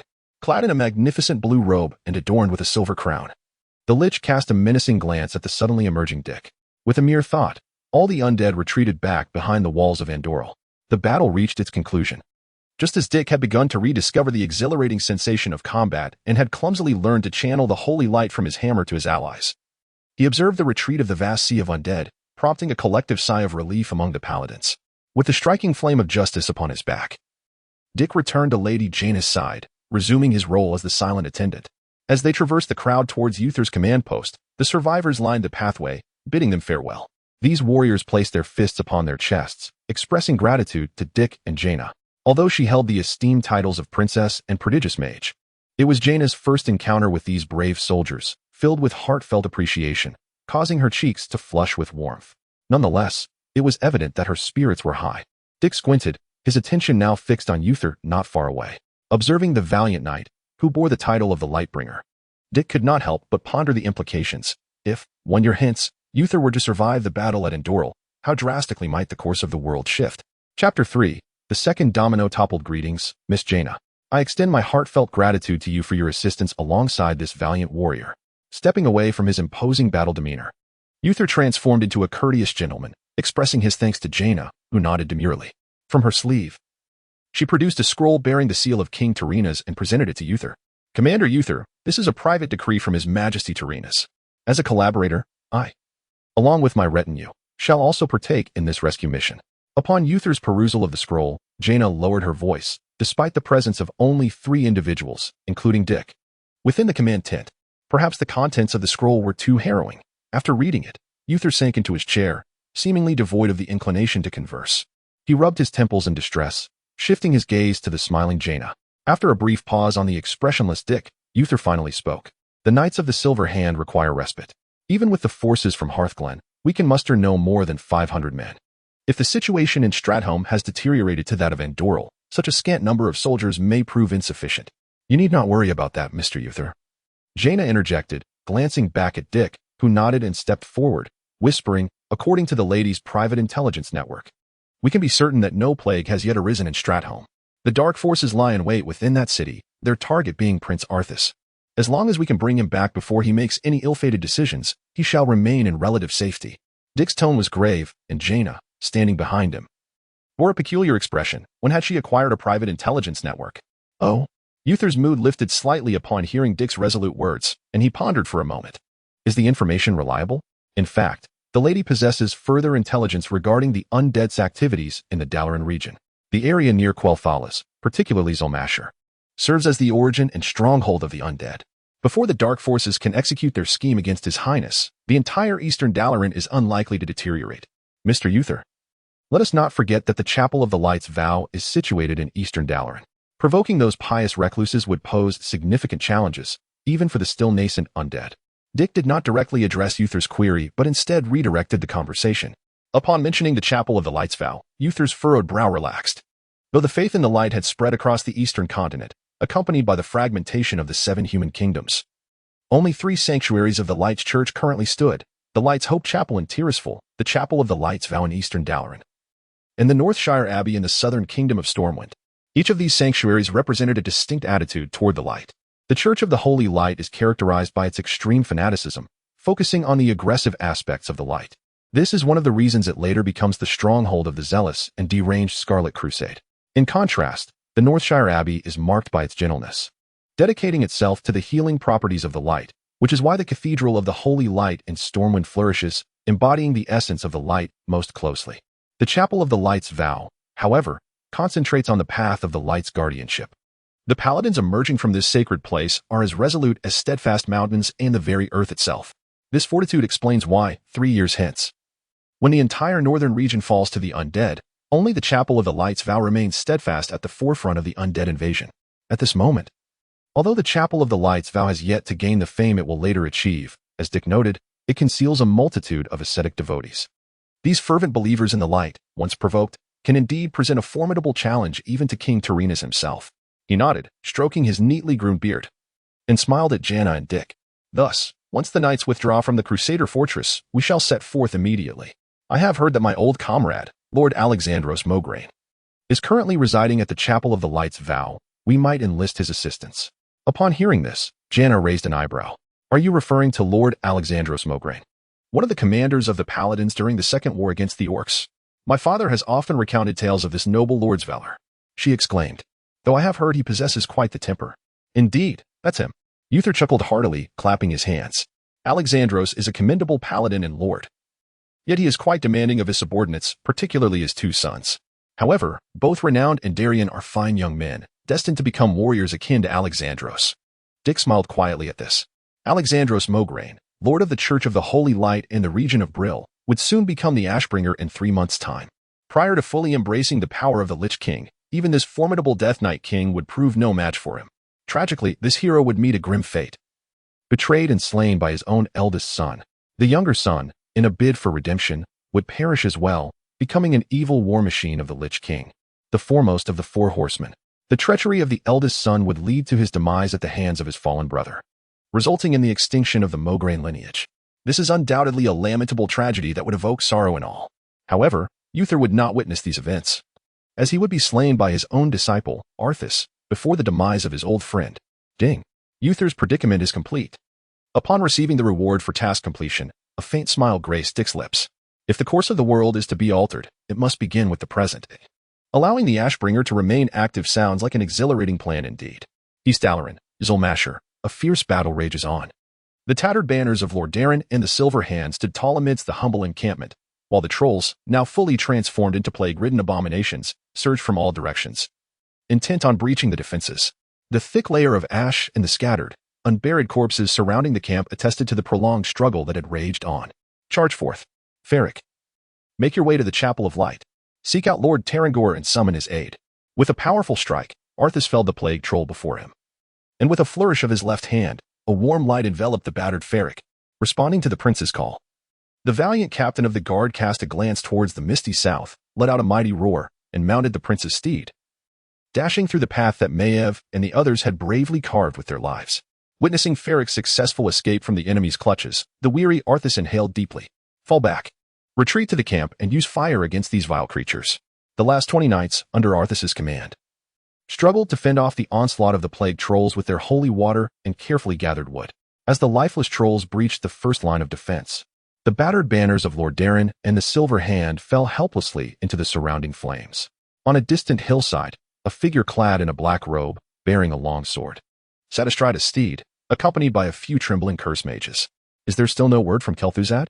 The black-robed knight inquired, glancing at the curse mages, who shook their heads in response. A scornful snort escaped the knight's lips. That fool. Is the summoning circle for Manaroth prepared? My lord, replied the aged curse mage. The circle has long been ready, but without the presence of Lord Kel'Thuzad, our success is uncertain. The previous 2 attempts ended in failure. Just as the elder mage attempted to defend himself, a flash of steel illuminated the air as his head fell from his shoulders, his lifeless body collapsing to the ground. The metallic scent of blood sent chills through the remaining curse mages, who instinctively recoiled as the black-robed knight wiped his sword clean with indifference. I care not for your methods. Manaroth must be summoned here before nightfall. The great master's plans have already been delayed for 3 full days, due to your incompetence. I have been forced to keep Arthas trapped here for 3 days, but my patience, as well as the master's, has run thin. Do not dare tell me that you are incapable without Kel'Thuzad. The black-robed knight sheathed his sword, instinctively rubbing the Lord's seal on his finger. The plague grain has already spread within Stratholme. In 4 hours, the pestilence will erupt. Should Manaroth not arrive by then, you shall face the master's wrath alone. Prepare yourselves. You have but 4 hours remaining. The knight cast one last glance at Arthas, steadfastly holding the line, as a sinister smile unfurled beneath his neatly groomed mustache. Come forth, my dear prince, for I have orchestrated a grand feast in your honor at Stratholme, celebrating your arrival among us. Meanwhile, the valiant Ferric, having breached the enemy lines, disregarded his grievous wounds and fervently lashed his whip. The steed, known as Invincible, was the prince's favored mount, exuding an air of regal pride akin to that of a king among horses. Yet now, Invincible seemed to sense his master's peril. Its speed was akin to a black lightning bolt slicing through the verdant fog. Ferric could not quell his anxiety, although the prince appeared capable of continuing the fight. Only he, the prince's closest confidant, and the steadfast Maven understood that the prince had exhausted his strength under the dual burdens of calamity and the betrayal of Baron Rivendare of Stratholme. 3 days prior, en route to Stratholme, they were besieged by plague trolls that erupted from Zulmasher, trapping the company within the mountainous terrain. These plague trolls, maddened, obstructed their escape, and the fierce battle had raged from the outset until now. Of the original 300, scarcely over 20 remained. Reinforcements. They must find reinforcements. Ferric once more lashed the whip upon Invincible, but in that moment, the noble steed, having fought valiantly alongside the prince for 3 arduous days, finally succumbed after galloping through the miasma of Zulmasher for nearly half an hour, depleting its last vestiges of strength. With a heart-wrenching cry, Invincible's anguished whinny pierced the air, and Ferric instinctively sensed the gravity of the situation. Yet before he could react, the world spun around him, and he was violently thrown aside. The black stallion struggled helplessly upon the ground, and Ferric, propping himself with his sword, laboriously made his way to Invincible's side. He beheld the tears in the horse's eyes, its twisted hooves, and the gory wounds that marred its body, despite having sent countless souls to their demise. In this moment, Ferric found himself kneeling beside the great head of Invincible. "You two are worried for the prince, are you not?" Ferric's voice trembled as he painstakingly retrieved a dagger from his breast. "Fear not. I shall find reinforcements. I shall save his highness." With a feeble effort, Invincible raised its head, its tongue brushing against Ferric's soiled face. The veteran soldier clutched the weakening body of the steed, and with a sudden, fierce stroke of his left hand, Invincible's head fell lifelessly to the ground. The beautiful blue eyes of the horse glimmered with tears of anguish. Yet life had irrevocably fled from those eyes. "Ah!" Ferric howled in rage, pounding his fist into the earth. He rose, casting one last glance at the fallen steed. And with his sword as a crutch, he discerned the direction and limped into the green mists, the path leading to the Chapel of Hope. For Ferric, this too was a pathway toward hope. Chapter 4. Rescue. It has been a day since Dick last passed through Dalaran County, where he took the opportunity to visit young Pamela and Captain Redpath. In the wake of Andorral's fall, a palpable tension enveloped Dalaran County. Yet, the sentiment of attachment to one's homeland remains profoundly resonant in this world. Captain Redpath was engaged in training the militia, preparing for any potential disturbances. Dick advised him that upon detecting any hostile intent from the undead, he should promptly lead the villagers to either the Chapel of the Hand of Tyr or the Chapel of the Light's Vow, to which Redpath readily acquiesced. As for Davy, the young lad had already departed for the military camp at the Hand of Tyr to undergo paladin training. If all goes according to plan, by this time next year, he shall emerge as a valiant paladin of the Silver Hand. Currently, Dick sat astride his horse, ostensibly serving as Jaina's protector, lingering beside the carriage she occupied, idly toying with a silver shield emblazoned with the symbol of a clenched fist. This emblem represents the Order of the Silver Hand, signifying Dick's induction into the knighthood, a reward bestowed upon him by Uther himself, following the resolution of Uther's predicament. Although he must still undergo intricate rituals and rigorous training to truly ascend as a high-ranking knight, Uther has evidently acknowledged Dick's prowess and qualifications, particularly in light of his singular defense against a squad of undead in Andorral. In truth, Uther remained unaware that Dick's ferocity manifests solely when confronting chaotic entities. In terms of raw combat ability, he might struggle against even a low-ranking knight. To harness the power of the Chapel of the Light's Vow, Uther brought with him only 100 knights capable of battle. One must not underestimate this number, since the emergence of paladins. A painstaking 14 years of cultivation has yielded no more than 3,000 knights across the 6 allied nations, with the Silver Hand numbering merely 1,500. Faced with the prospect of millions, perhaps even tens of millions, of undead rising from the entirety of the Quel'Thala's empire in the Dalaran region after a year, such a meager force would find it arduous merely to hold the line. This stark reality underscored the ultimate downfall of the Silver Hand. The first generation of paladins, led by Uther, placed undue emphasis on quality at the expense of quantity. Even if all 1,500 were as legendary as Tyrion Fordring, what choices remain against such an overwhelming tide of the undead, other than death in battle? This is not a game. One cannot simply rely on health and mana bars to fight indefinitely. No matter how resilient a warrior, the specter of exhaustion looms large. However, Dick, mindful of the weight of these considerations, refrained from broaching such matters with Uther. Instead, he silently trailed alongside Jaina's carriage, occasionally exchanging playful glances with the young lady who would lift the curtain. As noon approached, the iconic spire of the Chapel of Light came into view, captivating all who beheld it. After being inducted as a paladin, Dick felt the myriad energy surrounding him, each attribute swirling in the air, even from nearly a kilometer away. The essence of the holy light became palpable, thickening the atmosphere. The sacred energy within Dick, gradually recovering, surged forth with renewed vigor at that moment. The justice hammer strapped to his back seemed to awaken, eagerly absorbing the holy light's power, akin to a greedy child. Dick could even sense the jubilant echoes of the artifact resonating within him. Dick narrowed his eyes, realizing why the Chapel of Light had endured for several years amidst the scourge of the undead. With such a concentration of holy light, it was likely that only the Lich King himself could approach unscathed. Behold, the Chapel of Light, a sanctuary of the holy light. An elderly knight remarked upon noticing Dick's astonished expression. Most paladins emerge from this place. Frankly, I have never witnessed such divine favor upon an individual. Mr. Dick, you may very well be a natural-born paladin. Dick felt a flush of modesty at this compliment. He turned to the knight, who, despite his years, bore an air of vitality and offered a friendly thump to his chest, a gesture of respect among orcs, and one that also signified goodwill among warriors in human lands. I am Aragorn, a high paladin. I thank you and Lady Jaina for saving us, the old knight continued, his voice rich with camaraderie as he guided his steed. You don't appear to be from these parts. Actually, I hail from the kingdom of Stormwind, Dick replied. Upon hearing this name, a jolt of recognition surged within him. Aragorn was a renowned warrior, celebrated after Uther, and had been bestowed with the title of the Dawn's Messenger. During the years when Tyrion had not returned, Aragorn was among the leaders of the Silver Hand, guiding them through tumultuous times. Observing the knight's curiosity, Dick endeavored to recall his memories from before his journey. 16 years ago, my parents brought me, then 5 years old, alongside Lord Lothar and Prince Varian, to Lordaeron. I grew up here, ultimately becoming a soldier of the Kingdom of Lordaeron. After retiring, I served as a sheriff in Dalaran for 3 years and later met Lady Jaina, becoming her aide. Thus, one could say Lordaeron is my homeland. I too am a child of Stormwind, born on a small farm in the Westfall. Yet, as fate would have it, here I am, wandering Dalaran, battling the wicked undead. It has been over a decade since I last returned home. In this foreign land, Aragorn was delighted to encounter a fellow countryman, and his demeanor softened further. Their conversation flowed effortlessly as they entered the Chapel of Light, which resembled a quaint village. Before parting ways, Aragorn kindly promised to teach Dick some foundational paladin combat techniques during his free moments. This unexpected windfall brought little joy to Dick, for he soon noticed a somewhat familiar figure stumbling towards him from the roadside beyond the town. Exhausted, the traveler fell to the ground after only a few steps. Dick hastily dismounted and rushed over to assist the weary wanderer. Upon recognizing his face, Dick's expression dramatically shifted.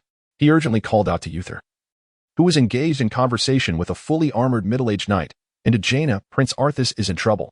Hurry, awaken him. His resounding voice immediately captured everyone's attention. Even the utterly fatigued Varian, who could not help but grasp Dick's hand tightly. Though he was unable to utter a word, it mattered not, for Dick had already conveyed the message he wished to share. 15 minutes later, Uther and Alexandros, accompanied by 600 fully armed paladins and attendants, surged forth from the Chapel of the Light, led by the barely recovered Varian, racing towards Zulmasher. Meanwhile, deep within the old district of Stratholme, a purple rift in space slowly yawned open, small bolts of lightning dancing across its surface, juxtaposed against the inky void within, evoking an instinctive dread that compelled onlookers to step back. Before this rift stood a human nobleman in his 30s, toying with the lordly seal upon his finger. Clad in an opulent black robe, his golden hair signified a noble lineage. His exquisitely chiseled face bore a blank expression, yet upon closer inspection, one could discern a flicker of excitement and distortion gleaming in the depths of his eyes. This was Baron Rivendare, the de facto ruler of the eastern Daromir region, a clandestine supporter of Kel'Thuzad's cult of the damned, and the Lich King's inaugural disciple on the eastern continent. As such, he had been granted powers beyond mortal comprehension by the Lich King through the agency of Kel'Thuzad. Suddenly, a fearsome claw, adorned with purple jewels and radiating a sanguine glow, pierced through the rift, followed by another, as if mimicking the tearing motions of a mere mortal. With a forceful tug, the rift, which would instill terror in any mortal, was violently rent apart. Chaotic energy surged throughout the chamber, leading to the immediate demise of several exhausted curse mages who had been conducting the summoning ritual. Rivendare, however, merely raised his left hand before him in a defensive gesture. A barrier of green and black energy materialized in front of him, effortlessly absorbing the tumultuous energy. The Baron squinted, scrutinizing the entity that had manifested before him. Standing at 4 meters tall, it boasted a pair of purple-black bat-like wings and twisted demonic horns atop its head. Its visage and countenance bore a striking resemblance to the demons of myth and legend, complemented by hoofed feet. Clad in resplendent armor of blue and purple hues, the flowing energy it exuded resonated with the sensations from their previous mental exchange. Indeed, it appeared that this enigmatic Lord Mal'Ganis was undoubtedly the very demon before him. You are Rivendare? Upon the emergence of the fearsome demon, it immediately diminished in size and settled comfortably into a chair within the room. With slender, blood-red claws reminiscent of a ghoulish hand, it pointed towards Ravenhold. Despite the demon's generally menacing expression, Ravenhold discerned a note of mockery within it. Yet, he felt no anger. He was a man who revered power, and this demon evidently possessed the potential to bestow upon him greater strength. Thus, honoring it was hardly objectionable. Indeed, Lord Mal'Ganis, I am Ravenhold, a faithful servant of the Lich King. Oh, I am aware of you. That imbecile Kel'Thuzad met an untimely demise. How unfortunate, Mal'Ganis exclaimed, spreading his claws in a gesture of lament. You have taken up his duties quite commendably, albeit a tad belatedly. But that is of little concern. And what of our young prince? I hear you confined him for a full 3 days. Such audacity. I hope you do not find yourself regretting his future significance. Ha ha ha. Ravenhold refrained from responding to this inquiry. Instead, he awaited the cessation of Mal'Ganis's raucous laughter before calmly posing his question. So, Lord Mal'Ganis, all preparations have been finalized. When shall we execute the commands of our great master? Suddenly, Ravenhold's body collided with the wall behind him as if struck by a mountain. Yet he did not fall. The now restored Mal'Ganis seized Ravenhold by the nose with his claw, drawing him closer to his grotesque visage. That is your master. Remember, little insect, in your eyes, Nazul may appear formidable, yet before my allegiance to true power, he is but a pitiful prisoner. Hence, you need not instruct me on how to act. Do you comprehend? The Terror Lord struck Ravenhold's face with his other claw, leaving several deep gashes etched into his skin. Despite this, Ravenhold neither struggled nor retaliated. Instead, he posed a respectful yet arduous question. Then, what shall we do next, Lord Mal'Ganis? Ah, an intriguing little insect. I appreciate your humility. Go forth and fulfill Nazul's commands. The young prince shall be entrusted to me. Ha ha ha. Chapter 5. Dark Induction Warriors of the Holy Light. Purify this fallen land. Alessandro Mograine, mounted upon a formidable, armored steed, wielded a longsword pulsating with the essence of holy light. As he charged forth, the plague troll that stood in his path was mercilessly hurled aside, and before it even touched the ground, Mograine's left hand swung. A searing beam of holy light descended upon the wretched creature. It howled in agony, disintegrating into ash that scattered upon the earth. The knights surged forward. Despite the fact that all the trolls in the Zulmasha region had been transformed into plague trolls, their mindless state rendered them incapable of mounting any resistance against the collective charge of hundreds of paladins, not even stirring a drop of water in their wake. Dick led a small squad deep into Zulmasher, dismounting their steeds, for the terrain of the blighted trolls offered no space for cavalry. Fortunately, most of the plague trolls had ventured out to impede the paladins, allowing Dick, accompanied by Aragorn, Dalian, and several other knights, to stride boldly through the area. Encountering no insurmountable foes. Look over there. Dick pointed towards the distant plague cauldrons, addressing Aragorn. Those are the vile instruments through which the cursed cultists manufacture pestilence. They vaporize the plague, enveloping this land in a miasma of disease. We must destroy them. Leave it to us. Aragorn, accompanied by several paladins, made his way towards the cauldrons. Sensing the impending assault of the paladins, all the cursed sorcerers had already retreated, thus ensuring Aragorn's safety. Dick, however, did not follow. Instead, he led the remaining knights further into the heart of Zulmasher. Their orders were to utterly dismantle this dark stronghold, and Dick was resolved to do just that. Yet, before proceeding, he needed to procure the most valuable item from this wretched place. Dalian, take 3 knights to the left while I venture to the right. Remember, even uninfected. The blighted trolls are a race devoted to darkness, so show no mercy. Gather all items imbued with dark magic and deliver them to Grand Knight Uther for handling. Dick instructed Dalian, who followed closely behind him. At merely 19 years of age, Dalian, under Mogaine's rigorous tutelage, appeared courteous and precise in his actions, exuding an air of youthful vigor. However, he retained a degree of naivety, resembling a shy boy. Especially after hearing tales of Dick single-handedly vanquishing a squad of undead and a grotesque creature, he trailed Dick with the reverence of an idolater. This was not to suggest that Dalian was inexperienced. In truth, Dick had underestimated the overwhelming prowess attributed to his professional archetype. His achievements were indeed illustrious, rivaling those of the esteemed Grand Knight Sidon Dathrahan. But who was Dathrahan? He was none other than the first-generation paladin, the second-in-command of the Silver Hand Order. In truth, most paladins struggle greatly when confronted by a single abomination, and it was not yet the era when paladins truly shone in their glory. Thus, Dick's achievements were certainly worthy of Dalaran's admiration. Even his stern father openly praised Dick as a true warrior.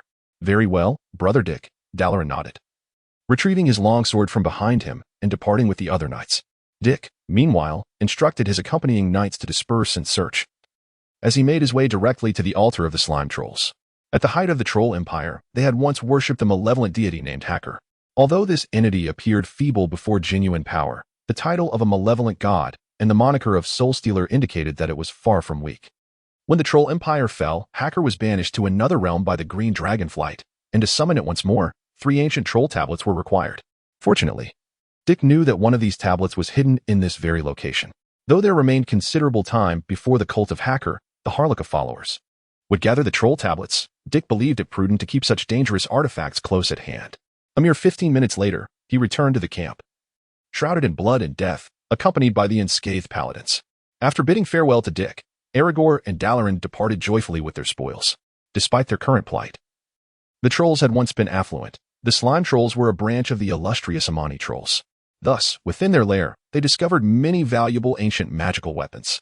Dick, however, deemed these trinkets unworthy, as he possessed the Flame of Justice and the artifact known as Scamdo the Annihilator, and chose to distribute the weapons among the knights instead.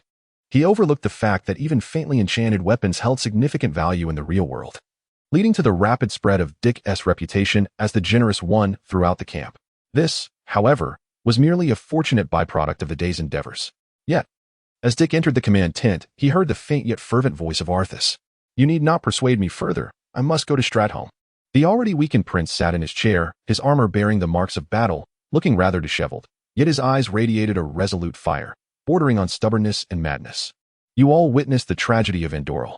At that time, I was powerless, but now I shall go to Stratholme, to drive out the evil before it descends upon my people." Uther and Alexandros, the true stalwarts, sat in silence, while the younger Jaina appeared significantly more incensed. She stood, oblivious to Dick's entrance, and shouted at Arthas, "But that does not mean you must pay the price with your own life. Listen to me, Arthas. The malevolent forces within Stratholme have ensnared you in a trap, exploiting your sense of justice and compassion. You must not venture into Stratholme. But what of my people?" Arthas's tone grew fierce, his unwavering gaze fixed upon Jaina like a furious lion.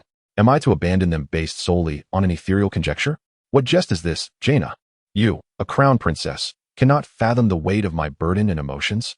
If Kul Tiras were faced with such calamity, what would you do? Flee or endure?" Jaina momentarily found herself at a loss for words, poised to counter his argument when she felt a firm grip on her left hand. She turned to see Dick, who shook his head and took a few steps away. Drawing a deep breath, Dick addressed the agitated Arthas. "Your Highness, please calm yourself. The situation in Stratholme is not as dire as you imagine. Although Baron Rivendare has betrayed us, he lacks the military might to seize the entirety of Stratholme. We can dispatch the Paladins of the Light's Hope Chapel to perform a grand purification ritual and cleanse the city. Uther, the Paladins can achieve this, can they not?" Dick turned to Uther, who immediately grasped his intent and nodded in affirmation. "Indeed, Arthas. The Paladins can erect a barrier of light within 2 days, purging all evil from the city. Therefore, you need not worry or remain so obstinate. As the Crown Prince, your well-being is of utmost importance." According to the events of the past, the plague had already begun to spread throughout Stratholme.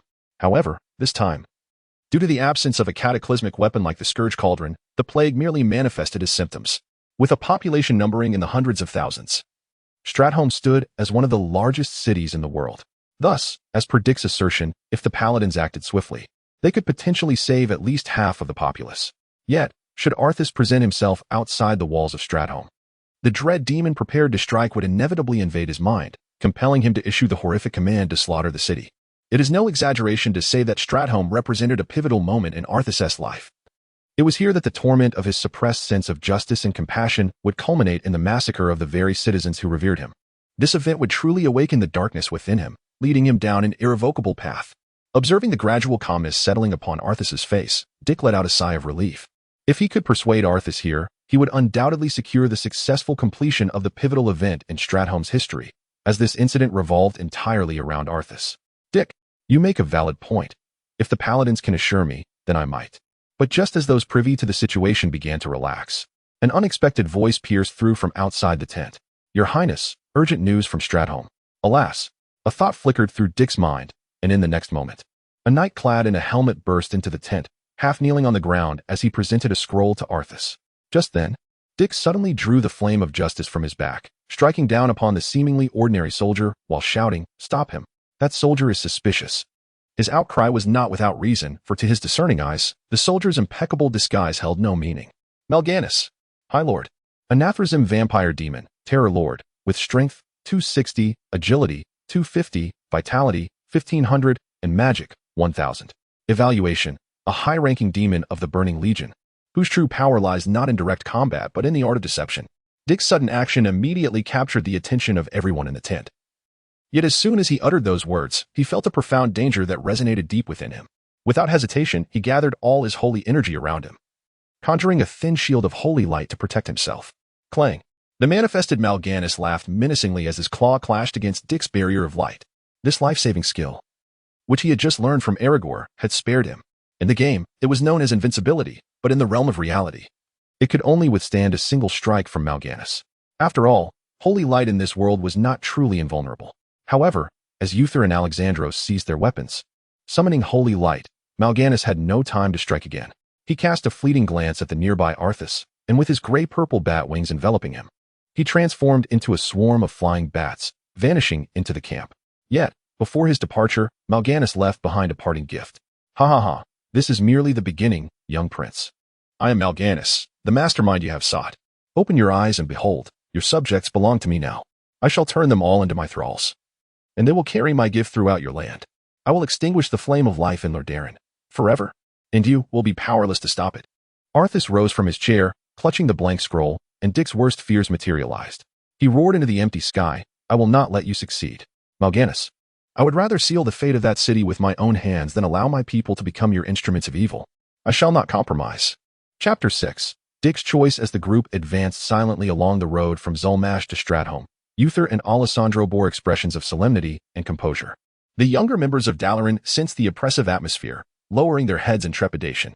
In the heart of the procession, Jaina and Dick were engaged in hushed whispers. Arthas was on the brink of madness. Dick lowered his voice, speaking to the contemplative young lady beside him. I harbor grave doubts about the dreadful actions he may take under such circumstances. He merely seeks to protect his people in his own way, born a prince. He cannot evade this heavy responsibility. Alas, it is truly pitiable. Jaina glanced at Arthas, who walked at the forefront of the group. This proud prince, throughout the 3 days of siege, seemed to have been sharpened further.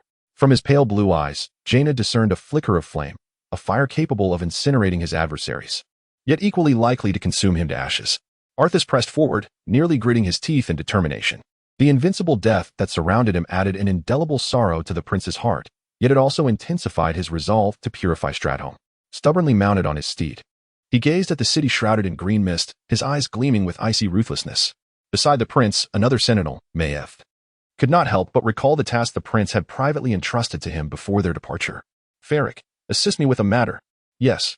You will leave the group, bearing my insignia, and summon the soldiers from the nearby Crown Watchtower, Northrend Watchtower, and East Wall Barracks to converge upon Stratholme.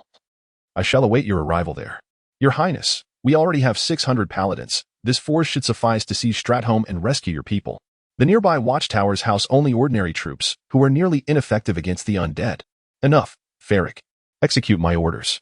These paladins will not wholly comply with my commands. They adhere to their own protocols. Go now, my brother. As you command, my prince. Standing aside, Maiev observed the cold glimmer in the prince's expression. The seasoned veteran felt a shiver run down his spine. Unable to fathom the cruel measures the prince might resort to if the situation unfolded as direly as that demon had suggested. Yet, his loyalty to the royal family compelled him to keep such thoughts to himself. Prince Arthas had hastened to Stratholme upon receiving his correspondence, only to fall into a dreadful ambush. Although the responsibility for this outcome did not rest on Maev's shoulders, the old soldier refused to allow himself to err again. Thus, he resolved that, regardless of the prince's commands, he would accompany him unwaveringly. Little did Maev know that his expressions were being observed closely by both Arthas and Dick. Jaina, I recall you once mentioned that before departing from Dalaran, you encountered a cloaked figure who could transform into a raven, did you not? Dick suddenly turned to the young lady, his inquiry causing her brow to furrow. Did I ever disclose this to you? Well, I suppose I might have mentioned it. That cloaked man was speaking to my mentor. He was like a specter, impervious to Dalaran's barriers. He referred to himself as the prophet and cautioned my mentor that dark forces had begun to stir in Northrend, threatening to invade the entirety of the northern territories. He urged my mentor to prepare, stating that only by venturing to Kalimdor could peace ultimately be attained. Jaina recounted what she knew, yet upon finishing, she found herself astonished. Oh my, the words of that cloaked man were indeed true. The dark forces, could they not be linked to the Lich King behind Kel'Thuzad? Dick nodded, glancing around to ensure their conversation remained unheard before he spoke. I, too, have encountered that prophet. What? Even you? Do not be so surprised, my dear. Had it not been for him, do you think I would possess such knowledge? The Titan artifacts, all of this information was imparted to me by him. He had similarly warned me of impending matters. Witnessing Arthas's current state, I am beginning to believe his prophecies are accurate. We must prepare at once. Dick's term of endearment made the young lady flush crimson, yet her concern lay with the gravity of his words. However, my mentor did not trust him. He deemed him a charlatan.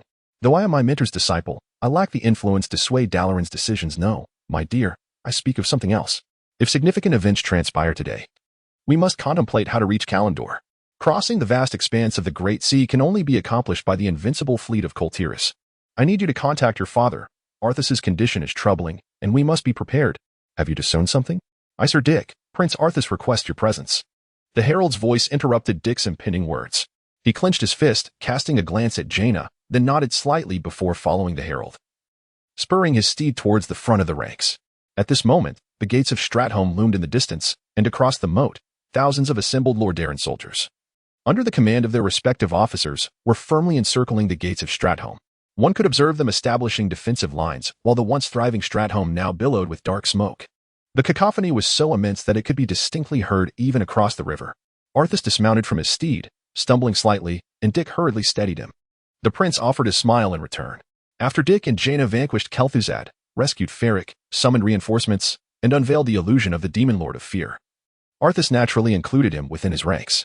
His Highness the Prince approached the front line, followed closely by Uther and Alessandro, while the paladins dismounted from their steeds. From the city gates, the chaotic scene within was starkly visible. Newly transformed abominations were relentlessly pursuing uninfected citizens. Amidst the turmoil, the nauseating stench of blood and the pervasive aura of pestilence wafted through the air. Uther and Alessandro exchanged a somber glance, both recognizing the weight of despair reflected in each other's eyes.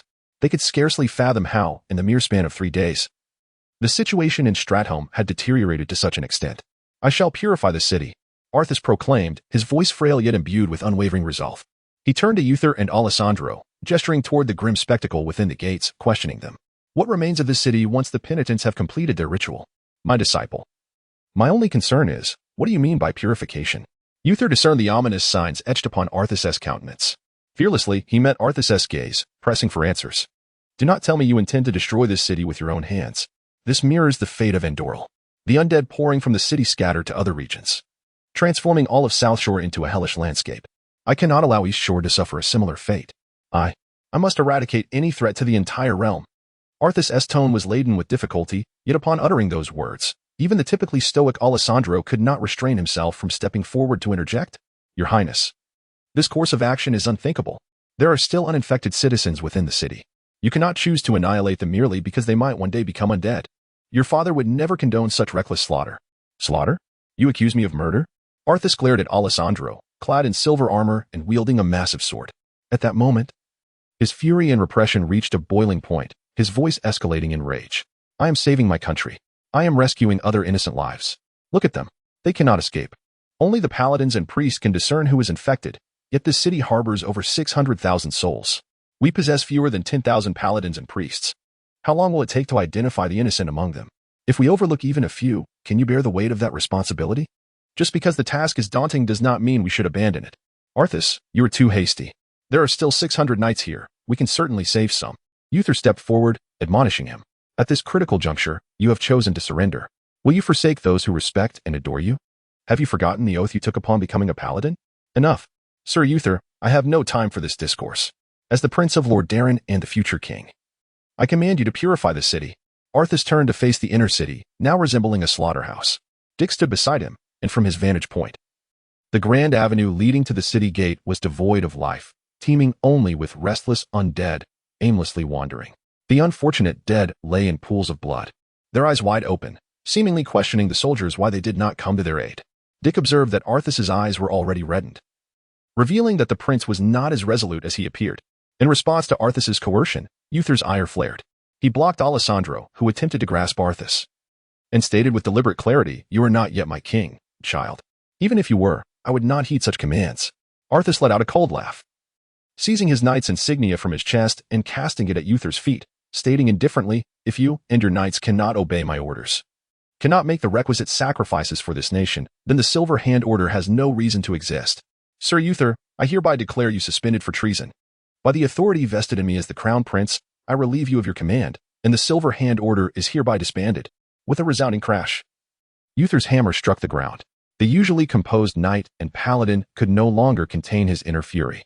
He glanced at Arthas, shook his head, kicked aside the soldiers' makeshift defenses, and called out, "Paladins, follow me. We shall save this city in our own way." Alessandro regarded Arthas with an expression of disbelief.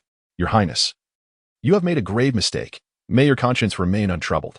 Subsequently, the Lord was the first to follow Uther into the inferno that the city had become, with the other paladins silently crossing the line of defense to enter the city. Dick restrained Aragorn and Dalian, halting the familiar paladins as well. He looked at Arthas, perceiving a glimmer of expectation amidst the princess' indifference. Sighing, Dick understood that Arthas, now estranged from nearly all his friends and mentors, desperately sought validation. Thus, he bowed and made a promise. Your Highness, please forgive me for not accompanying you deeper into the city. My friends and I shall hold the rear of Stratholme, ensuring that no infected creature breaches our defenses. Rest assured. Chapter 7. The Guardian. Upon hearing Dick's ambiguous words, Arthas fell silent for a moment. However, reflecting on Uther and Alexandros' merciless reprimands earlier, he found Dick's words to be heartwarming. At least Dick had not defied his orders. Nor did he take into account the rear defenses of Stratholme. With this thought, he smiled and patted Dick on the shoulder. Go forth, Dick. Once I have vanquished this plague, I shall ensure a bright future awaits you. Such a hero as you should not be overlooked. At your command, Your Highness. Dick, accompanied by the bewildered Aragorn, Dalian, and a dozen other young paladins, mounted their steeds and set off towards the rear gates of Stratholme, still several miles away. Before departing, Dick gestured to Jaina for a rendezvous, to which the young lady nodded in acknowledgement. After Dick's departure, Jaina approached Arthas, gazing at the once proud prince, now akin to a lion brought low. She sighed. Arthas, as a fellow heir, I understand your actions. But have you considered the ramifications of this matter on your reputation once it becomes public? No, Jaina, I'm aware of what I am doing. Weary. Arthas removed his war hammer from his back. Suddenly, a girl, pursued by the undead, burst from an alley in a frenzy. Upon seeing Arthas and his soldiers, she eluded her pursuers and fell at his feet, weeping uncontrollably. Woe is me, Your Highness. Everyone has turned into monsters. Are you here to save us? Arthas sighed deeply. He extended his left hand, feeling the warm, pulsating light of the holy light within his palm. Yet, upon contact with the girl, the once serene glow became distorted, a sign tainted by dark forces. The prince offered her a bitter smile. Indeed, I have come to liberate you. I am sorry I cannot save you. I can only grant you a painless end. What are you saying? Your Highness, please. Jaina trembled as she witnessed Arthas end the life of the girl, possibly infected by the plague. She watched as he knelt on the ground, cradling the lifeless body of the girl he had slain, weeping in anguish. The stark contrast filled Jaina with a chilling dread, and she suddenly recalled Dick's words to her. Arthas has lost his sanity. He has walked into the enemy's snare, driven mad by his own hand. Arthas, I shall return to Dalaran at once and beseech my mentor to intervene against the spread of the plague. You must take care. Thank you, Jaina. Farewell, I must attend to my duty. Arthas rose from the ground, draping his cloak over the girl's body, and raised his war hammer high, proclaiming, Warriors of Lordaeron, this city has succumbed to the plague. Only through thorough purification can we ensure the safety of your families and friends. Those willing to sacrifice everything for our land, follow me. As she beheld Arthas leading a fervent throng of soldiers into the city, Jaina sorrowfully closed her eyes, sensing that this moment marked Arthas's irrevocable descent into darkness. Yet, she clung to the promise made with Dick, and casting one last glance at the girl cloaked in azure, Jaina mounted her steed and hastened towards the rear gates of Stratholme. Meanwhile, upon reaching the bustling back entrance now crowded with refugees, the youthful Darien could no longer contain his thoughts. Dick, do you truly intend to assist Prince Arthas? These individuals are innocent. I am aware, Darien, and that is precisely why I require your support. Dick replied, observing the discomfort etched on the faces of the paladins behind him regarding his course of action. Little did they realize that when Arthas resolved to purge the city, the rear gates of Stratholme transformed into the final escape route for those about to be engulfed in bloodshed. Listen to me, brethren, you may be strangers to my cause, but that is inconsequential. Uther and Alexandros have already plunged into the city, striving to save the innocent citizens, yet they necessitate a secure path for retreat. The main gates are sealed by Prince Arthas, who will not permit the civilians to exit through the front. Thus, this place shall become their last bastion of hope. I shall conjure a conduit of holy light, and those who traverse it unscathed will be the untainted innocents. Your duty is to safeguard it. Dick stepped into the midst of the anxious refugees, drawing forth the flame of justice from his back, infusing the artifact with the divine energy coursing through him. As the resplendent warhammer met the ground, a shimmering line of golden light appeared beside him. Aragorn instantly comprehended Dick's intent, unsheathing his sword and addressing the frightened refugees. We are the paladins of the Silver Hand. If you can cross that line, you may escape this fate. Anyone attempting to flee will be deemed infected and executed on the spot. At the sound of his authoritative voice, the refugees surged forward, eager to pass Dick's line of light. One after another, and were subsequently guided to safety by the activated paladins. Darian. Take a few individuals and search the city for Uther and Alexandros. Inform them of the situation at the rear gates. Aragorn, I need you to accompany me. Securing the perimeter and clearing out the undead. The rest of you, take turns maintaining the barrier of holy light. Every one of you must pass through. We cannot allow the infected to escape, otherwise we shall become the pariahs of all Lordaeron. The other paladins grasped Dick's intentions, their earlier misgivings melting away in the face of righteousness, and they promptly sprang into action. The refugees who had already crossed the barrier began to brandish the weapons and shields distributed by the knights, collectively aiding in the restoration of order. Everyone understands that only by uniting can they rescue more innocent souls. The mission is triggered amidst the crisis. You have defied Arthas's orders, yet such tenacity is commendable. You must save no fewer than 1,000 innocents before Arthas discovers your betrayal. Mission progress, 43-1000. Dick had no time to heed the activated mission. With the flame of justice in hand, he was determined to charge through the back entrance when he heard Jaina's voice calling out, "Little rascal, what do you intend to do?" Turning around, Dick saw Jaina rushing towards him, her eyes filled with a pleading light. "Don't go. The city is perilous right now." The expression on the young lady's face stirred the tender corners of Dick's heart. He sighed and gently enveloped her in his embrace. Jaina struggled momentarily but ultimately succumbed to the comfort of his hold. "Little darling, do you remember what I told you before? These citizens, they have been forsaken by Arthas. Even if they survive, others will likely reject them for hailing from Stratholme. The only one who can save them now is you." "Me?" Jaina's expression turned peculiar as she pointed to her own face. "My father would equally dismiss them. Kul Tiras has stringent immigration policies, even as the heir. I could not bring this many people into Kul Tiras. No, remember the words of that prophet? Go to Kalimdor, set sail from South Shore, and traverse the endless sea. In no more than 20 days, you will reach a land shrouded in swamps and jungles. The prophet revealed much to me. That will be your future realm, my dear. You shall become a regent queen, the magical queen of Theramore. You will be the first human to enter that mysterious continent ruled by elves. My darling, wait for me there. I shall return for you." "Theramore? Queen?" Jaina stood frozen, her mind racing. Dick chuckled softly, lifting her chin with his hand before kissing her. Moments later, breathless and blushing, Jaina gazed at Dick, who hoisted the flame of justice upon his shoulder. "Do not be overly anxious, my dear. This does not mean you must act immediately. Return to Dalaran. In no more than 3 months, everything will be revealed. However, you must prepare in advance. I must go now. Take care of yourself." With the flame of justice in hand, Dick, alongside Aragorn and others, strode into the corridor of Stratholme's rear entrance. Jaina remained rooted in place, a sense of loss enveloping her. Yet, as a rational mage, she knew what her next course of action must be. Moments later, she remounted her steed and hastened towards the Cathedral of Light. "Come, brothers. Let us vanquish these vile creatures." Dick grasped the righteous flame, infused with holy light, firmly in both hands. With a decisive step forward, he swung his hammer, sending a ghoul hurtling away. His left hand, wielding the silver hand, flicked forward, triggering a flash of holy light from the sacred hammer, bolstered by the power of order.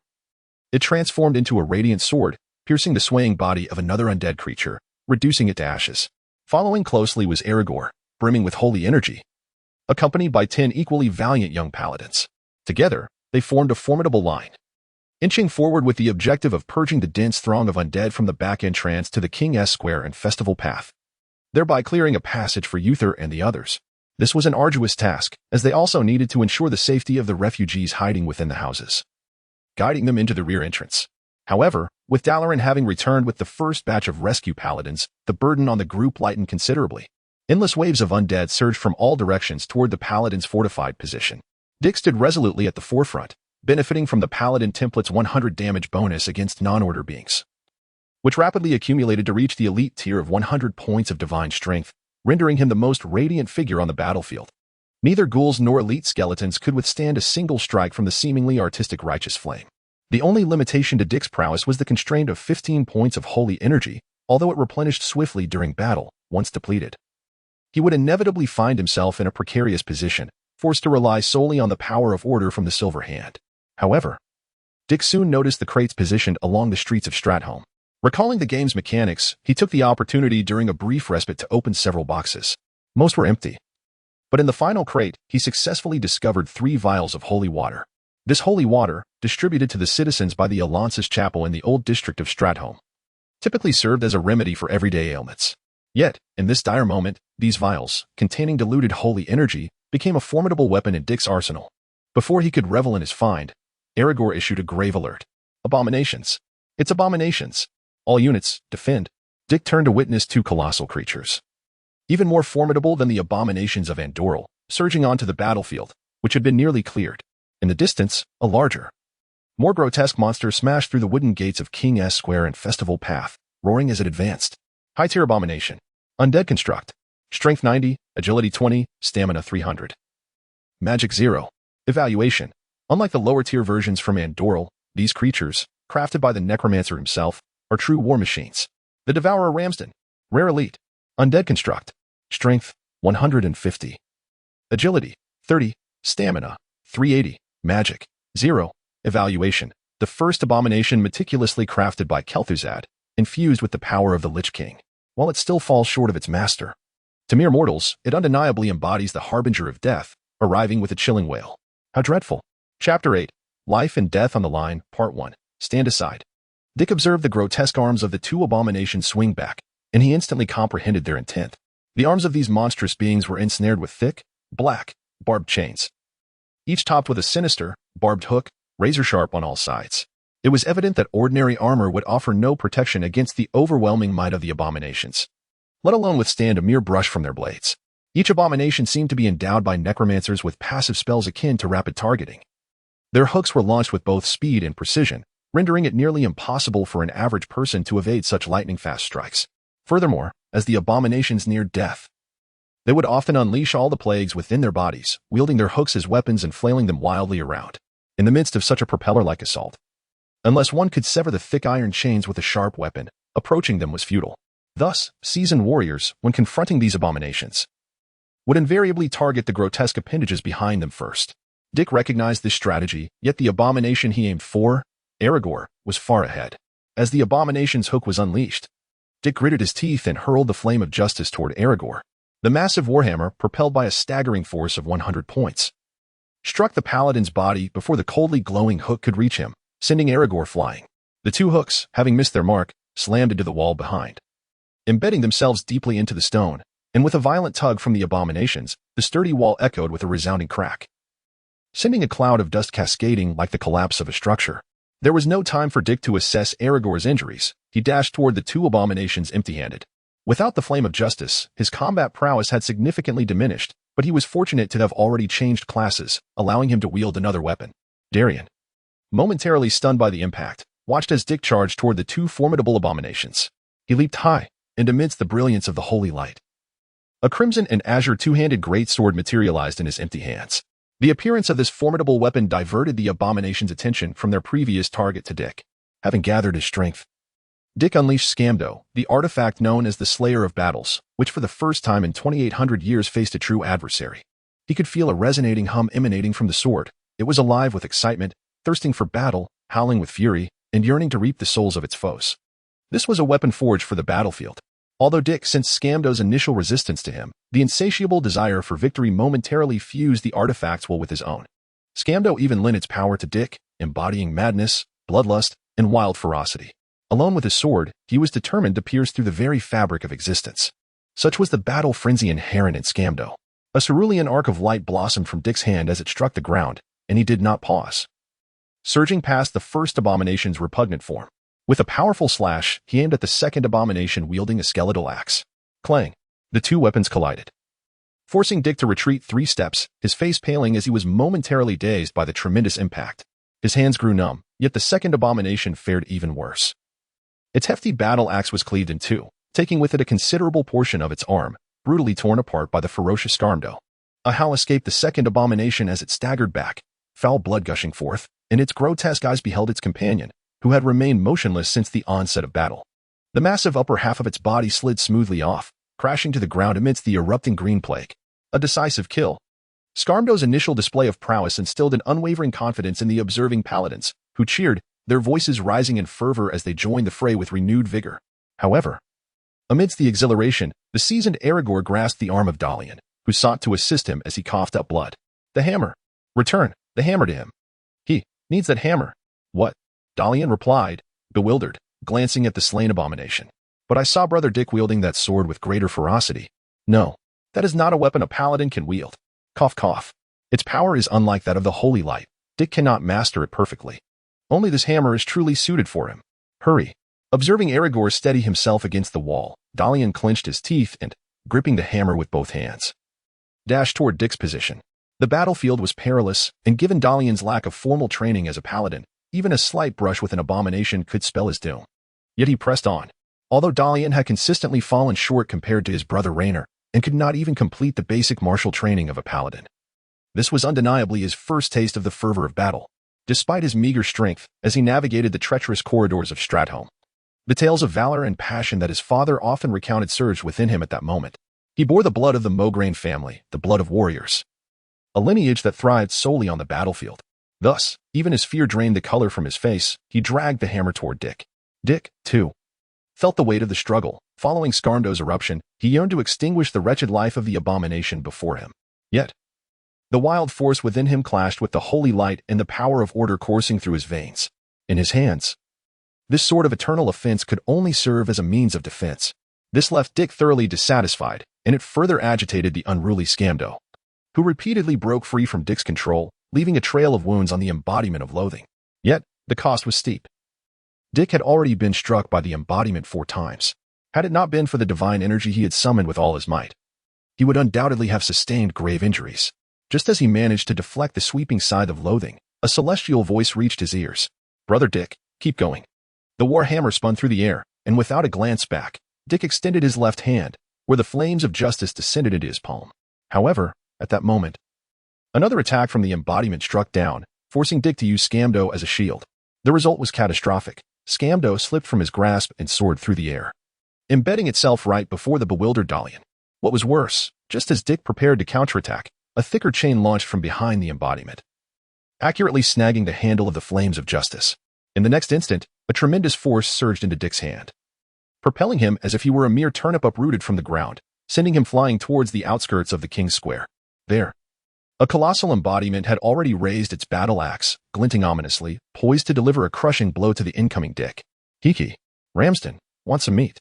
Meanwhile, after Dick had been hurled away, the already battered embodiment, having lost its target, naturally redirected its attention towards Aragorn, the mightiest among those present.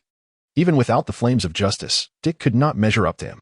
However, Aragorn had been lightly injured by Dick's earlier intervention, one of his arms severed and lying nearby. In his current state, he could still manage to fend off the lesser foes using the power of holy light. But facing an elite adversary like the embodiment, he possessed little combat strength. As the embodiment bared its teeth and prepared to unleash the hook from behind, a youthful figure suddenly stepped forward, sword in hand, to shield the intrepid Aragorn. It was Dalian, his arms still trembling, yet he held the ancient crimson and azure greatsword like a shield, bracing it with both hands in front of Aragorn. In that moment, Dalian's eyes sparkled with a resolute defiance. He understood that the only outcome of his stand could be being thrown aside, having witnessed the sheer power of that hook, which could even lead to his demise. Nevertheless, Dalian stood firm before Aragorn, for he recognized that this seasoned knight was the sole beacon capable of turning the tide of battle. Should he fall, the defense that the knights had painstakingly erected would undoubtedly crumble before the embodiment. This was an unbearable thought for Dalian. He was filled with fear. He was anxious. His body trembled. Yet, he still stepped forward. If the stern Alexander were present, he would surely find solace in the emergence of his seemingly timid son, for he was indeed a child with the blood of Mograine coursing through his veins. However, the disparity in strength cannot be altered merely by fervent passion. The moment the hook made contact with Skarmdo, Dalaran felt as though he had been struck by a powerful blow. His body soaring backward like a basketball propelled by a forceful punch, crashing against the wall. The roars of Aragorn and the paladins soon followed. Yet Dalaran sat upon the ground, feeling as if his very being had disassembled. Blood flowed from his mouth, eyes, nose, and ears, a testament to the grievous injuries to his internals, yet he still clutched the sword of battle in his hand. "Cough. Father, I have succeeded. Buzz." A profound hum resonated in Dalaran's ears as he opened his eyes, only to find himself amidst a chaotic battlefield. A scene of combat between human knights and a horde of trolls he had never witnessed before. A figure loomed, a tall silhouette crowned with a regal diadem, steadfastly holding the front lines. Wherever he advanced, the grotesque trolls howled in retreat. Wait, that sword. He recognized it. Dalaran gazed down at his left hand, gripping the sword Skarmdo, which radiated a blood-red luminescence. As he regained his composure, a being aglow with the light of the soul stood before him. It was the very king who had previously felled trolls, bearing a colossal sword and gazing intently at Dalaran, who found himself bowing his head beneath the piercing, scythe-like radiance. In the next moment, a resonant clang echoed in his ears. Are you the one destined to inherit my weapon? And no, I am not. Are you prepared to embark upon this wild path? Are you ready to become a true warrior? Aye. Then return, for you are still but a child. Chapter 9, Life and Death on the Line, Part 2. In the dimming darkness of the battlefield, where the echoes of battle cries gradually faded, the weary soul appeared somewhat disheartened as it turned away, presenting its back to Dalian. Dalian fell silent, and after a few moments, he lifted his gaze. No, I am not a child. Though I am a reserve paladin, I cannot follow this path, but I am not a child. I aspire to be a warrior. Oh, that sounds like a commendable ideal.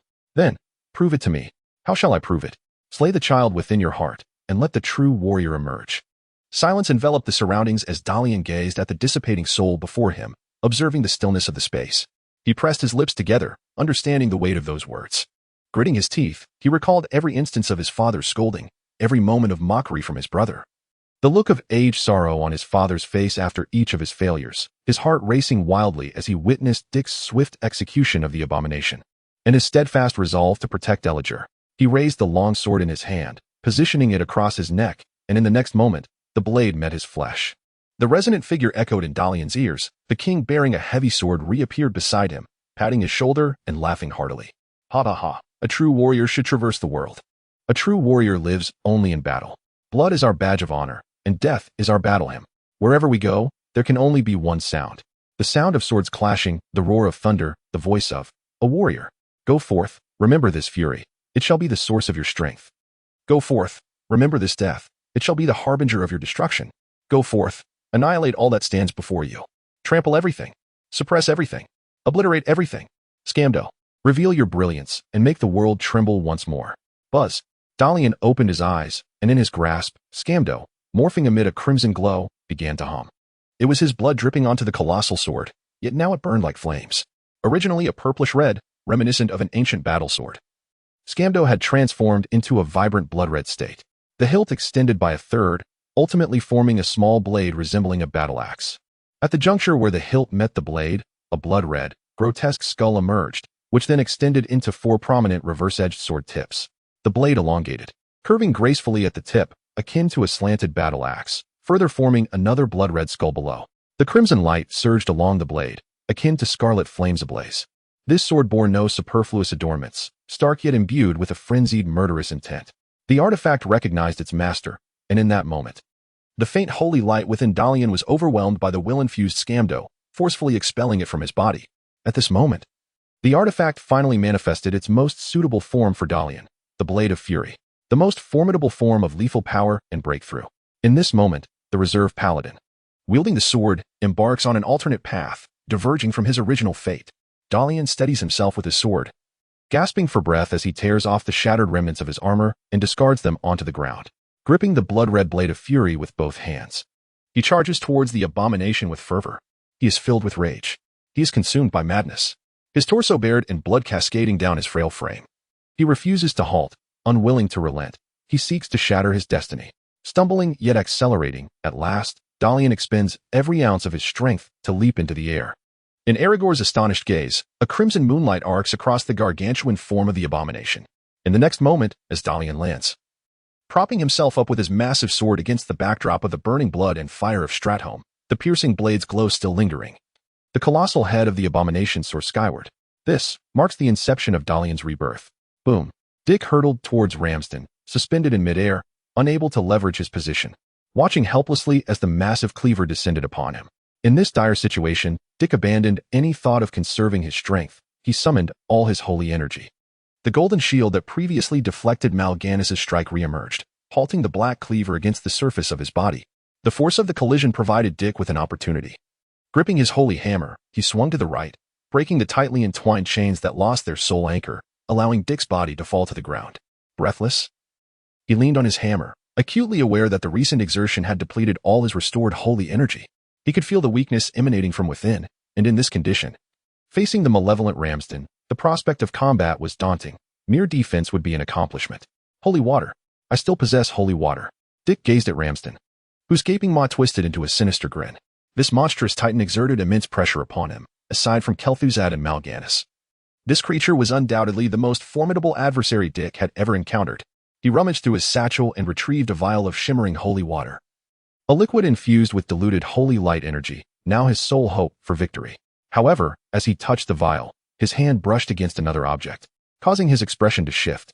In the game, simply splashing holy water upon a monster would yield significant corrosive effects. Dick uncorked the vial of holy water, but hesitated upon witnessing Ramsden's colossal form. Confronted with such an unimaginably vigorous creature, unless Dick could pour the holy water into its body, he stood little chance of inflicting harm upon its core. When a body reaches a certain magnitude, it becomes the ultimate defense.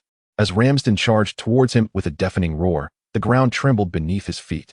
Dick felt as though he stood before a moving mountain. The high-ranking abomination wielded a scythe radiating lethal light and a bone-splitting axe, raised and ready to strike. No one could withstand such a blow head-on. Even Dick was unwilling to do so. The creature's strength was overwhelming, even with the divine power enhancing his own might to a threshold of 100. He felt outmatched by a third. Engaging directly was futile. He had no choice but to resort to a delaying tactic. Suddenly, a task was triggered: sever one of its arms. The gluttonous Ramsden was one of the right hands of Rivendell, a formidable obstacle to overcome. Eliminate it. There was no time for hesitation. To his left, flames roared from the Elder Square and Fountain of Stratholme, undoubtedly ignited by Arthas. Dick understood that this fire would ultimately consume the entire city. Such a medieval metropolis was difficult to ignite, but once ablaze, extinguishing it would prove a monumental challenge. Grinding his teeth, Dick swiftly downed an entire vial of holy water. Bitter, astringent. At the moment the sacred liquid entered his mouth, he felt an immediate numbness. But as the icy fluid settled in his stomach, it silenced for just a second, then ignited within him like a raging inferno. His holy power began to recover rapidly. Though the sensation was unpleasant, akin to a burning coal settling in his belly, the dual pressures from within and without soon unleashed his full combat potential. Clang. Dick swung the flames of justice, deflecting the iron hook that swept toward him, the immense force causing him to stagger. He could not withstand this assault. Thus, he leaped to the right, avoiding the oncoming strike, his form enveloped in radiant holy energy, akin to a golden torch. The righteous flame swirled and crashed against Ramsden's left arm, yet where the holy hammer struck, it emitted a sound akin to metal clashing. The recoil nearly caused Dick to lose grip on the hammer. His eyes fixed on the abomination's arm. He noticed it was entwined with crude, yet undeniably sturdy iron armor. Damn it! As he crouched low, a whistling, sharp hook swept overhead. The grotesque appendage behind Ramsden moved backward, launching the hook toward Dick's rear. Ignoring the incoming attack, Dick swiftly maneuvered his body, closing the distance to the wildly swinging Ramsden. He rolled low to evade the screeching hook while advancing toward the abomination. Bang!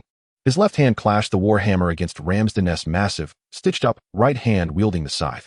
The one-handed swing of his hammer could not withstand the abomination's colossal strength, sending him flying backward. Ramsden turned his head, ready to cleave down with the bone-splitting axe, only to find Dick sprawled awkwardly on the ground. His right hand extended toward the silver dwarven toy gun. Timmy's plaything. Once Dick acquired the Flame of Justice, this weapon had seldom seen the light of day. However, at this moment, lacking any means for ranged assault, he had no choice but to gamble with this gun. He awaited this opportunity, with the abomination's gaping maw directly in his sights. If fortune favored him, 2 projectiles could very well penetrate Ramsden's brain. Although this undead construct would not perish instantly from a shattered skull, it would lose its cunning in battle, transforming into a brute that relied solely on raw strength. In that eventuality, with the terrain on his side, Dick held a 7/10 certainty of vanquishing it. Boom. In Ramsden's eyes, the musket's barrel expelled 2 fiery red beams. The scorching projectiles, propelled by the explosive powder, traveled the mere 4 meters with a speed that the creature could not possibly react to, colliding with its grotesquely stitched face. A howl of agony erupted from Ramsden, its massive form recoiling, while the unfortunate undead was reduced to mere fragments. Dick could not let this prime opportunity slip away. He sprang from the ground, stowed the musket in his pack, and grasped his warhammer with both hands. After a brief sprint, he swung it vigorously down upon Ramsden's quivering, bullet-riddled visage. Golden holy light and the force of order surged forth from the point of contact with the warhammer. Each strike diminished Ramsden's howls until the sacred energy, spurred by the holy water, was entirely expended. Only then did Dick shake his somewhat numbed arms. Ramsden's large head had been crushed, green ichor and pestilence oozing from its vast form. Witnessing this, Dick finally exhaled in relief. Such grievous wounds. Surely even an abomination could not survive, could it? As he turned his body, preparing to purge the surrounding undead, a faint sound reached his ears from behind, causing his expression to shift dramatically. Before he could react, a heavy, barbed chain ensnared his thigh, and he was yanked forcefully, hurtling towards the opposite wall. Ramsden. It was not dead. Chapter 10. Holy Light. Holy Light. Ramsden, the first abomination crafted by Kel'Thuzad. Though inferior in both physical and magical strength to the more advanced war god Pakovich, meticulously fashioned after Kel'Thuzad's ascension to lichdom, undeniably exhibits the exquisite craftsmanship of its creator. In the magical realm of Azeroth, not every creature is bestowed with a title.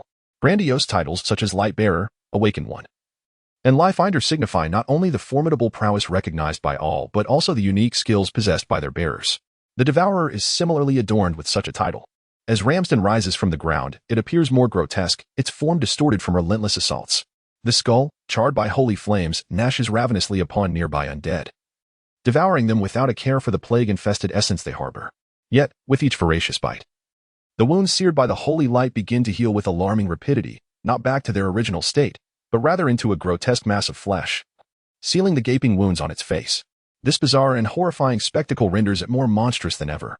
However, its left eye remains irreparably damaged, obliterated entirely by the bullets fired by Dick. Ramsden, classified as a high-tier abomination, possesses a rudimentary sense of awareness and intellect.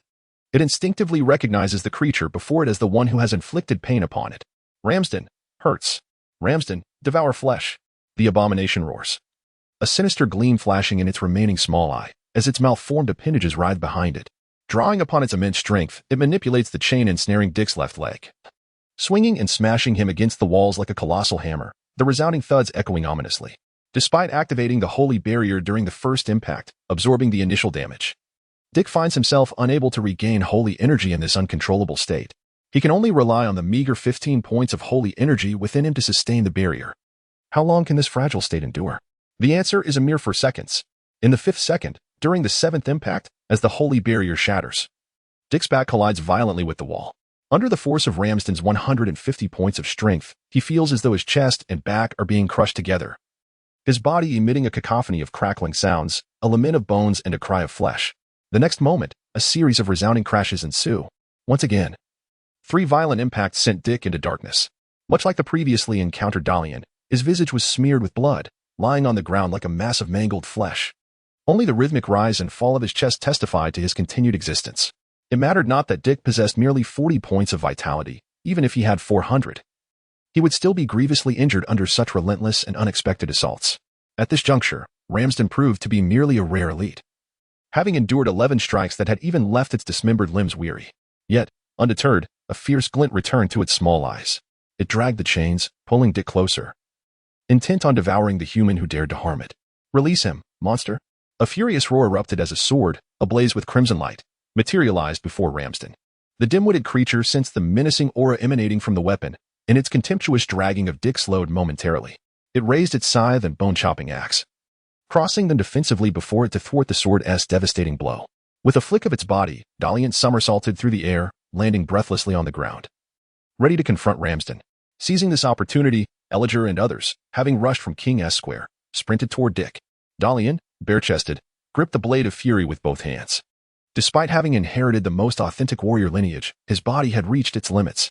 The 33 artifacts of his 11 professions were not imbued with overwhelming attributes. Their effects were akin to the flames of justice, relying heavily on the wielder's formidable strength. Dalian was not yet strong enough. Slaying the earlier abomination with a single stroke was already a stroke of fate. Now, facing Ramsden, Dalian himself was uncertain how long he could endure. However, the transformation brought by Scamder had also transformed him. The pride and indomitable spirit hidden deep within Dalian had been ignited. In this dire situation, retreat was not an option. To flee would not only shatter the newfound confidence he had just forged, but would also mean abandonment by Scamder. This was the peril of choosing artifacts. Both Scamder and the Flames of Justice would, in certain scenarios, demonstrate an obstinate resolve, forcing the wielder into a corner where they must fight back with all they had. Quick! Free him! Elijah knelt on the ground, one arm dangling limply by his side, his face and body smeared with blood. Yet, he could not afford to dwell on such matters. The remaining hand pressed against Dick's chest as the knight channeled all his holy power into him. Meanwhile, the other paladins scrambled to combat the vicious hooks that clung tenaciously to Dick's legs. As previously noted, the hooks wielded by the abominations were barbed, enhancing their lethality, rendering them treacherous weapons. In this moment, the paladins could afford no hesitation, unable to sever the chains with their swords. They resolved to untangle the chaotic mess using their armored hands. Sharp barbs, impervious even to steel gauntlets, pierced into flesh. Yet the paladins persisted, gritting their teeth against the agony, summoning every ounce of their strength to wrench apart the entangled hooks. Hurry, hurry. In that moment, Aragorn shed his guise of benevolence. His face contorted in fury as he roared at the others. Though the light's energy shielded Dick's form, another blow from the abomination would surely spell his demise. No one harbored resentment against Aragorn's wrath. Both he and Dick had proven their mettle in battle. Without them, these paladins would have perished long ago. Darien, engaged in direct combat, was no match for Ramsden.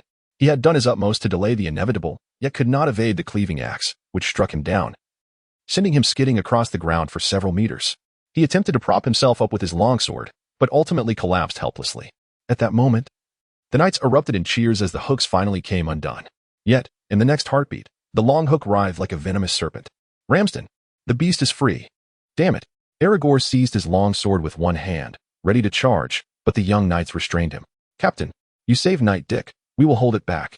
Quickly, they bellowed, grasping their weapons and rushing toward Ramsden. Each understood that their charge was akin to a feeble attempt to halt a moving train, yet witnessing Dick and Darien, their peers, stand firm for the cause of justice ignited their inner courage. No one faltered. None fled. Such is the essence of bravery.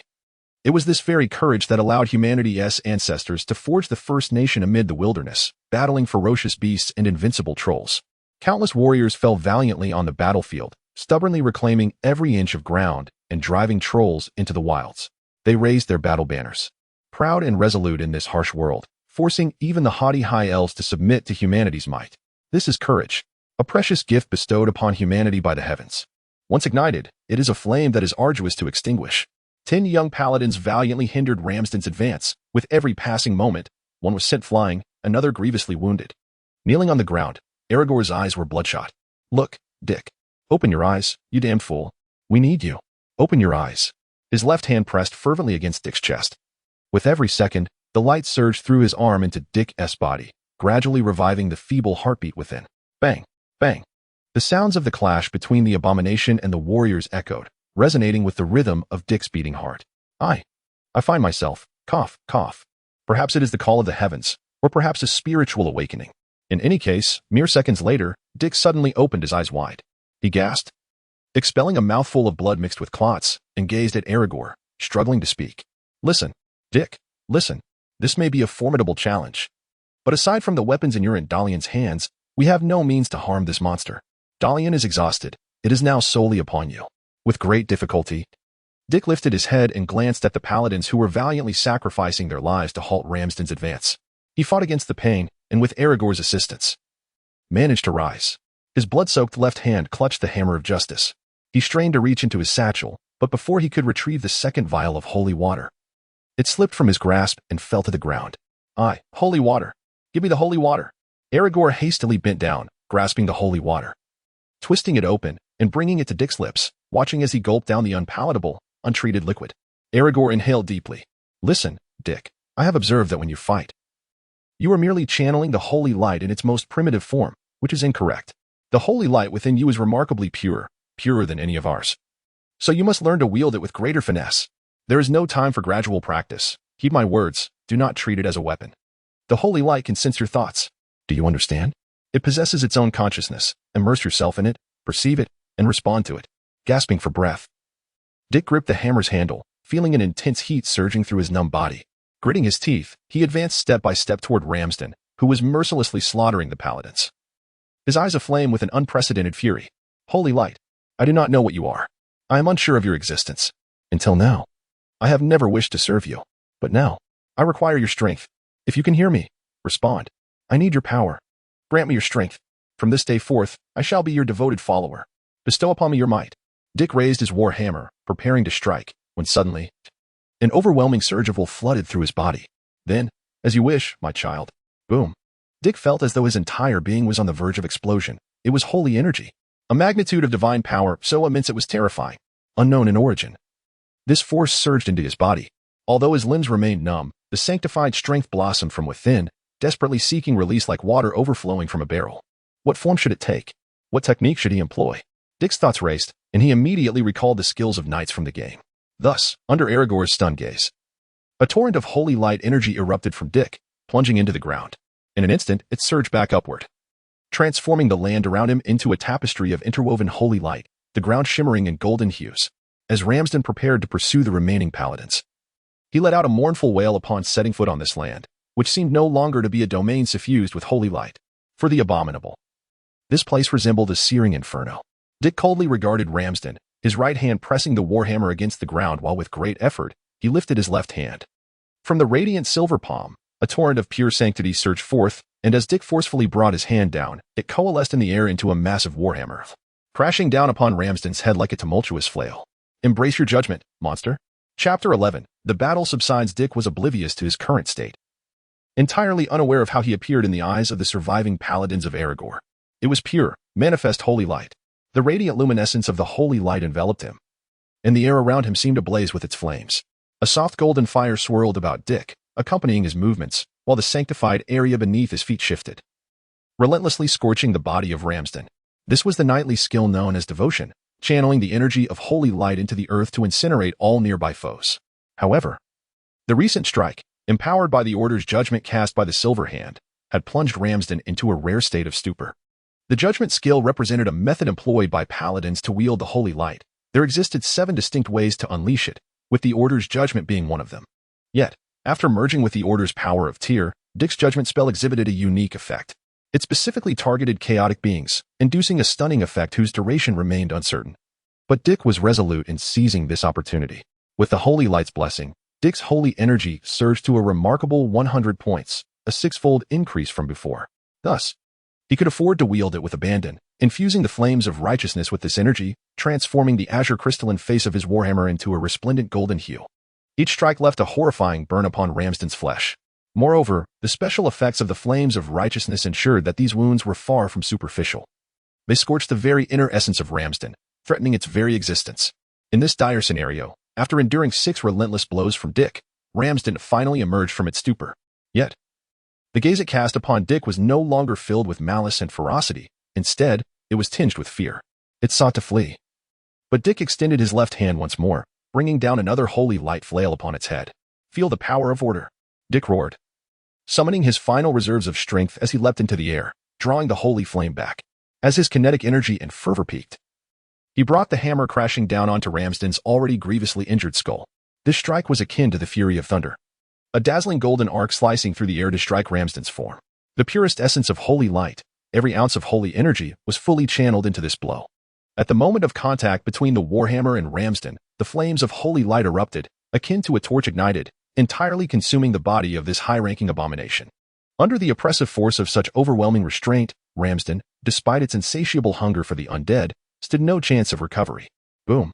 The massive form of the abomination crashed to the ground, and the roaring flames of holy light swiftly engulfed it, leaving no room for the onslaught of plague, poison, or carrion insects. None of the malevolence could evade the omnipresent purifying radiance. As Ramsden's body, its skeletal structure, and everything about it, disintegrated into ash under the holy light, Dick suddenly widened his eyes. There was an object that, despite being transformed in the crucible of divine radiance, remained entirely intact. Struggling to bend down, Dick grasped the item in his hand. It felt heavy, yet he could discern that this chain, now rendered a dull gray, was indeed Ramsden's signature weapon. However, this segment of the black chain had completely lost its jagged edges in the golden blaze, and even the sharp iron hook at its end had vanished. After casting another glance, the item's information flooded into his vision. Dragon hook, damaged, blue. Strength 15, durability 40, precision 25. Description: this chain weapon was meticulously crafted by Kel'Thuzad for Ramsden. The searing of the holy light not only purged its sinister aura but also compromised its integrity. Nevertheless, should one encounter a master engineer, it could once again radiate brilliance, making it an essential tool for hunting large creatures. Ah, truly a rare elite. Elated with his newfound equipment, Dick prepared to turn away. Within the game's narrative, rare elites were those formidable monsters bearing treasures, both scarce and powerful, each possessing unique worth, such as Ramsden and the dragon hook he carried. Dick had uncovered yet another method of acquiring equipment. However, just as he pivoted, he beheld the 5 brave knights who had valiantly perished to buy him time. A wave of sorrow washed over him, and the body that had persevered thus far finally emitted a lament of overwhelming fatigue. Dick's legs buckled, darkness enveloped his vision, and he collapsed upon the hallowed ground, now shrouded in holy light. Dick, my heavens, what has happened? The surviving knights, who had witnessed Dick's valiant struggle against Ramsden, found themselves in awe. If there was anyone they revered now, it was undoubtedly Dick.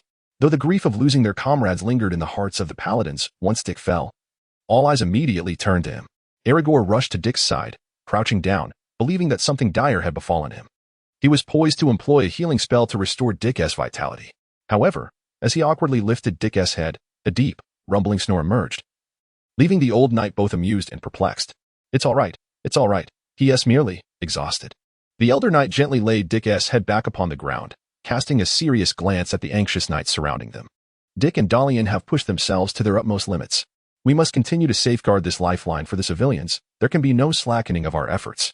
Dave, go find Lord Uther and Lord Alexandros. This area has been secured. We need them to expedite the evacuation of the civilians. Understood, Captain. A blood-soaked knight placed his fist upon his chest, giving it a resolute thump before turning and limping away. After Ramsden's demise, the spirits of the conscious ones chose not to enter the King's Square. Relying solely on the sluggish ordinary undead could not possibly hinder a single paladin. While the other paladins dispersed to collect the remains of their fallen comrades, Aragorn, with great effort, managed to pull the unconscious Dalian closer with one hand. As a seasoned knight, he couldn't help but sigh as he glanced at the youthful faces of Dick and Dalian. The battle had concluded. Yet the ensuing turmoil was only just beginning. 3 days later, Dick awoke, blinking as he stirred his nearly recovered body. After stretching, he sat up, only to stagger slightly. Gripping the edge of the wooden bed, he inadvertently broke off a piece of the sturdy wood. Oh, my strength feels significantly greater. Upon checking his quest log, he discovered something amiss. In the face of crisis, this task had been remarkably overachieved, with the final tally reading 3,054-1,000, tripling the expected outcome. The rewards were substantial, 10 strength, 10 agility, making it the most rewarding endeavor aside from vanquishing Kel'Thuzad. To Dick's astonishment, although he had already claimed his rewards after Ramsden's death, the task of severing an arm had granted him yet another reward, albeit one that was, shall we say, rather peculiar. Dungeon key, Stratholme. Color, blue. Usage, enter the Stratholme of an alternate timeline. 2020 description. It is said that this item was conceived from countless inspirations gained during a cosmic wander by Norgannon after encountering a mysterious being named Beliza. Dick stared in bemusement at the blue glowing key in his hand, shook his head, and pocketed it. Despite the lingering pain in his left leg, he stepped out of the room. Ah, you are awake. Knight Dick. Good day, Knight Dick. We salute you, brave warrior. Warrior, come here and savor some dwarven wine. It's on the house. Upon exiting, Dick was immediately surrounded by the townsfolk of the Chapel of the Light's Will. In the wake of the tragedy in Stratholme, the madness of Arthas had left everyone in shock. Yet, amidst this sorrow, the valiant deeds of Dick and Dalian's band of knights shone brightly. Through their efforts, they had rescued over 3,000 souls, and although these refugees had been escorted in groups by the priest to the currently tranquil Hillsbrad foothills, nearly everyone had come to know Knight Dick through their tales. This honored Dick by surprise, yet he could feel the genuine respect emanating from these simple folk, which made him somewhat bashful. However, as the crowd around him swelled, Aragorn appeared just in time. The enthusiastic individual, disregarding his injured arm still slung around his neck, approached and embraced Dick, then called out to the surrounding onlookers. Gentleman Uther and Lord Alexandros wish to speak with Sir Dick. Kindly allow us passage. Upon hearing this, the crowd parted, not out of fear of Uther, but because this beacon of light was perceived by the faithful as an embodiment of the holy light. As soon as it was announced that Uther sought an audience with Sir Dick, the well-meaning throng gradually dispersed. Hey there, you rascal. Aragorn patted Dick's shoulder vigorously. How does it feel to be a hero? Not too bad. Dick shrugged, a smile gracing his face as he walked alongside Aragorn towards the main hall of the Chapel of the Holy Light. After a brief silence, Dick suddenly inquired, what about the knights who fell in battle? The previously loquacious Aragorn fell silent, his expression turning somber. Their funeral will be held this afternoon, in the Holy Light crypt behind the chapel. Be sure to attend. Understood. Dick nodded and was about to turn towards the chapel when Aragorn suddenly slapped his forehead and called out to him. Dick, wait a moment. I have something for you.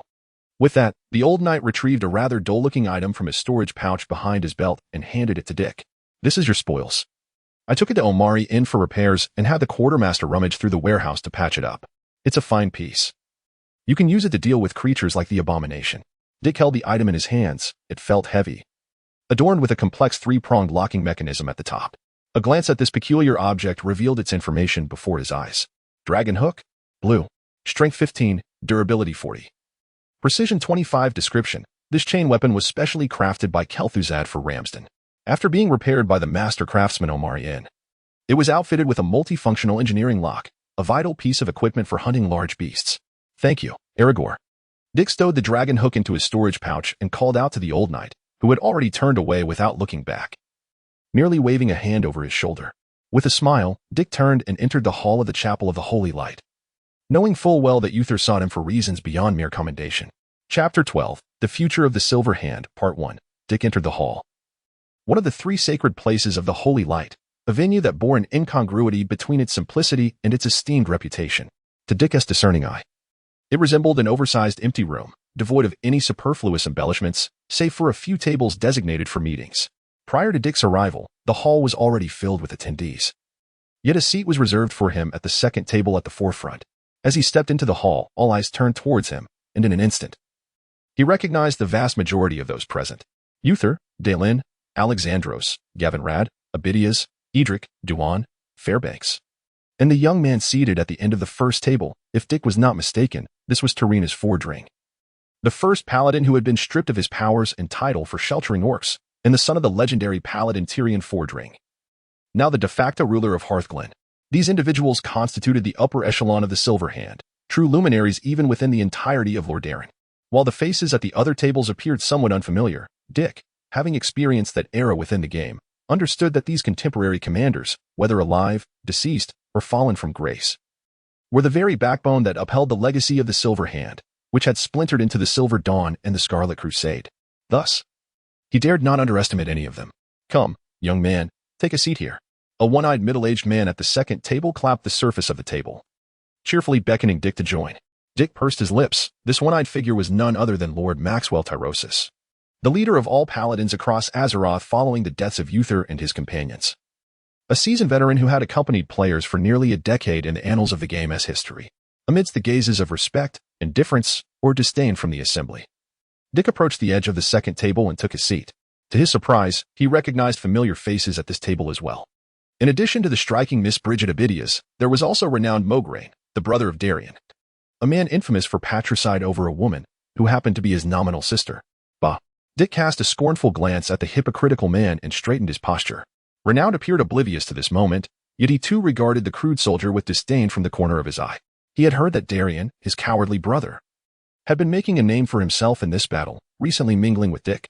Renown harbored a deep-seated resentment towards Darion, for he sensed that although their father favored him, he remained indifferent to Darion's repeated failures, thereby revealing that what their father truly valued was his utterly inept brother. At that moment, Uther's voice resonated through the hall. Brothers beneath the sacred light, today we have set aside our pressing matters to gather here for a discussion of utmost consequence. Uther paused, casting a glance at the wrathful Alexandros and the regretful Dick before he spoke. Nearly 3 days prior, when Stratholme was engulfed in flames, I, alongside Alexandros and 600 valiant paladins, stood witness. I lament that I could not save every innocent soul. However, more crucially, Prince Arthas has issued a decree to disband the Order of the Silver Hand.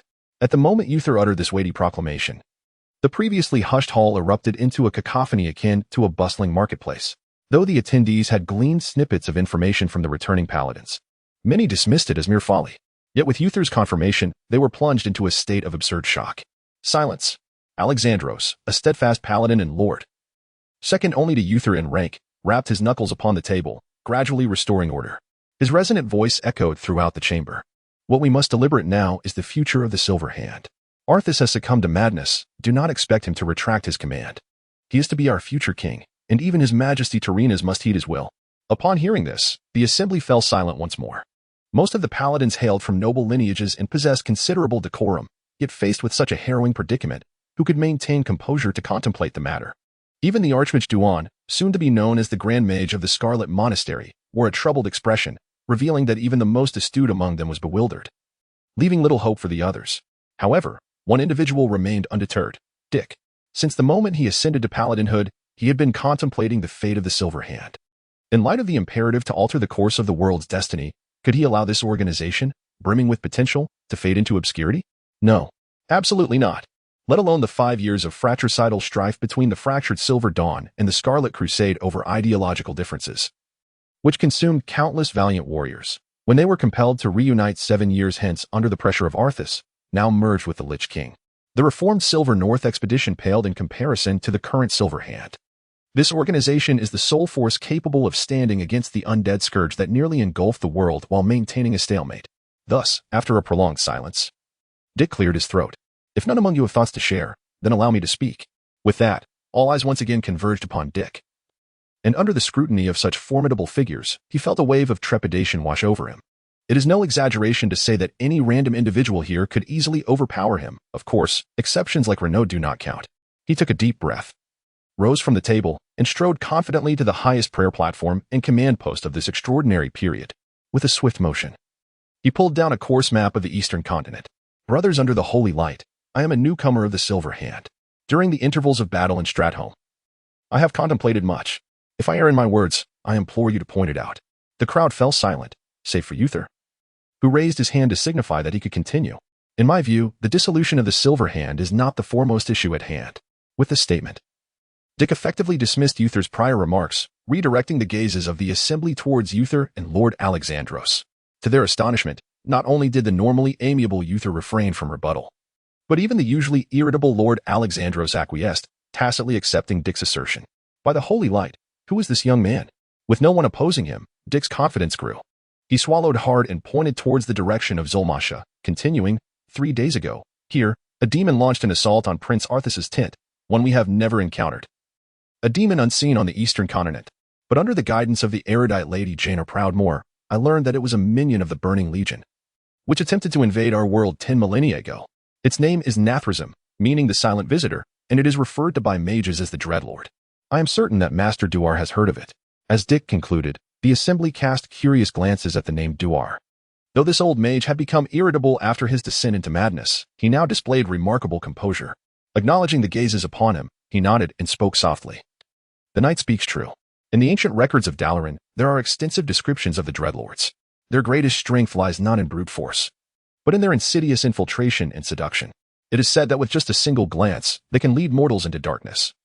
And even the mightiest of heroes ultimately face only the fates of corruption and death beneath their dark spells. Upon finishing, the old mage's expression turned somber. If such a demon truly lurks near Prince Arthas, the complexity of our predicament has undoubtedly surpassed our imagination. Indeed, this is precisely what I wish to convey. Dick seized the opportunity to speak again. With Duar's endorsement, the crowd grew increasingly intrigued by Dick's plans, yet another voice arose in dissent. Renowned Mograine adjusted his black attire, standing to question with a gentle tone and impeccable demeanor, while Prince Arthas has undoubtedly erred gravely. He has done so in consideration of other innocents. Setting aside the matters of Stratholme, Sir Dick, what evidence do you possess to substantiate the presence of such a demon by the prince's side? If not, may I regard this merely as conjecture or mere fantasy on your part? It must be said that Reynolds' words are quite eloquent. He refrained from using any pejorative terms, instead offering a neutral and objective assessment of Dick's claims, while deftly exposing the flaws in Dick's argument. Ultimately, the appearance of the fear demon is an experience that only Dick has witnessed, thus leading him to conclude that this must merely be speculation on Dick's part. Whether Arthas has been deceived is of no concern to Reynolds. His sole interest lies in branding Dick as a fraud, thereby tarnishing his reputation. Consequently, Darian shall also suffer misfortune. The assembly, stirred by Reynolds' remarks, found themselves embroiled in discord, for when they conversed with Arthas that day, only a select few were present. Even the 600 knights remained oblivious to the events that transpired. Dick discerned the insincerity lurking beneath Reynolds' smile, tinged with malice. However, this time, the insufferable fellow miscalculated. When Arthas was rescued, Reynolds was not in the chapel of the Lightsvow, and thus, he was unaware that Dick's father, who typically shunned meddling, had indeed made an exception at Uther's behest. Before Dick could utter a word, the narrow-eyed Alessandro let out a disdainful snort, squeezing out a retort through clenched teeth. Sit down, Reynolds. When the fear demon manifested, both Uther and I were present. At this revelation, the hypocritical man was utterly flustered. His face stiffened as he forced a smile at Dick and took a seat, yet his lowered visage was marred by a grimace. Nevertheless, Dick resolved not to waste his attention on a buffoon like Reynolds. As long as he could protect Alessandro, the future harbinger of ashes, Reynolds was of no consequence. More importantly, after having rescued 3,000 souls from the brink of death, Dick had gained a newfound confidence. Fate is not immutable. Chapter 13, The Future of the Silver Hand, Part 2. With Raynor's failure to retaliate, the attention of the assembly shifted back to Dick, who resumed his eloquent discourse. The emergence of the fear demon was but one facet of the situation. Another critical element was the recent plague incident, which was also intertwined with the machinations of Lady Jaina. By a stroke of fortune, I managed to vanquish the treacherous Dalaran Archmage, Kel'Thuzad. From his remains, we uncovered traces of a terrifying dark power. As he spoke, Dick opened his satchel and produced the cursed staff he had deliberately preserved, which he had cast aside upon acquiring the Blade of the Dark Empire from Kel'Thuzad. He handed it to Uther. As the prominent figures examined the malevolent staff, Dick continued. According to Kel'Thuzad's accounts, during his year of disappearance, he ventured into a nefarious realm rife with dreadful dark forces.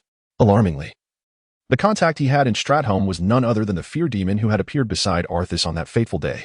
Darkness and demons have conspired against us in our moment of vulnerability. Dick's expression turned grave as the staff passed through the hands of each attendee, enveloping the hall in a heavy atmosphere. Though the precise role Arthas played in their wicked scheme remained uncertain, one truth was evident. Whether it be Arthas, Stratholme, or we, the Order of the Silver Hand, we are all but cogs in their filthy machinations, while we are yet unaware of the dark force's ultimate objective. I believe this outbreak is merely a prelude. We must remain vigilant and prepare for a fierce battle before the true darkness descends upon us. This is the most pressing matter at hand. Silence enveloped the hall, and it must be said that Dick's arguments were coherent, with each piece of evidence pointing directly to the heart of the issue, leaving little room for doubt regarding his honesty. Yet, such evidence, in the midst of this tumultuous period, led to a more disheartening conclusion, provoking an outburst from the beleaguered assembly. Raynor, the jester, was the first to leap forth. So, Sir Dick, having discerned the intricacies of this dark scheme, you must have devised a countermeasure, have you not? Raynor's eyes betrayed an unmasked disdain, for he was acutely aware that his father, an old noble steeped in class prejudice, was reluctant to allow the Light's Chapel to accept paladins from commoner backgrounds, yet had made concessions under Uther's influence. Thus, he was certain that although his father respected Dick, it was merely admirations. For Dick's origins dictated that he and the Mograine family could never be aligned. As expected, following Raynor's outburst, Alexandros remained silent. Rather, this austere old knight regarded Dick with a peculiar gaze. Yet, unlike Raynor's sordid contemplations, Alexandros's mind was occupied with an entirely different concern. Faced with Renault's provocations, Dick shook his head. He was not someone easily intimidated. Renault's incessant taunts had ignited a deep-seated disdain within him, prompting Dick to devise a cunning trap for Renault. He turned to Alessandro and suddenly proclaimed, Sir Mograine, I am preparing to summon willing paladins to Stratholme, to restore the Forsaken City into a bastion against the encroaching darkness. Coincidentally, I have heard that your adopted daughter, Miss Whitemane, has become a priestess devoted to the light.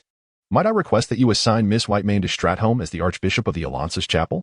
The assembly was taken aback. This demand struck Alessandro like a slap to the face. Everyone knew that the old knight cherished his adopted daughter, the daughter of his late squire, whom he regarded as his own. How could he possibly send her to that cursed place?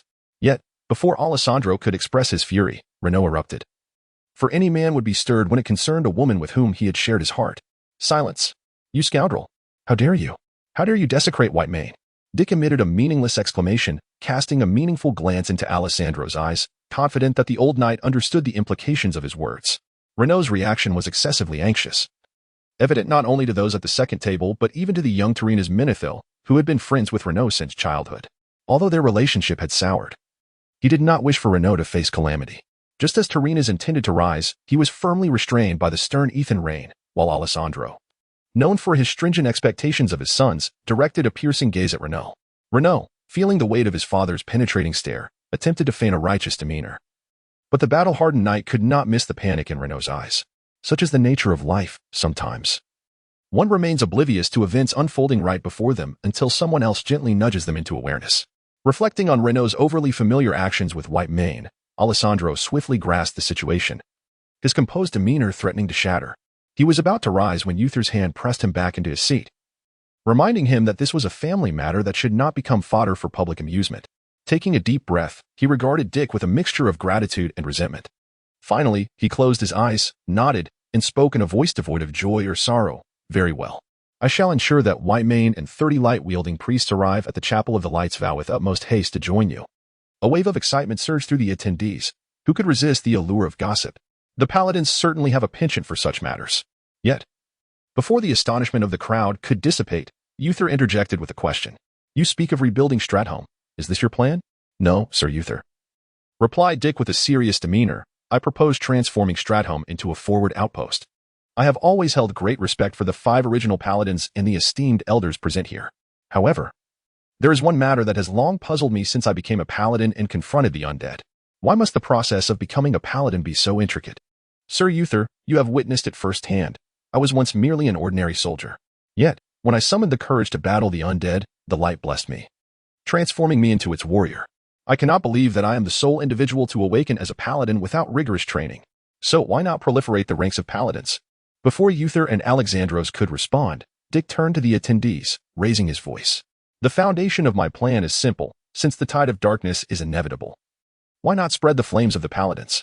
The Silver Hand currently boasts only 500 to 700 registered paladins, most of whom are concentrated in Lordaeron. Even if we gathered them, how many undead could we truly vanquish? 100,000? 1,000,000? Dick's voice grew increasingly fervent. Brothers, open your eyes. In Andoril alone, there are nearly 700,000 undead. If Prince Arthas had not burned Stratholme, that city would harbor another 600,000. The task of purging these undead would consume us at least 2 years. But will the Dark Forces grant us 2 years? The assembly fell silent. None dared to speak. This question touched upon the very essence of the Silver Hand's founding principles. While the audience may know that the first generation comprised 5 knights, how many hailed from noble lineage? This inquiry delved into the realm of monarchy, a topic too sensitive in a world akin to the Middle Ages, where noble power eclipses that of the medieval era. At this moment, it is a subject best left untouched. The Silver Hand, to be precise, serves as a knightly order for the nobility. Though knights of common birth exist, they are vastly outnumbered by their noble counterparts. Uther, though of humble origins himself, had ascended to the ranks of nobility. As long as he remained sane, he would not willingly align with Dick. Yet, being a true hero who genuinely cares for the people, Uther was reluctant to see such a promising young man jeopardize his future over this contentious matter. Thus, he cleared his throat and said, "Sir Dick, let us discuss this issue later. First, please elaborate on your specific plans." Dick gazed with a tinge of disappointment at Uther and the somber-faced Alessandro. He understood that he had failed, despite having led these individuals to recognize the encroaching darkness. They remained incredulous that the kingdom of Lordaeron could be obliterated overnight. At such a time, the distinction between nobility and commoners seemed ludicrous. Would ghouls spare you merely for your noble status? However, regaining his composure, Dick contemplated further and continued.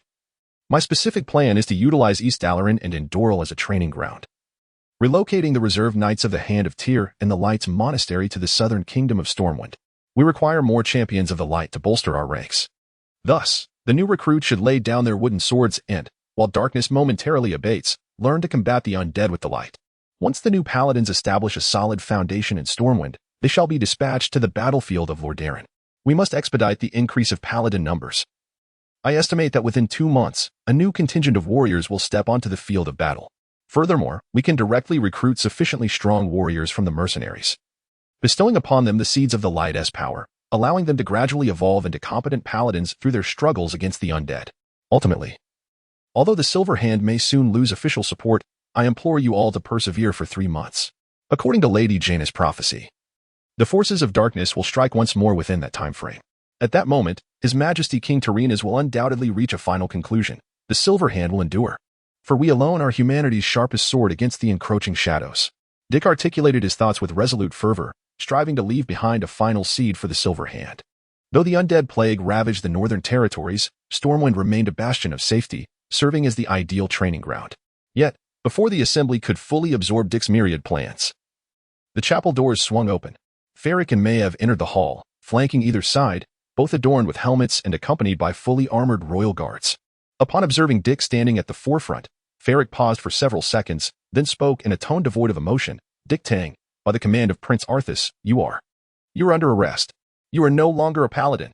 Chapter 14, Confrontation and Appeal. Dick's plans and contemplations, though perceived as rather unorthodox, indeed, they could be considered a complete deviation from the founding principles of the Silver Hand Knights, were undeniably imbued with a profound sense of affection and hope for the Silver Hand, as sensed by both Uther and Alessandro. This sentiment alone was sufficient for them to embrace Dick, the promising paladin, within their ranks. Thus, when faced with the sudden arrest warrant issued by Arthas, a wave of indignation swept over the assembly. Bang!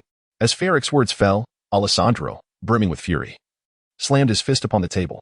Rising, he leaned forward, akin to an ancient beast guarding its territory, his gaze fixed intently on Ferric and Maev. "Get out," he bellowed. "If anyone wishes to apprehend the Silver Hand, let Arthas come himself." The Mograine family, steeped in noble tradition, displayed this same assertiveness even before King Tyrrhenus. And it was hardly surprising. His illustrious record afforded him such confidence. Yet, who was Ferric? This man was virtually Arthas's shadow. a loyal servant who had devoted his very soul to the prince. Consequently, in the face of Alessandro's formidable presence, Ferric remained unyielding. In fact, undeterred by the scornful glares of all present paladins, he took a step forward. The Silver Hand has been disbanded. Gentlemen, this is the command of His Royal Highness. Enough. Even Uther, the congenial figure, could no longer contain himself. Rising from his chair, he prompted all present to stand in unison. The collective hostility of dozens converged. And even the undaunted Ferric felt a heaviness in his breath for a moment. Return to His Royal Highness and inform him that Knight Dick is a hero standing against the tide, not his prisoner.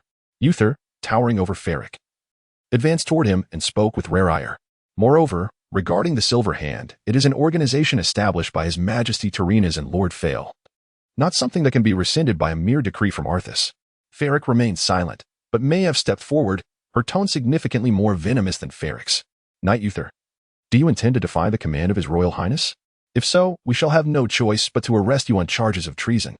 With a wave of her left hand, dozens of soldiers armed with crossbows materialized at the doorway. And the knight seated at the periphery could even glimpse the unfolding scene outside. It is an army. These deranged individuals have brought the military into the sacred chapel of the Light's Vow. Treason? You dare accuse us of treason? Alessandro strode forth, halting before Maiev. His face twisted in disgust as he addressed her loudly. Every individual present has sacrificed everything for this nation in the war against the orcs. Each of us possesses a greater claim to the title of hero than you ever could. To stand before so many heroes and utter such accusations of treason? I implore you repeat that. With a sharp intake of breath, Marvian instinctively took a step back. Accompanied by Alessandro's probing inquiry, the knights gradually rose from their seats, encircling Alessandro and Uther. Though they remained silent, their actions spoke volumes regarding their allegiance. Truth be told, in the face of such a scene, even Marvian, not to mention the soldiers, felt a twinge of uncertainty. It had been less than 2 years since the conclusion of the Third War against the orcs, and the tales of these heroes echoed throughout every corner of Lordaeron. Now, armed and poised to apprehend these very champions, who among them was unafraid? Who harbored no trepidation in their hearts? Consequently, the atmosphere thickened with tension, each moment fraught with potential conflict. While the paladins possessed the divine power of the light to shield themselves, the imminent volleys of crossbow fire at such close range would surely result in casualties. Most ominously, should hostilities erupt between the Silver Hand and the Imperial forces, everything Dick had previously asserted would be rendered a mere jest. Who would place their faith in an organization branded as treasonous? The Silver Hand was undeniably the formidable card Dick held, and he would not wish to see it squandered in his hands. Thus, at the peak of this oppressive tension, Dick parted the crowd and stepped forward. He gazed at Ferric, whose eyes, concealed behind a heavy helm, met his own. With a sigh, Dick declared, I will return with you. But I must speak with Prince Arthas face to face. Dick, don't go. Uther and Alessandro grasped Dick's shoulders, urging him to reconsider. Dick turned to them and the assembled paladins, offering a reassuring smile. I cannot allow the illustrious Silver Hand, a bastion of heroes, to be branded as reviled traitors because of me. Trust me, my friends, I shall be unharmed. To Dick's astonishment, after his declaration, Ferric, who had hitherto remained silent, spoke up. I can assure you, Sir Dick will not be in danger. In fact, His Highness has no intention of taking his life. Humph. Let us hope so. Alessandro regarded Dick with a complex expression before clapping a hand on his shoulder and returning to his seat. Uther followed suit, for this meeting was of paramount importance. And Dick had merely outlined a broad framework. Countless matters remained to be discussed. What touched Dick profoundly was the camaraderie displayed by each knight, regardless of familiarity. They approached him one by one, extending greetings or blessings, imbuing Dick with a sense of belonging he had long yearned for. Though he could not wholeheartedly endorse the fundamental tenets of the Silver Hand, he recognized that, at this moment, it stood as one of the most cohesive organizations in the world, far superior to the cursed cults and the infighting of the Cenarian Circle. Let us proceed, Dick. Ferric patiently awaited the conclusion of the greetings before softly addressing him. Nodding in acknowledgement, as they exited the hall, Dick suddenly recalled something and turned to Ferric, saying, I am to attend the funeral of the knights who perished at Stanholm, just behind the chapel. It shall not take too long. Ferric glanced at him and nodded. Maven wished to say something, but Ferric silenced him with a look. After 2 soldiers followed Dick away, Maven whispered to Ferric, Captain, why are we so lenient with this fellow? His Highness the Princes. Ferric shook his head. The typically reticent warrior harbored a flicker of turmoil and gravity in his eyes, concealed beneath his heavy helm. Say no more, Maven. We both know His Highness has been behaving strangely of late. I believe Sir Dick could assist him, and even if we were to consider it from another perspective, he is our benefactor, and we have no reason to treat him harshly. Of course, there was another reason Ferric did not voice. Prince Arthas had resolved to embark on a campaign to Northrend to eradicate the source of the plague, the dread demon Mal'Ganis, who had reappeared before the prince at the last moment. Ferric felt an unsettling apprehension regarding this decision. Meanwhile, the two soldiers, ostensibly Dick's guards, did not restrain his movements. Dick stood silently among the crowd, observing Elijah, adorned with a small white flower, and a priest clad in black robes presiding over the burial rites of the knights.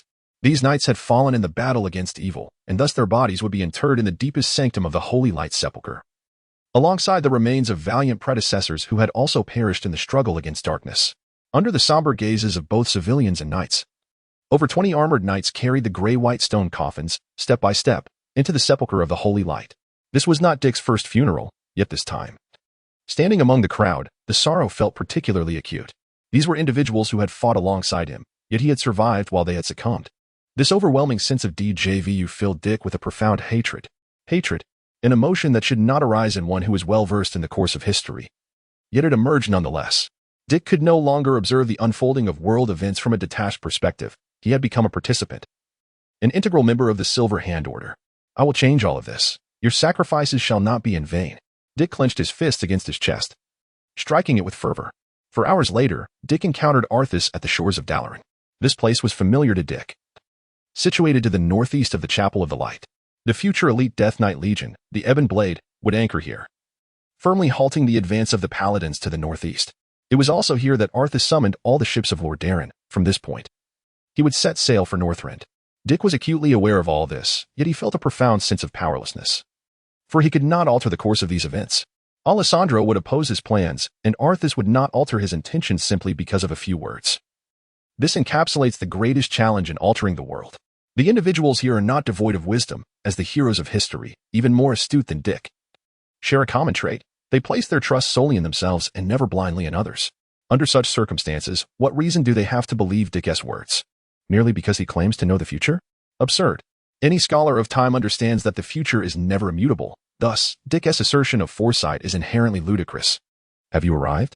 Dick entered the largest tent, finding Arthas with his back turned, diligently sketching on a nautical map. It was evident that this prince had recovered well, likely having finally solidified his plans, as he appeared to be in relatively good spirits. However, Dick could distinctly sense the obfuscation of the holy light within Arthas. Akin to a veil obscuring clarity, the light still existed but lacked its former purity. I have arrived, Your Highness. Dick stood respectfully, inquiring, Have you finally made your decision?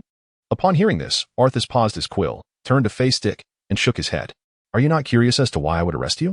Dick shook his head, indicating his ignorance. Ah, Dick, you have accomplished what I wished to achieve but could not. For that, I must thank you. With that, Arthas genuinely bowed to Dick, an act that startled him, prompting a hasty retreat. Yet, upon witnessing the princess' reddened eyes, Dick instantly grasped the turmoil within his heart. Yes, he had razed the city, but it was never his intention. Dick had previously stated in the meeting that had Arthas not set Stratholme ablaze, the countless undead would have surged forth, turning the entirety of Eastern Plague lands into a hellscape. Arthas was not oblivious to the innocents within the city, but for the sake of other innocent lives, he felt compelled to act. As the future king, sacrificing one city to save millions was not a difficult decision. The lesson of Andorra loomed large. Who would dare take that risk? Dick finally understood why, even after Arthas had irrevocably become the Lich King in the original timeline. Both Jaina and Bolvar continued to believe in the remnants of his goodness. This prince was never inherently malevolent. He was merely a tragic figure, ensnared by a dark fate from which he could not escape. Chapter 15, the final volume, The Knight of Stratholme, Your Highness. Dick opened his mouth, wishing to articulate something, yet found himself at a loss for words. Arthas smiled faintly, the somewhat gaunt prince seated upon the chair, observing the restless Dick. After a brief silence, he spoke again. Do you think I should venture to Northrend? That question sent a tremor through Dick's heart. The very fact that Arthas posed such a query was astonishing. If he could dissuade Arthas from traveling to Northrend, might it not prevent the emergence of the second Lich King? More importantly, if Arthas's fate, the absolute focal point of the ensuing 7 years, were to be altered, how drastically would the course of the world shift? Dick dared not dwell on that notion, yet confronted by Arthas's gaze, he pressed his lips together and resolutely declared, No. You must not go. Oh? And why is that? Arthas inquired, a hint of curiosity in his tone, although he had no intention of altering his course. He was intrigued nonetheless. Mal'Ganis has fled there, and I must eliminate him. It is my duty, my penance. Why do you believe I should not go? Because it is a trap set for you. Dick steadied himself, sitting across from Arthas, his tone grave. I trust that with your intellect. It would not be difficult to discern that from Kel'Thuzad's deliberate demise to your ambush in Zulmasher, to Mal'Ganis' emergence, and even the destruction of Stratholme. There exists an unseen hand orchestrating these events. Its intent is to lure you to Northrend, that continent already tainted by dark forces. In this context, you ought to remain in Lordaeron, rather than venture into peril alone. Dick emphasized his words. You cannot shoulder the entire burden of a nation's fate alone. To alter the future of this land, it requires the concerted effort of all. Upon hearing this, Arthas fell silent. After a few seconds, a flicker of struggle crossed his visage. The prince gestured, and Ferric, stationed at the tent's entrance, promptly lowered the tent flap, escorting the guards outside, indicating that Arthas wished to confer privately with Dick. However, from the remnants left by Mal'Ganis, I have uncovered the vast might of the Scourge, which nearly plunged me into despair.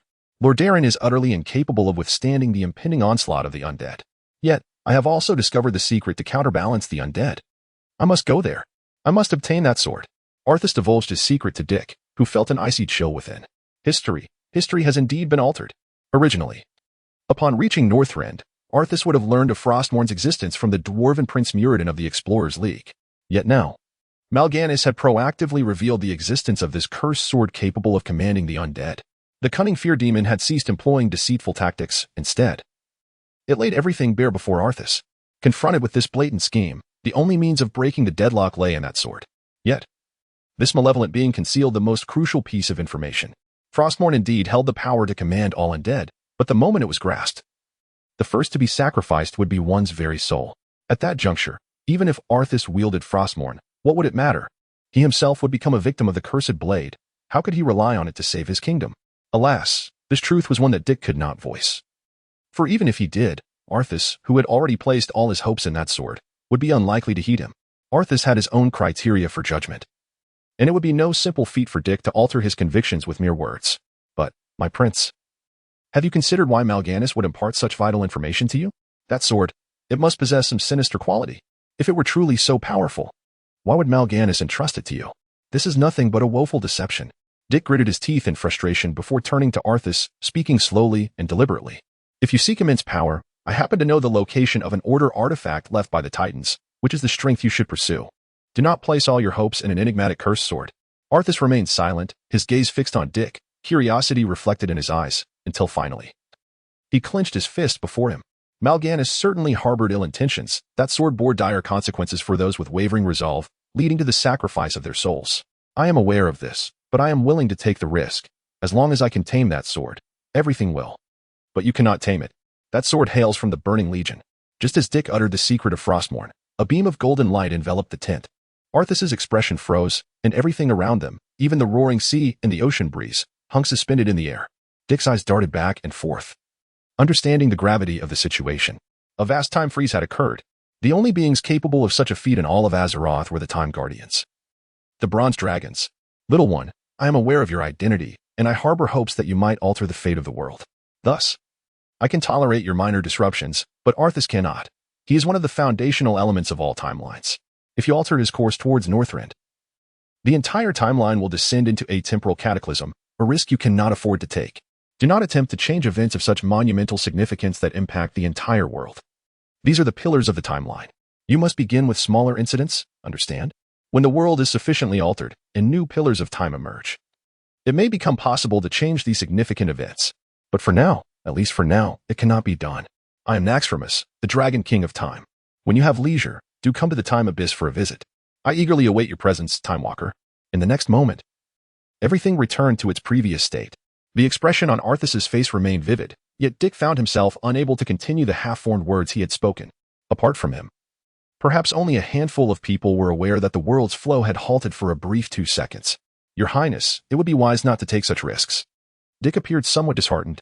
Given that the enigmatic Naxxramas had personally intervened to offer caution, Dick naturally would not dare to counsel Arthas further amidst the threat of world annihilation. He had once believed he could alter the fates of many, including those of Darien and Uther. Yet now, he found himself powerless to change the destiny of this unfortunate soul, Arthas Menethil. The weight of this impotence was unbearable. Arthas noticed the expression on Dick's face. However, he misinterpreted it as sorrow, prompting him to pat Dick on the shoulder. Do not worry. I shall prevail. I will return with that sword and save this kingdom. Observing the confident smile of Arthas, a wave of sadness suddenly washed over Dick. He stifled his grief and posed another question. Your Highness, concerning Stratholme. You need not personally intervene. You could entrust it to Ferric or Maiev. I am certain they would be willing to sacrifice everything for you. Why must you take matters into your own hands? In response to this inquiry, Arthas's demeanor grew solemn. I cannot do that, Dick. Everyone has their own responsibilities. And it is my duty to save this kingdom. I shall never relinquish my responsibilities to others. Moreover, Ferric and Maiev have already done enough for me. They should not bear any further ignominy. Ah, Your Highness, I understand. As Arthas articulated these words, the enigmatic holy light within him surged once more. Dick inhaled deeply and rose to bow before Arthas. Then I wish you safe travels, my lord. Wait, Dick. Arthas called out to the departing Dick, placing a sealed letter of authorization into his hands. Deep within Stratholme, a horde of undead still lingers. This is the purpose of my summons. Before my return, you must prevent their spread to eastern plague lands. If possible, eliminate them. Ding. Quest activated. Arthas's charge. Defend Stratholme until Arthas returns, or eradicate the encroaching undead. Note, this quest marks a significant historical event, the final task of Stratholme. Upon completion, this historical node will be fulfilled. Dick took a deep breath, accepting the letter of authorization with both hands. He glanced at it, and the item information materialized before his eyes. Proof of temporary lordship of Stratholme. Green. Use. Incorporate Stratholme into the external template. The document, authorized by the Menahil royal family, bestows upon its bearer an extraordinary and inexplicable power. In Dick's hands, this seemingly weightless certificate bore the heft of 1,000 burdens, transcending its function as mere authorization. It signified the trust of Arthas, especially after Dick's actions that could be perceived as betrayal. Suddenly, Dick opened his arms and embraced the taken-aback Arthas, giving him a reassuring pat on the back. Be sure to stay safe. If it comes to an irreversible point, remember, do not emerge from that sort. I will come to rescue you. Arthas, caught off guard by this intimate gesture, found himself momentarily at a loss. However, once Dick's words were spoken, he turned and exited the tent, leaving Arthas to ponder the significance of that final message. Do not leave the sword. What could that possibly mean? Dick, what a peculiar fellow. So straightforward yet enigmatic, it's hard to harbor any resentment towards him. A week later, Arthas departed, accompanied by 3,000 elite soldiers and over 20 ships. He quietly left the eastern continent from the shores of eastern Daramir. The accountability for the Silver Hand Knights remained mired in a lengthy and convoluted process. Uther, deep down, understood this was Arthas' way of expressing his regret as he took his leave. As the crown prince, he could not afford to be untrustworthy. Reaching this point indicated his concession. This act considerably alleviated the tense atmosphere within the Silver Hand Knights, especially since, in this timeline, Arthas had not ended up with Jaina and thus felt no sense of abandonment. Moreover, Dick's actions provided a modicum of comfort to his battered spirit, preventing the prince from becoming excessively extreme. The defensive guard of Stratholme, summoned by Dick, officially established their presence on the rear line of Stratholme the day prior, encompassing the area from King Square to Fountain Garden. With the assistance of the civilian populace, they rapidly constructed a sturdy defense. Grand Knight Darian Mograine also stationed another contingent of the Silver Hand Knights in the former Scarlet District, now the military zone of Stratholme. 2 defensive lines, one in the front and one in the rear, firmly contained the undead lurking in the city's depths. Through reconnaissance, Dick had discerned the identity of the commander of those elite undead, Ravenholt, that traitor. As night fell, Dick, bearing the flame of justice and holding a lantern, patrolled the perimeter of the defenses with a few young knights. Upon reaching a secluded spot, he was suddenly assailed by the sound of muffled sobs. Directing his lantern toward the source, he discovered a stunningly beautiful woman clad in a white priestly robe, her figure strikingly alluring, weeping in a corner of the defense line while clutching a letter. Ahem, Lady Whitemane, do you have something sorrowful weighing on your heart? Dick teased, gazing at the pitiable beauty, only to earn a disdainful eye roll in response. Spare me the pretense, Sir Dick. Your insincerity is truly repugnant. The beautiful woman turned her head and caught sight of Dick's youthful visage, instantly halting her tears. With a cold scoff, she derided him, swaying her enchanting figure as she tucked the letter away and retreated into her chamber. Dick gazed at her flawless silhouette, shaking his head in disbelief. It was no wonder that the scoundrel Reynolds had resorted to murdering his own father for this woman. She was nothing short of a beguiling enchantress. Yet, what concern was it of his? He cast his eyes toward the somber depths of the forlorn Stanchholm, shrugged, and continued his patrol, lantern in hand. The night remained chilly, but with the renewed vitality in Stanchholm, the place appeared to be aglow with light. Volume 3, The Tide of Darkness.